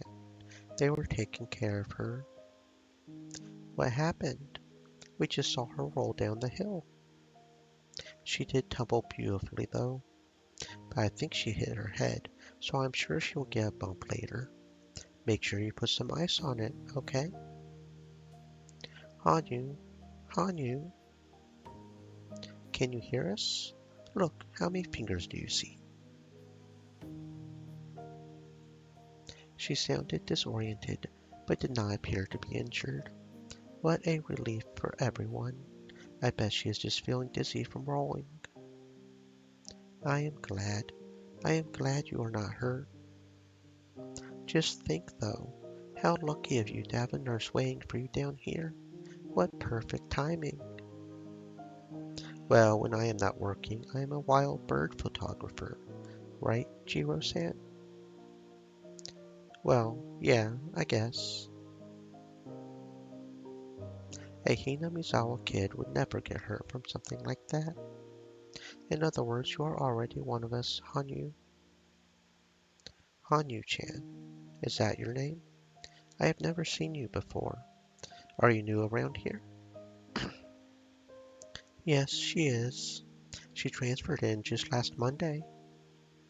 What are these? How peculiar. Are they some kind of toy?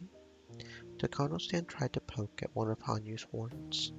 They would be an interesting hair accessory if they were an accessory. That is what is cute about Hanyu-chan. Please do not touch them, though. Oh, is that so? I do not think they are that cute, though. After all, they look just like a monster, do they not? Suddenly Hanyu moaned as if suffocating. Takano, Hanyu is not a monster. Do not ever say that again. That's right, Takano-san, that was mean. Sorry, I did not mean to be rude. Rika-chan said rather firmly. I am sure Hanyu does not want to hear that word. Sometimes Takano-san says things in a derogatory way without realizing it herself. But I guess there are things you cannot or should not say. Hanyu was looking at Takano-san with a complicated look on her face. After seeing that expression, Takano-san realized she might have hurt her feelings. She apologized and left with Tomitake-san. Are you okay, Hanyu? You landed beautifully too, so you are not too injured. Rika, that person, her, that is Takano. Takano, Takano. Hanyu repeated Takano-san's name. All of a sudden I grew worried that she hit her head or something. Hanyu stood straight up and grabbed Rika-chan's collar. Rika, it is Takano. Takano. Takano. That is right. She is Takano. No, Rika. Takano. Takano. Do you not remember? I know. Mio Takano, right? From the E-Ray Clinic. You cannot remember. Sorry, Hanyu. What are you talking about? Rika, this cannot be. This is the last one. The last one. She finally imprinted herself with the true enemy's name while enduring the pain of her stomach being cut open. And yet she cannot remember. Rika Furude has failed to inherit the memory of the fragments. Well, maybe we can still make it through. I mean, names are hard. The detective from Tokyo remembers, right? The detective from Tokyo is going to come help. So maybe it'll be okay. Maybe it's better she doesn't remember if everything is going to be okay, really. Akasaka, thank you, Akasaka, that's the name. Long time no see. Oishi-san, you have not changed a bit. What are you saying? I have been on an apple diet lately and I have lost a few pounds. Can you not tell? But just look at you. You look great. Well, I have to stay in shape for my job. Hey, Kura-chan. Is this a new guy? The one who came here a few years ago from Tokyo? Nice to see you again too, Hondaya? Hondaya? Hondaya? Honda. He is a car. It has been a while. My, look at you. You must be nice to be so young. Well, since you came such a long way, said, LOL. Let's just head to a restaurant. I am a regular there, so I'm sure we can get in before it opens. Come on. Oishi-san, are you sure? Do you not still have some work to do? What? Not at all. I am on special training with a mission investigator from Tokyo headquarters. Come on, let's get going. Oh, wait, I have got to make a phone call first. They are greenhorns compared to someone like you, but I have put some help together for us. There you are. Kuma-chan, do you want to come play with us tonight? Oishi-san, you really have not changed a bit. Akasaka used to think Oishi was not serious enough about work, but after experiencing many different things in the real world, that preconception had completely disappeared. Oishi is that way because of his experience. It is not always best to take things seriously. In this world, sometimes being that frank can help. In Akasaka's case, people often tell him to relax more, but in Oishi's case, maybe he should straighten out a little. Come on, Akasaka-san, let's go. Yes, at once. Good answer. You sound like a veteran police officer now. Glad to hear it. The old Akasaka would have thought Oishi was making fun of him, but by now he could take it as an honest assessment.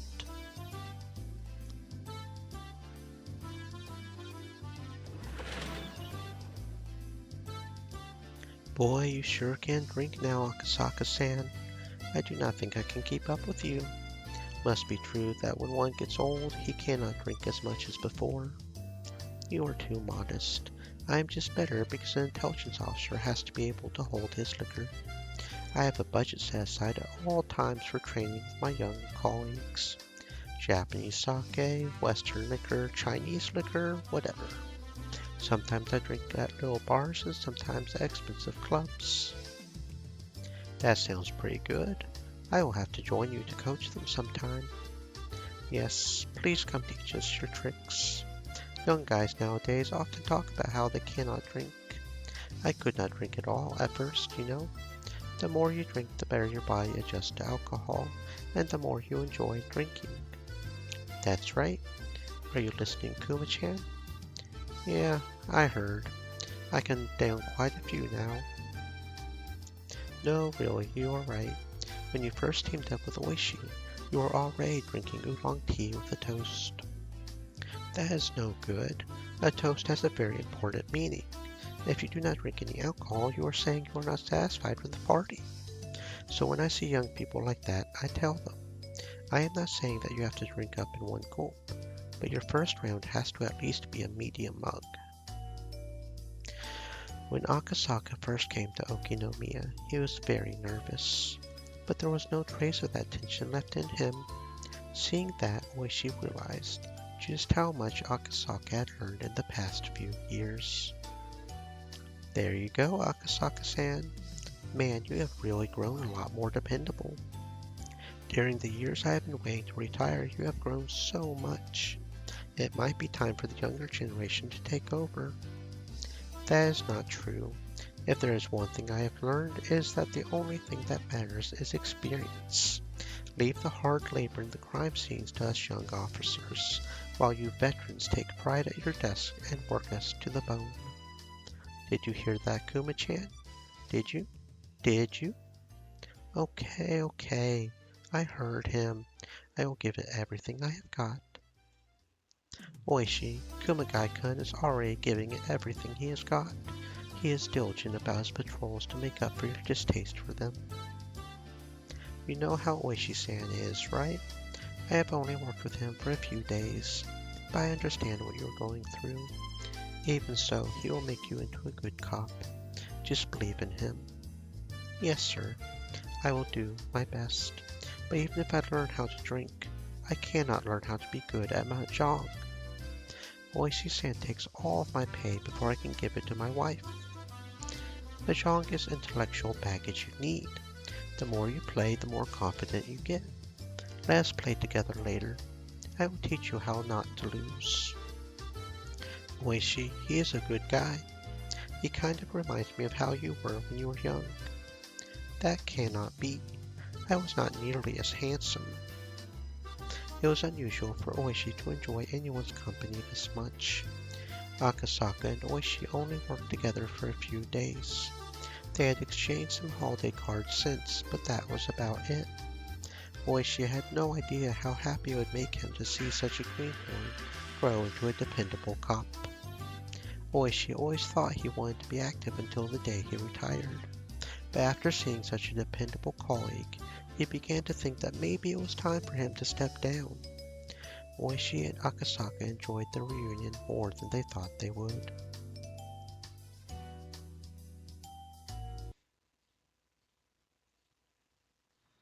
The owner of the place was bringing the electric sign inside.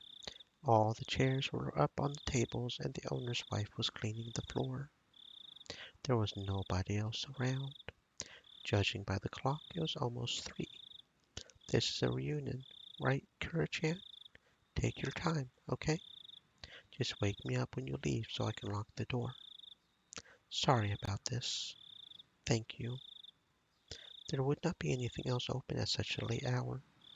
Oishi and his colleagues still wanted to talk, so they decided to stay. Kumagai could not fight his sleepiness and was nodding off. They were talking about Akasaka's job.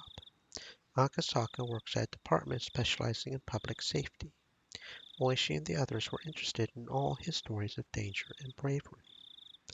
Anyway, I want to meet with Rika Furude. By Rika Furude, you mean the orphaned daughter of the Furude family. Orphaned? What happened to her parents? Rika Furude had predicted that there would be an incident in Hinamizawa every year for the following 5 years. Her parents, according to her, were supposed to be killed on the 3rd year running. Yeah, it was the 3rd year of the curse of Oyashiro-sama. 1981 it must have been. The Furude couple died rather suspiciously. It was 3 years after he came to Hinamizawa, Akasaka-san. 3 years? Did it happen in June, 3 years after I visited? Yeah, that is about right. Why? Is there something about it that bothers you? Akasaka shut his eyes tightly to chase away the alcohol in his brain and tried to remember the girl's prediction. He had, after all, come here to confirm it. I came here in 1978. And what about the damn construction site manager? That's the guy I played mahjong with. How has he been doing? It was in the newspaper, I think. Maybe it was just the local ones. Well, he was killed in a fight with the other workers that year. Rika Furude had predicted that he would be killed in a gruesome way, that his body would be dismembered. Was he mutilated? See, you know about it already. That is exactly it. His right arm is still missing too. It is so unfortunate. The following year, on the same day in June 1980, Satoko's parents will be pushed to their deaths. Maybe it should be called an accident. A lamentable accident. I will continue. The following year, the year after the manager's death, I think. Let's see. I know. Satoko-san it was. I think she is a little girl. Did her parents die in an accident? Oh, how much do you already know? That is right. The dam supporters, the Hojo couple, fell off a cliff while on vacation, though it still has not been confirmed if it was an accident or an incident. And the following year, on the same day in June 1981, my parents will be killed. And the following year, yes, Rika Furude's parents died, but none of those incidents make sense. You sure know a lot about the curse of Oyashiro-sama. None of these incidents were made public because of pressure from the locals, so I am surprised at how much you know about them. I cannot believe this, but even you cannot know about the following year, because starting with the 4th year in a row, we decided to investigate secretly. I think I know about it anyway. And the following year, on the same day in June 1982, Satoko's mean aunt will die. Her head will be smashed in.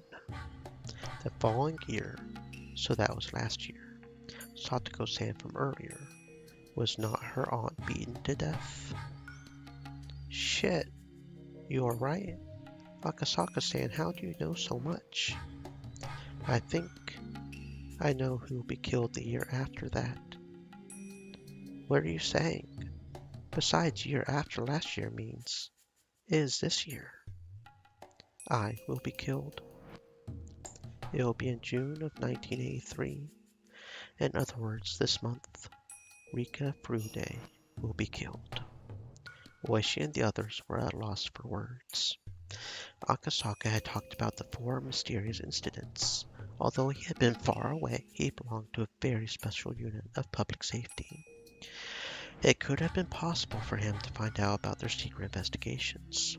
That is why it was not that odd for Akasaka to mention the series of mysterious deaths, even though he had been far away from Hinamizawa. However, not only did he know about them, but he also named the next victim. Oishi and his co-workers had sobered up entirely. Akasaka-san, it is getting late. We are all exhausted, so let me get to the bottom of this. What is it that you are trying to say?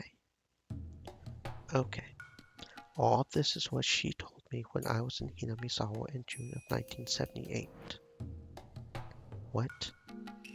Oishi could not believe what he was hearing. He was left speechless. I know it is hard to believe.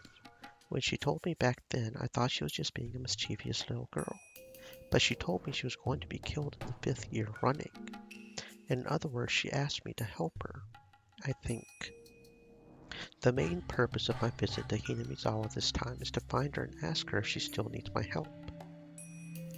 Akasaka-san, I am retiring this year. I want to take revenge on the people who killed the manager on the 1st year. I will jump on any lead I can find. So let me just confirm this with you. What you just said is not a joke, is it? If it is, you had better tell me right now. I am telling you the truth. Rika Furude told me this in June 1978, but at the time I did not think anything of it, so I did not tell you about it. I am very sorry. No, you did not know. Even if you had told me, I do not think I would have believed you. Only because it happened 4 years in a row do we believe you now. Oishi must have been thinking that if only Akasaka had told him that back then, he could have saved his friend.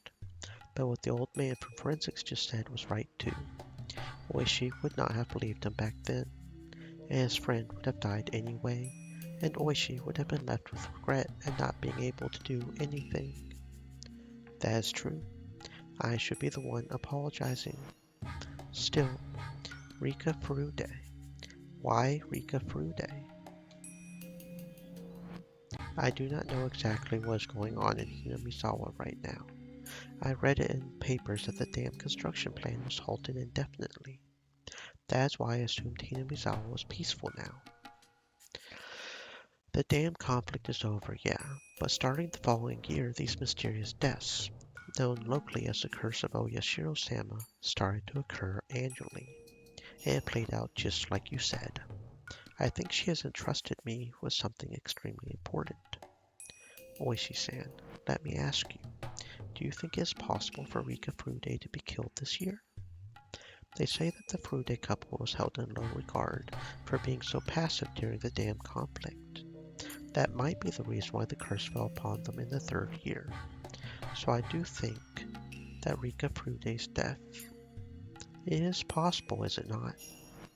Oishi nodded slowly. I am going to try to get in touch with Rika Furude tomorrow. I think the best thing to do is to talk to her directly. Can I come with you, Akasaka-san? This story about Rika Furude sounds like something very important for me, too. But if she does not have her memories, then she will not know. Oh, this could be bad. This could be bad. My, you have come bearing quite the incredible gift. I'm getting a bit intrigued myself.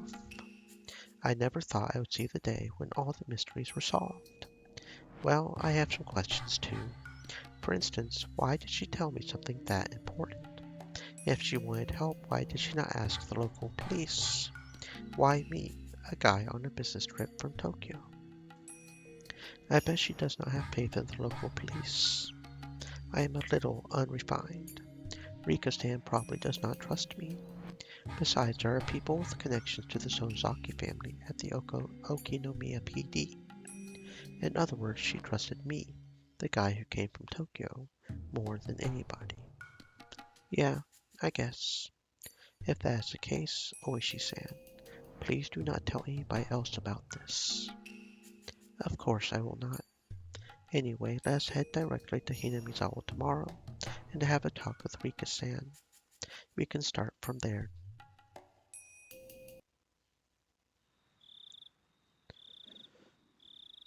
It will be interesting to see how that goes for sure.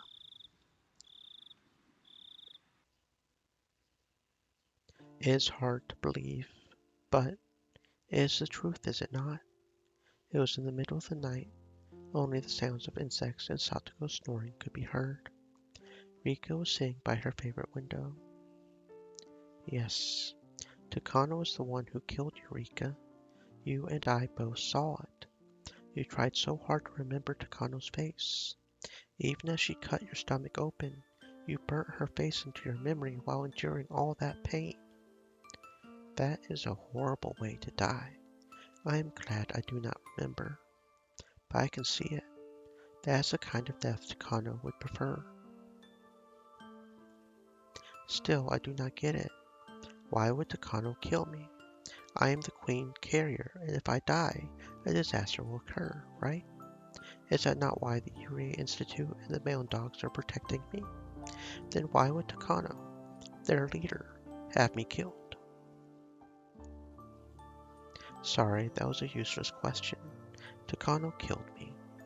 That is the truth, and her motive does not matter, does it? But still, why Takano? Although she just said that the motive does not matter, Rika went back to the same question.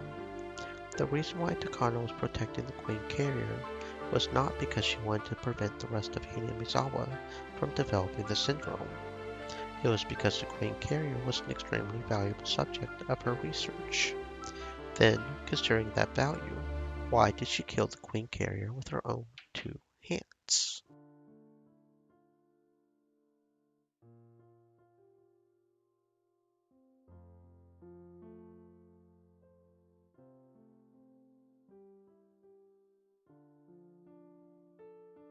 I think I may have discovered a potential bug with my stream elements. Thirsty reminder. I've got it set so it goes off with 0, so I thought that would mean that it always goes off. But apparently if somebody talks, that resets it. I'm starting to think that, so I will have to figure out how to make that stay thirsty thing trigger literally every hour. Since apparently I did not do it right. Is Takano my only enemy? The mountain dogs are after you too. I do not know if Irei is your enemy or not, but I do not think he is. Takano and the mountain dogs are my enemies? You have got to be kidding me. How can we possibly win? There is no way. Unless there is a miracle of some kind, we cannot fight against people like them.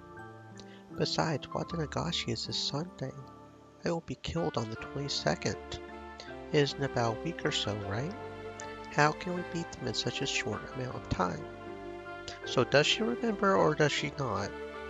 Is it that she remembers, she just does not remember her death like usual? Because if so, that's fine. Because she could still tell Akasaka that, yeah, she could still say it. So as long as she remembers, that's fine. How can we beat them in such a short amount of time? Shall we try going after Takano with a metal bat? That will not work. She is only one of them. Even if we take her out, the mountain dogs will still get us.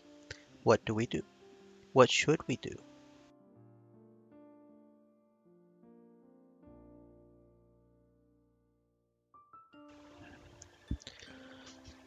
I do not know either, but we did not even know our enemy before now. This time, we do. There must be something that we can do. This was the first time in a long time that Hanyu had spoken so positively.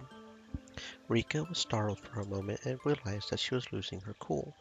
Is she going? Oh! I just thought about something. Is she going to really get the courage up and tell um Akasaka literally everything? Because if so, that would be really crazy. And if he believes her, would he be enough to tackle the mountain dogs? She took a deep breath and tried to calm herself down. She was still confused that Takano was the culprit. Rika had always thought of Takano as her ally. There were, after all, many reasons why Takano should treat her well. Rika could not even think of one reason why Takano would want to kill her. Still, Takano was always thinking about bizarre things. There was no guarantee that a crazy idea of hers could not become a motive. So that means, if Tomitake is killed, then is he an ally? I think he is. That's an idea, Rika. You should talk to Tomitake. Considering how much he loves her, I highly doubt he will believe that. Takano was accompanied by the mountain dogs because of an organization named Tokyo. So could Rika ask for help only from someone affiliated with that organization? In that case, Tomitake was the only one she could talk to about the issue. Although, Irei might also be worth having a talk with. But then, that was why she needed to know. She needed to know why Takano wanted to kill her. Unless she could explain that, they probably would not even believe her. Besides, like I just said, Tomitake was in love with Takano. He would not doubt her so easily. He really seemed to be keeping a little distance from Takano. he might be a little more inclined to believe. But as someone who is simply a doctor, he knew little about Tokyo. He might end up being useless to Rika. Then should she call the police? No way. Definitely no way. There was no way they would believe her. If she were to make a call and say that a strange organization named Tokyo was trying to kill her, they would think she was crazy. Then what could she do? How could she save herself? The scariest people in Hinamizawa were coming to kill her. How could she run from them? How could she fight them? How? If she had remembered the scene of Takano killing her, then she would not have been so confused, because seeing is believing. But she did not remember. This was just what Hanyu was telling her. She did not want Takano to be her enemy. This was a truth she did not want to accept, so she was tempted to just say that this was all simply Hanyu's delusion. Calm down, Rika. We learned in our past life. Do you not remember the previous world? The previous world. Okay, so she does remember in general, she just doesn't remember the death. Okay, cool. Do you mean the one where Rena spread gasoline all over the school and locked everyone inside? No, the world after that. Do you not remember? In that world he came back. Teppei Hojo did. That is the worst possible world. No matter what we do, the counselors will not do anything. Okay, wait, so does she not remember that specific world, period? She remembers literally all the other worlds, but not that one specifically. No matter what we do, the counselors will not do anything. Satoko goes insane within a few days. Someone from our circle of friends developed a syndrome and attacked Teppei, right? No. In the previous world, we all went to the child consultation center and saved Satoko. In that world, Keiichi taught you so much. He taught you that you have to believe, otherwise a miracle will not occur. And he also said that if everyone believes, our wishes will definitely come true. That sure is something Keiichi would say, but that is great. To defeat the world. Okay, so yeah, she doesn't remember the last world. She remembers all the other worlds, like the one where the school almost caught on fire, but she doesn't remember the last one.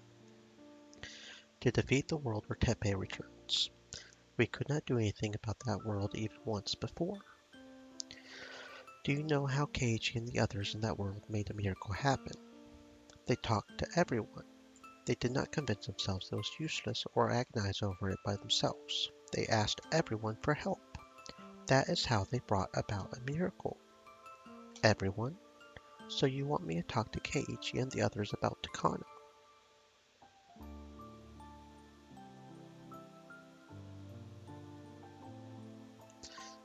Do you really think they would believe me if I told them an organization like Tokyo was after me? Yes, they will. They did in the previous world. Why will you not believe me, Rika? Sorry, it is not that I do not believe you. You saw it, so it is the truth, is it not? I had no idea how frustrating it would be not to remember it myself. Anyway, you and me going on and on about this will not solve anything. We do not have enough power on our own, but we have our weapon. That weapon is the truth. We do not know her motive, but we know that the culprit is Takano. So this is a very good start compared to all the other worlds. But why? Why can you not remember it at the very end? Hanyu ground her teeth remorsefully. She saw the truth just a short time ago, so she could not believe that Rika did not remember anything. If it was something she had seen herself, then she would not even need a motive. But she had not, and that was why she could not understand. Why was her memory missing even when Hanyu's memory was still intact? Did that mean their long journey was about to end? I mean, we are on the last chapter after all, so yeah. And hopefully it has a good end. Perhaps her infinitely repeating journey was already over, and this was the last world of all. I thought this world was odd since everyone could see you and you even transferred to our school. But now I can really see how strange of a world this is. There is nothing strange about it. This is just the final world. That is all. I came to this final world so we can gather all our powers. I am not a bystander here. I am your ally. I see. You are no longer a bystander. I have decided not to be afraid anymore. I am not afraid, and I am going to believe with all of you, and a miracle will happen. This is a world we can bet on. This June of 1983, Rika and Takano are fighting. If Rika does not defeat her enemy in time, she will lose. Takano has many powerful pieces, like the mountain dogs. Rika will need a lot more pieces to be able to defeat her. So unless Rika asks for help from many people and gathers an equal number of pieces, the game will not even begin. We have learned the rules of this game board by playing the game repeatedly. It is like a game without a manual, but we have learned the rules and now we know how to fight. We are ahead in the game because we already know what pieces our enemy has. Rika, you have to get busy. We only have 1 week before Matsuribayashi. We had 2 weeks in the previous world, but we only have 1 week in this one. In other words, this is our final chance. Okay, rather than grieving over what I do not remember, I should be grateful that you do. Because if you did not, this final world would end while we ran about in confusion. Also, if I talk to Keiji and the others in the right way, maybe they will come up with some good ideas. Because he was the one who fought with Rena in that previous world, and when the school was about to explode, he brought her back. Exactly. Anyway, let's go talk to anyone we can find. Talk to anyone you can find, like, I keep having trouble with his name, Akasaka. Like Akasaka, who is going to meet with you. Tell him everything. Here's hoping. Fingers crossed. We are too weak by ourselves. Let us gather people and think about what to do. We have to take our first steps towards the miracle, and we have to do that within a week. Hanyu had never encouraged her like this before. She had always pretended to be a bystander. She never wanted to go through the pain of failure, so she never had expectations for anything. But now she was trying to intervene in this world so passionately and proactively. According to Hanyu, there had been another world after the one in which Rena occupied the school. Apparently, Keiichi really inspired her in that world. Rika had nothing to lose. She had to talk to whoever she thought she could trust, and whether she tried or not, she had only a very short time left. She decided to do whatever she possibly could until that time arrived. She would never again act like it was cool to sip wine pretending to be a witch as the end closed upon her. Let's go. Let's go. Hello. It has been a while. This is Nomura. Yes, thank you for the detailed documents from the other day. Thanks to that data, men from the Ministry of Health and Welfare now understand how dangerous Hinamizawa syndrome is. That is the accomplishment of you and the late Dr. Takano. I have only made sure that you receive your fair assessment is all. Anyway, I will make sure the Prime Minister reads your documents. He is our leader after all. I will have the most important person in this country read your article and make sure he understands what important research this is and why Hinamizawa syndrome is an issue that needs his attention. Also, I will make sure the present board of directors realize how stupid they were to ignore your research and ridicule your grandfather's thesis. Indeed, I have great news for you.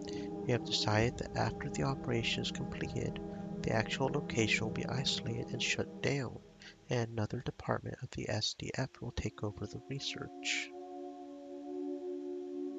So there is someone even behind Kano? You will be welcome there, and you will be able to continue your research for as long as you want without worrying about political factions or funding. That is all thanks to your generous client who wants to reward you for your hard work. You will be given the position of director, so you can devote yourself to your research. Is that not wonderful? Finally, you will be able to accomplish something that overturns common knowledge by researching Hinamizawa syndrome and the existence of parasites that influence human thought. No, I am not just saying that to flatter you. That is what we really think. I see. Sorry to take up your time. I will be going now. I will get in touch with you again. The woman put down the handset of her car phone. Then she picked it up again and made another call. Please transfer me to extension 1001. Yes, this is Watanabe. Watanabe. Yes, the issue from the other day has been taken care of. Yes, Major Takano's documents are wonderful. I made some people from the National Research Center go along, so the men believed it without questioning. Yes, that is no problem either.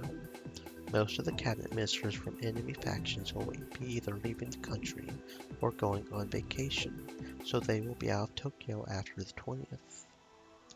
Yes, there are still some unsettled issues, but everything will be set by June 23rd. Yes, therefore the on-site operation will take place at midnight on June 22nd, and the Prime Minister will be asked for emergency sanctions on the 23rd.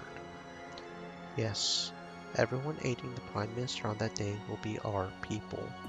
He will not even question a thing. Yes, I am certain. The Prime Minister will definitely sign Emergency Manual 34. Afterward, an investigation to Alphabet's duties will be taken up, and the Okuno, Chiba, and Old Koizumi factions will lose a great deal of sway. Okay, so yeah, the Tokyo branch, all they care about is manipulating Takano to finish off political shit. That is right. It is only a matter of time before we succeed with the Asian Amity and Reconstruction Summit. That is true. If there's Stream money, Elements said, "Stay thirsty, my friends. Hydrate." if there is money to spend on developing domestic nuclear arms or the Japanese-American alliance spanning the Pacific, then it would be more profitable for our nation to spend it on an ODA toward China. The 21st century will be the era of China, with our nation claiming a good portion of the world's population. Japan gets nothing out of wagging its tail for the US anymore. Yes, I know. The 21st century is almost here, yet we are still saying that communism is the greatest evil. Maybe we have been watching too many bad American propaganda movies. Yes, I understand. Okay, then I will see you in Macau next week. Yes, I love to gamble. Yes, it was nice talking to you. I will get in touch with you soon. The woman put down the handset of her car phone and took a breath. She smiled in satisfaction, then picked up the handset again. Give me the chief cabinet secretary, please. Yes, this is Maizawa. Yes, it is me, Chief Okuno.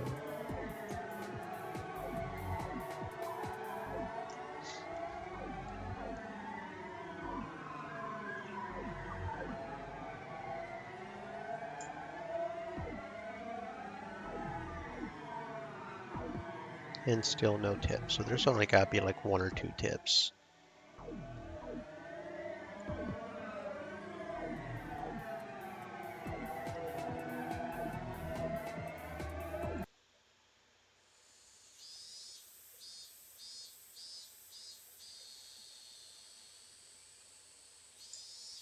Whatever is going on? Rika, you are not behaving normally this morning. Do you think so? Am I acting strange? I do not know how to say it, but you seem much more mature today. Rika is being mature. Hanyu, do not tease me today. You too, Sadako, please do not mess around. I do not feel like it. About a week, counting from today. Sadako gave me a perplexed look. Maybe she thought I did not feel well. I want to talk to Keiichi and the others, including Sadako, but I do not know how or where to begin. We all like to joke around a lot, so they might not take me seriously. How can I get them to understand the danger I am in? Good morning to you, Chie-sensei. Oh, you're here as well, coach. Good morning to you, too. Good morning, Satoko-chan. Rika-chan. Oh my, oh my. Is that a headband for maids that you're wearing? That's against the school regulations. You will be punished. Dr. Irie, stop acting like that at school. Coach, Rika does not seem to be feeling well this morning. Might you check her over, please? Oh, what is the matter? Did you catch a cold? I still do not know how to tell my friends, but Irie, at least, is on our side. Maybe I can talk to him more directly. If I keep thinking about it, I will still be thinking at the end of the day. Maybe I will start with him. Hanyu nodded as if saying that was a good idea. Satoko, let's play a trick on Keiichi. Let's do something to his chair. Please, it's a trap, not trick. I will teach you how to set a trap for Keiichi-san. Hanyu and Satoko ran to the classroom. Hanyu must have left on purpose. I have to use this chance she has given me. Irie, can I talk to you in the nurse's office? Sure, that is fine. Let's go there. Irie probably thinks I am going to talk to him about Hinamizawa syndrome, so he agreed to go somewhere people could not hear. If there is any change in my physical condition, it could be a sign of something very serious. Even if it is just a simple cold, Irie is very concerned about my health. What is wrong? Are you feeling sick? Irie, I'm going to tell you something odd, but I want you to take it seriously. It is a very important matter. I gave Irie the sternest look I've ever shown him as I spoke. Irie usually acts like an idiot, but he can be an adult when he needs to be. Seeing the expression on my face, Irie started to look more grave himself. How do I start? Okay, Irie, I am the queen carrier, right? Yes. The parasite that lives in your body is different from everyone else's. What happens if I die? Like I told you before, something terrible will happen. No, to be precise, we believe something terrible will happen. After all, it is impossible to verify until you die. However, several cases involving social brain parasites similar to those with the Hinamizawa syndrome have shown that the death of the queen carrier can cause mass suicides or riots. That would be Takano-san's area of expertise. Maybe you should ask her instead. I do not know much about it myself. In other words, Takano knows better than anybody that if I die, something terrible will happen. More than ever, I do not know why Takano wants to kill me. There is no way I can figure it out myself. Irie is here with me right now. Maybe he will know. I should ask him. Irie, please do not ask any questions and just answer. Would there be something to gain from killing me? What? Kill you, Rika-san? Who would? Irie, you are not supposed to ask any questions, remember? Sorry. No, I cannot think of anything. There is not anyone who would benefit from your death. I repeat, if something happens to the Queen Carrier, all infected persons will reach the terminal stage within 48 hours. That is what makes the syndrome so dangerous. The scale of the disaster will be far greater than any individual case of paranoia or psychosis. Would anyone profit from that disaster? No way. Killing you is tantamount to killing all 2,000 villagers. Nobody would consider that for a minute, even as a joke. If I die, all of the residents of Hinamizawa will go insane, and may even kill each other. What a perfect ending for people who are descended from demons. Could that be what Takano wants? Since she always talks about dangerous and bizarre things, it is obvious she enjoys cruelty.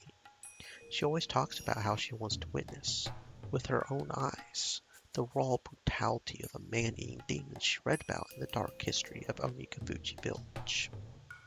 It is possible that she wants me dead just so all the villagers will develop terminal symptoms. Of course, that is in the worst cases. So if something happens to you, there's an emergency measure we are supposed to follow. An emergency measure? I have never heard of anything like that.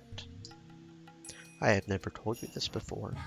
It is rather an unpleasant measure, so that is why I never mentioned it. The Irie Institute's top priority is protecting the Queen Carrier. But if you die and all infected persons develop terminal symptoms, we are supposed to go ahead with this contingency plan. That is understandable. If all 2,000 villagers were to go insane, there would be no guarantee that the devastation would remain within the village. Obviously, it is a good idea to be prepared for the worst case scenario. There are these things called emergency manuals, and among them the one for the worst possible disaster. In other words, in the event of your death, is called Emergency Manual 34. What happens with that? Before all the villagers go insane, they will be exterminated. To be exact, a special unit from the Self-Defense Force will seal off Hinamizawa and kill the villagers using poisonous gas. I have never heard of that before either.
Sorry, I do not really like talking about it.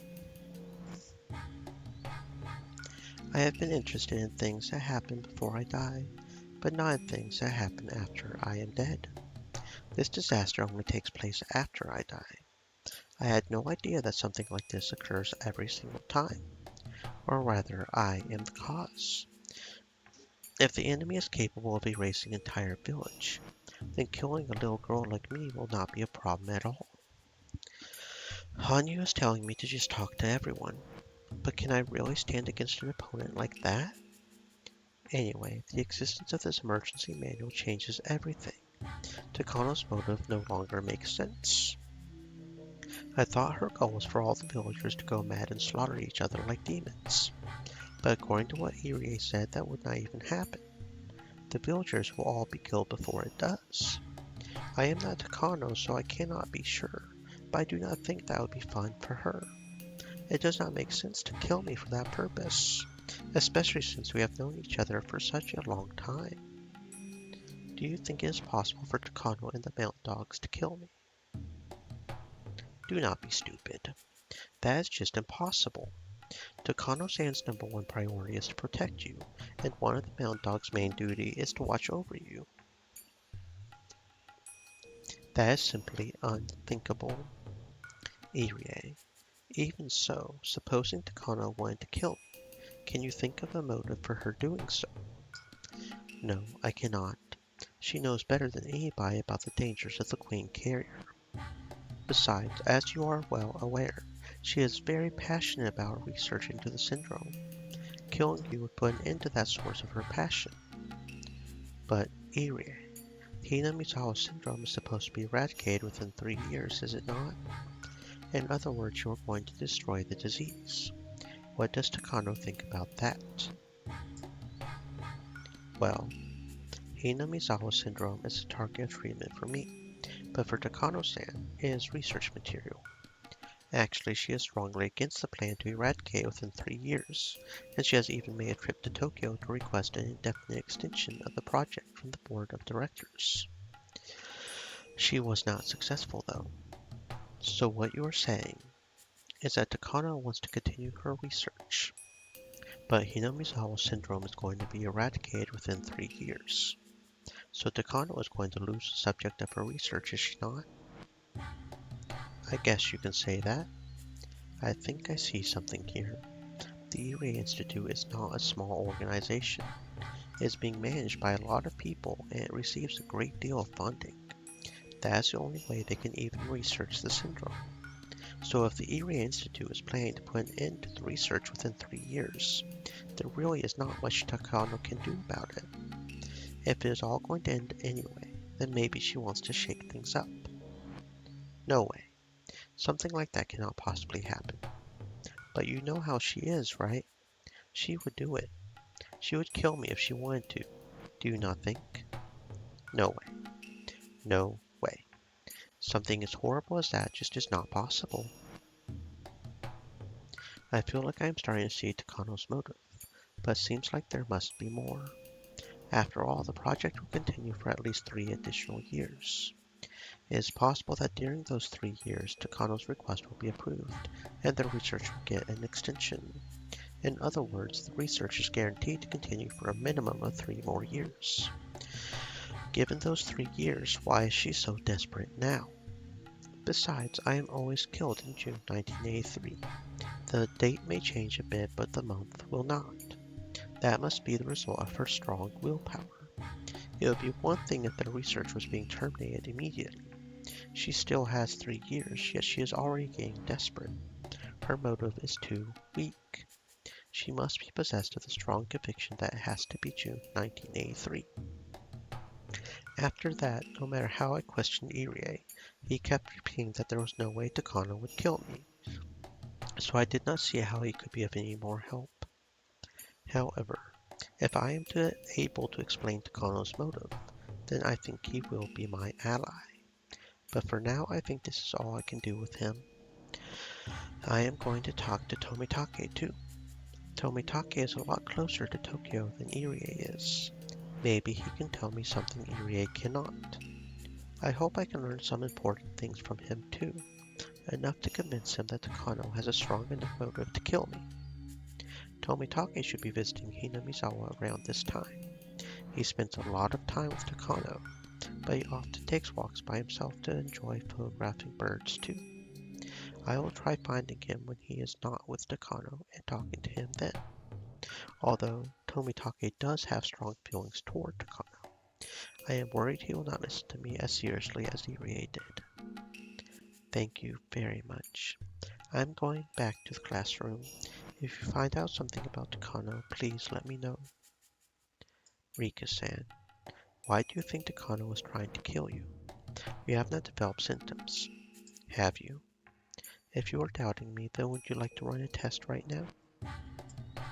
I said some terrible things out of the blue, so I do not blame him for becoming suspicious. However, thanks to the rapid diagnostic test Irie had developed at this point, it was easy to prove with a syringe. I just had to submit to the needle to show that I have not developed terminal symptoms. The results were negative. Of course, it is just impossible for Takano-san to. Just impossible. Maybe now Irie believes that there is a possibility that Takano is trying to kill me. I left the nurse's office. I hope Irie will grow curious about Takano and try to find out something about her. So, how was it, Rika? Did you find out anything? Well, yes and no. It is hard to say, but there are a couple of interesting things. One is how the Irie Institute is trying to eradicate the syndrome within 3 years. Takano does not like the idea. She went to Tokyo to petition for the continuation of her research, but they refused. That might cause her to become desperate. The second is this thing called Emergency Manual 34. Supposedly, if I die, that will be executed and the whole village will be murdered by poisonous gas. They say that when I die, the villagers will develop terminal symptoms, right? First I thought that Takano wants me dead because she wants to see that happen. But since there is such an emergency manual, the village will be gone long before then. so that cannot be her motive. Every time I ask Irie, all he says is that it is not possible. According to him, Takano understands the importance of the situation better than anybody. Therefore, she does not have any reason to kill me. I know. I have only asked Irie so far. It is possible we can learn more information or wisdom from other people too. That is right. Unless we bring everyone's power together, a miracle will not occur. We need that miracle to defeat our enemies. It is almost lunchtime. That will be a good chance to talk to everyone. Though, the problem is whether or not they will take it seriously when I talk to them. Once I start talking about the secret society Tokyo, they will obviously ask what manga I am talking about. I need to figure out a good way to discuss it so I avoid misunderstandings. I think it would be better to be honest with them without really thinking too much about it. Do you really think so? Yes. Let's just try. Tell them in the way I will teach you, and I am sure they will take you seriously and help out. I am still not sure, but Hanyu seems very confident. Hanyu has spent her life observing various people. She had never talked to Mion directly before this life, but she knows her better than I do. I talk to everyone during lunchtime in the way that Hanyu taught me.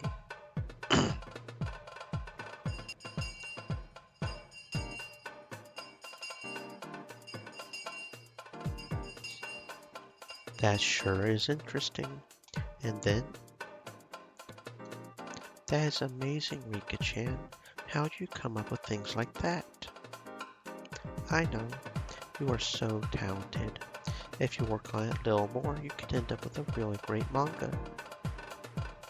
I do not know what to say. I thought maybe something was bothering you because you have not been looking good since this morning. Why did you not come to me first? See, I told you that you could count on them. Count on them. It all comes down to how you put it, I guess. This old man can create application forms, make rough drafts, ink, tone, draw backgrounds, typeset and proofread, take manuscripts to a printer, publish, distribute, and support. He can do it all. Good thing you came to him. You sure are great, Mion. You can be a cartoonist, an editor, a publisher, and a bookstore owner all at once. Really? My dad says things like that too. Is doing everything yourself in style nowadays? I am curious about what kind of comic Mi-chan would write. I am curious. Hold on.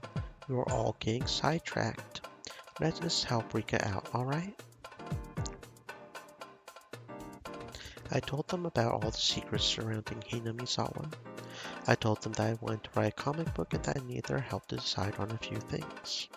If I spoke to them about this normally, they might question my sanity, but to see things change this dramatically with just a little preface. Hanyu, you are pretty good. Anyway, so if this queen carrier dies, the village will be destroyed because of some emergency measure. That is the focus, right? My goodness, if there really was someone like that, she had better be very careful. One mistake and poof, the whole village would disappear. We should just capture her, wrap her in bubble wrap, and put her in storage or something. But she gets killed, right? If they know her death will create disaster, why would they kill her? Why? That is just it. The bad people at the research center know what will happen. Yet they are still trying to kill me. I mean, the Queen Carrier. I just cannot think of a good explanation for why. I kind of see an outline of the motive, though. Can they actually find a hint without knowing any of the actual details? That is so simple. The fact that the entire village gets destroyed if the Queen Carrier dies is a motive in and of itself. Mion laughed as she casually voiced what was on her mind. But Mion, this villain wants to research the disease more, so there's no way she'll put an end to it herself. That is not a big problem. Just set some masterminds pulling strings behind that villain.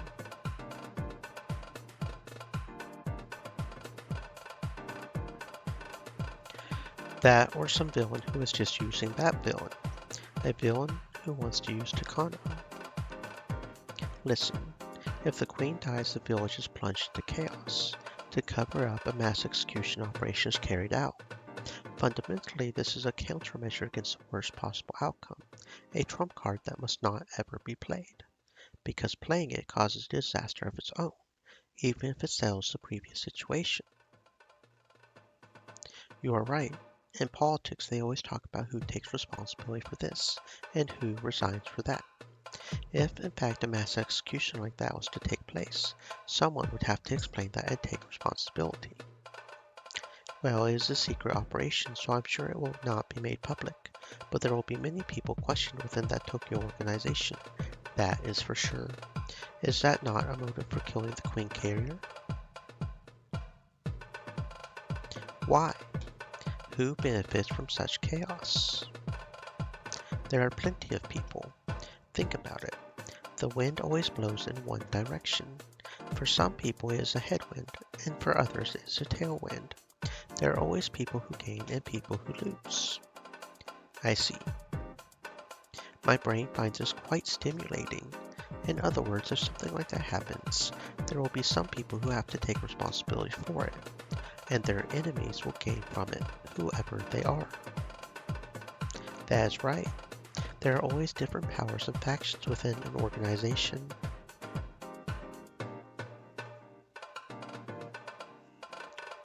Especially if it is a huge mastermind organization like this Tokyo. I am sure many different people have hidden agendas. In other words, there are plenty of people who want to rule over others, and there are plenty of reasons to assassinate the Queen Carrier. Are you saying that even if the bad person does not have a reason, that there could be people who have reasons to kill the Queen Carrier in Tokyo? There you go. You have got it.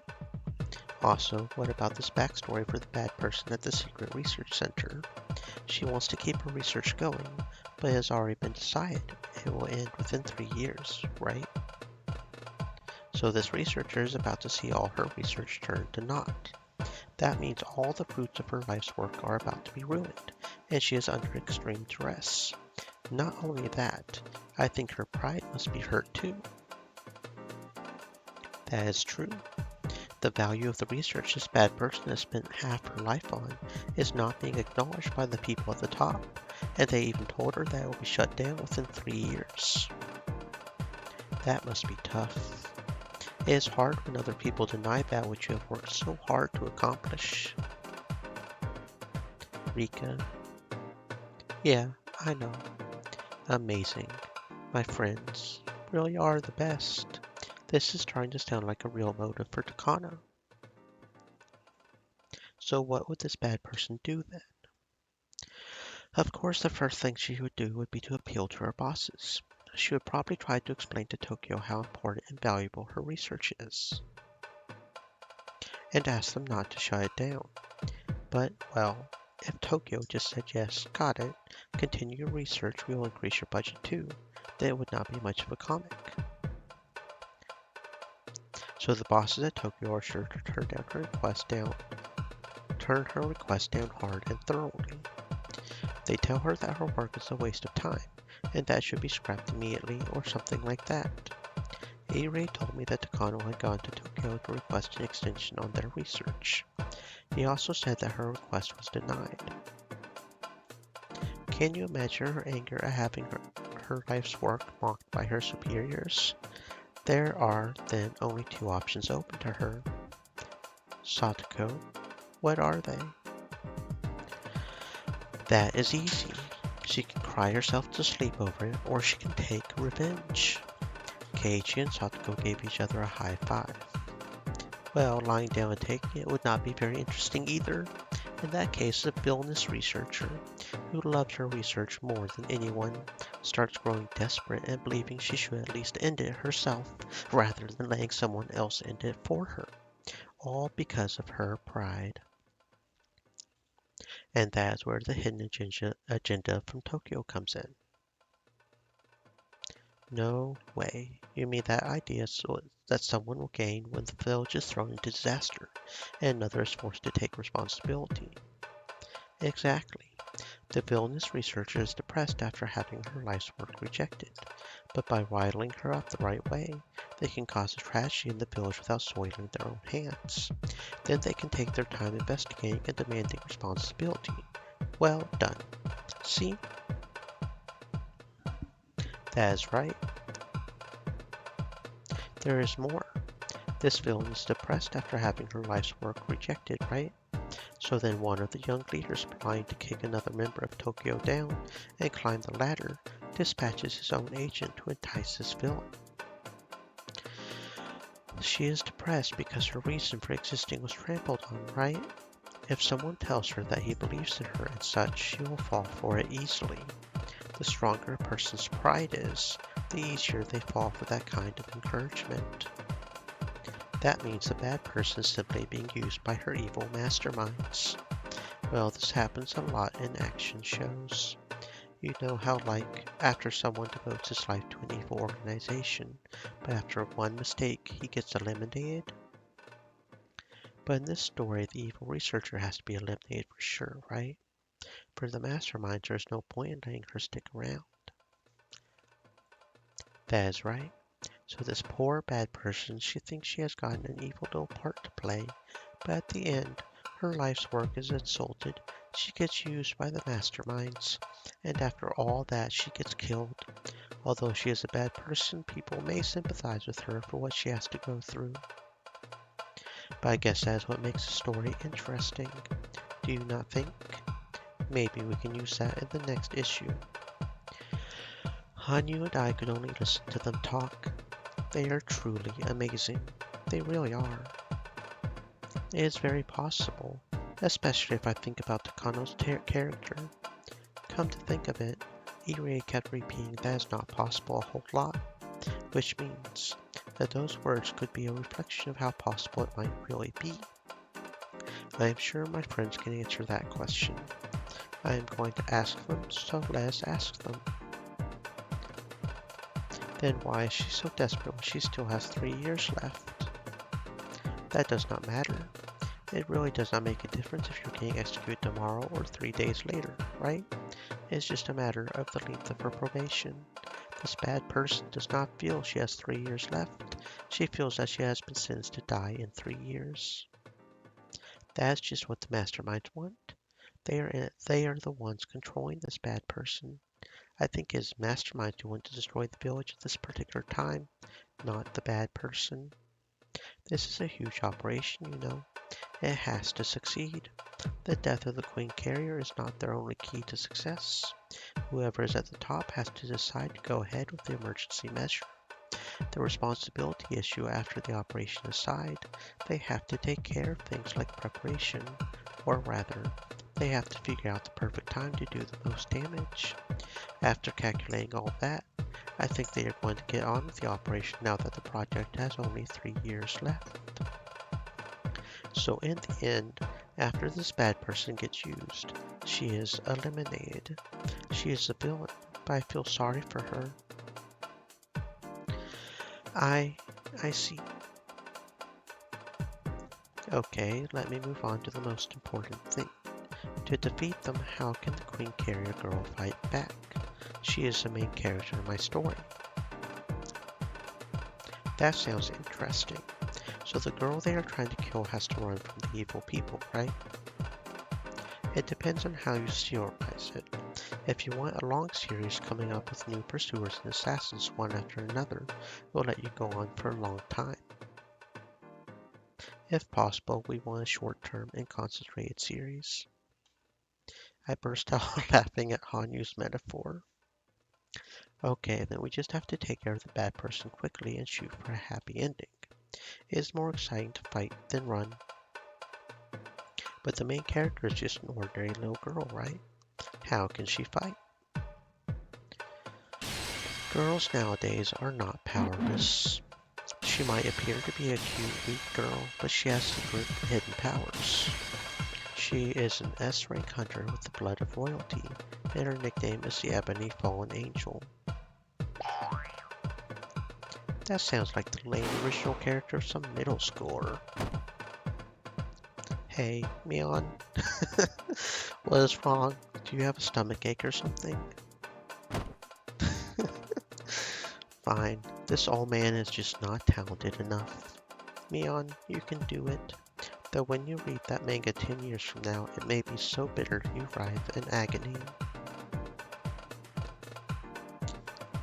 I do not know exactly what Mion is trying to say, but anyway, the main character is a weak little girl and she does not have any special weapons. If anything, she is good at acting innocent. Also, she is mean and she abuses me with spicy food. That sounds good. I'll try that starting tonight. I see, so she is just a regular girl. But a story where a character like that beats such a conspiracy is going to be difficult. No way, it is impossible. She could not win without at least gathering a variety of weapons and the skills to operate a radio and a helicopter. Either that or a professional survivalist who underwent special forces training with the Soviets. That or someone capable of causing confusion in their ranks with just a truck and a few weapons once they are in the jungle. I have a feeling that if Mion and Satoko were the main character's friends, that would solve the problem right there. This old man.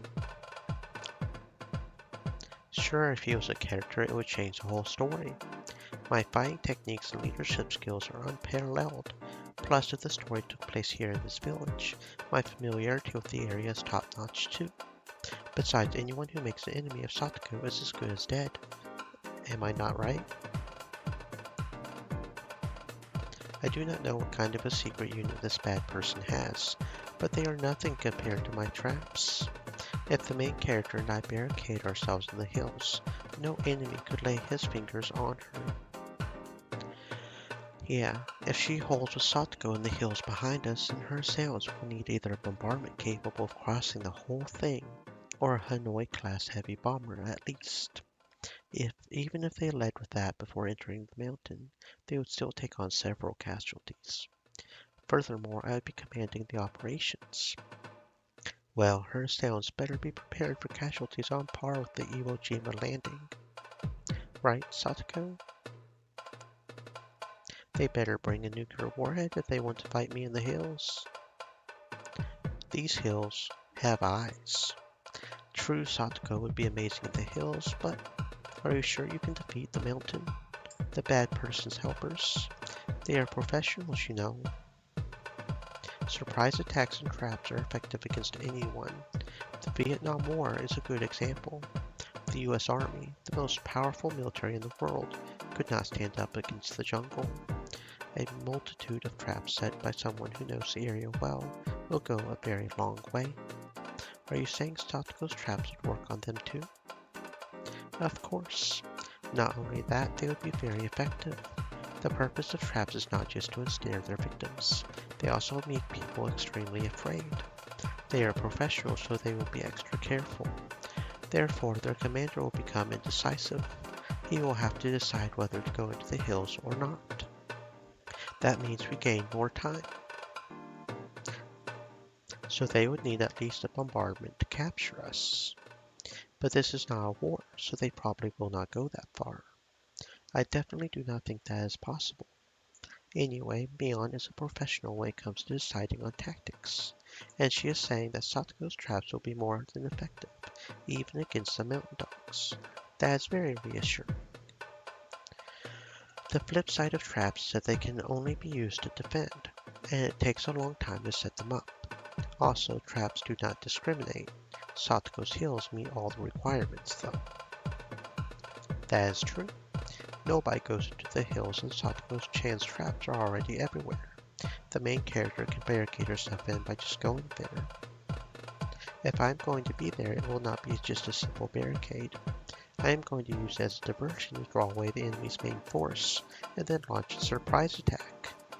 Drawing the enemy in deep and attacking from behind when their defenses are light is a rudimentary tactic for an ambush and counterattack. Repealing them at the beachhead is the height of hard-headedness. Mi-chan and Satoko-chan are so cool. But Keiji-kun and I are left out. Then all of us will be the main characters. We will all fight them off together. There you go. That is way better. Now that we are all in on it, it is like this is the club members versus an evil organization. I do not know what kind of a bad person this is, but I feel sorry for her and her friends, though I do not know how powerful they are. Fighting face to face is one thing, but if we use our knowledge of the terrain, they have no chance of winning. If they want to defeat us here in Hinamizawa, they will need to bring an overlord class army to bear, though we will fight off even that. Mion laughed and everyone nodded along. Amazing. I am starting to think that if we try our best, we can defeat even the mountain dogs.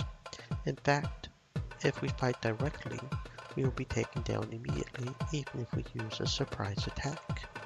But if we set traps and if we have enough of them, who knows? See, Rika? Your friends are very reliable. You are right. I do not know why I never told them anything until now. Even if it is something you cannot do alone, you can do it with your friends. Even if only a miracle can make it happen, if we all try our hardest, it can be done easily. That is what a miracle is. My heart is pounding. What is this emotion? I feel like nothing is impossible if I work together with them. Hanyu told me that, in a different world, they defeated the worst scenario of all, the one where Teppei comes home. I do not remember, but something tells me deep inside that the exact same kind of miracle is about to happen in this world too.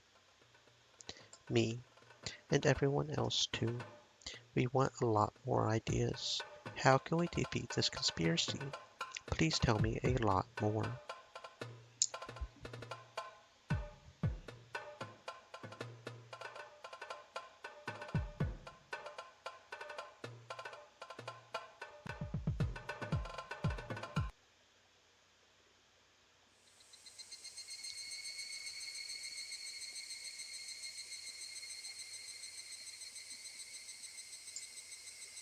I had only asked for Tomitake.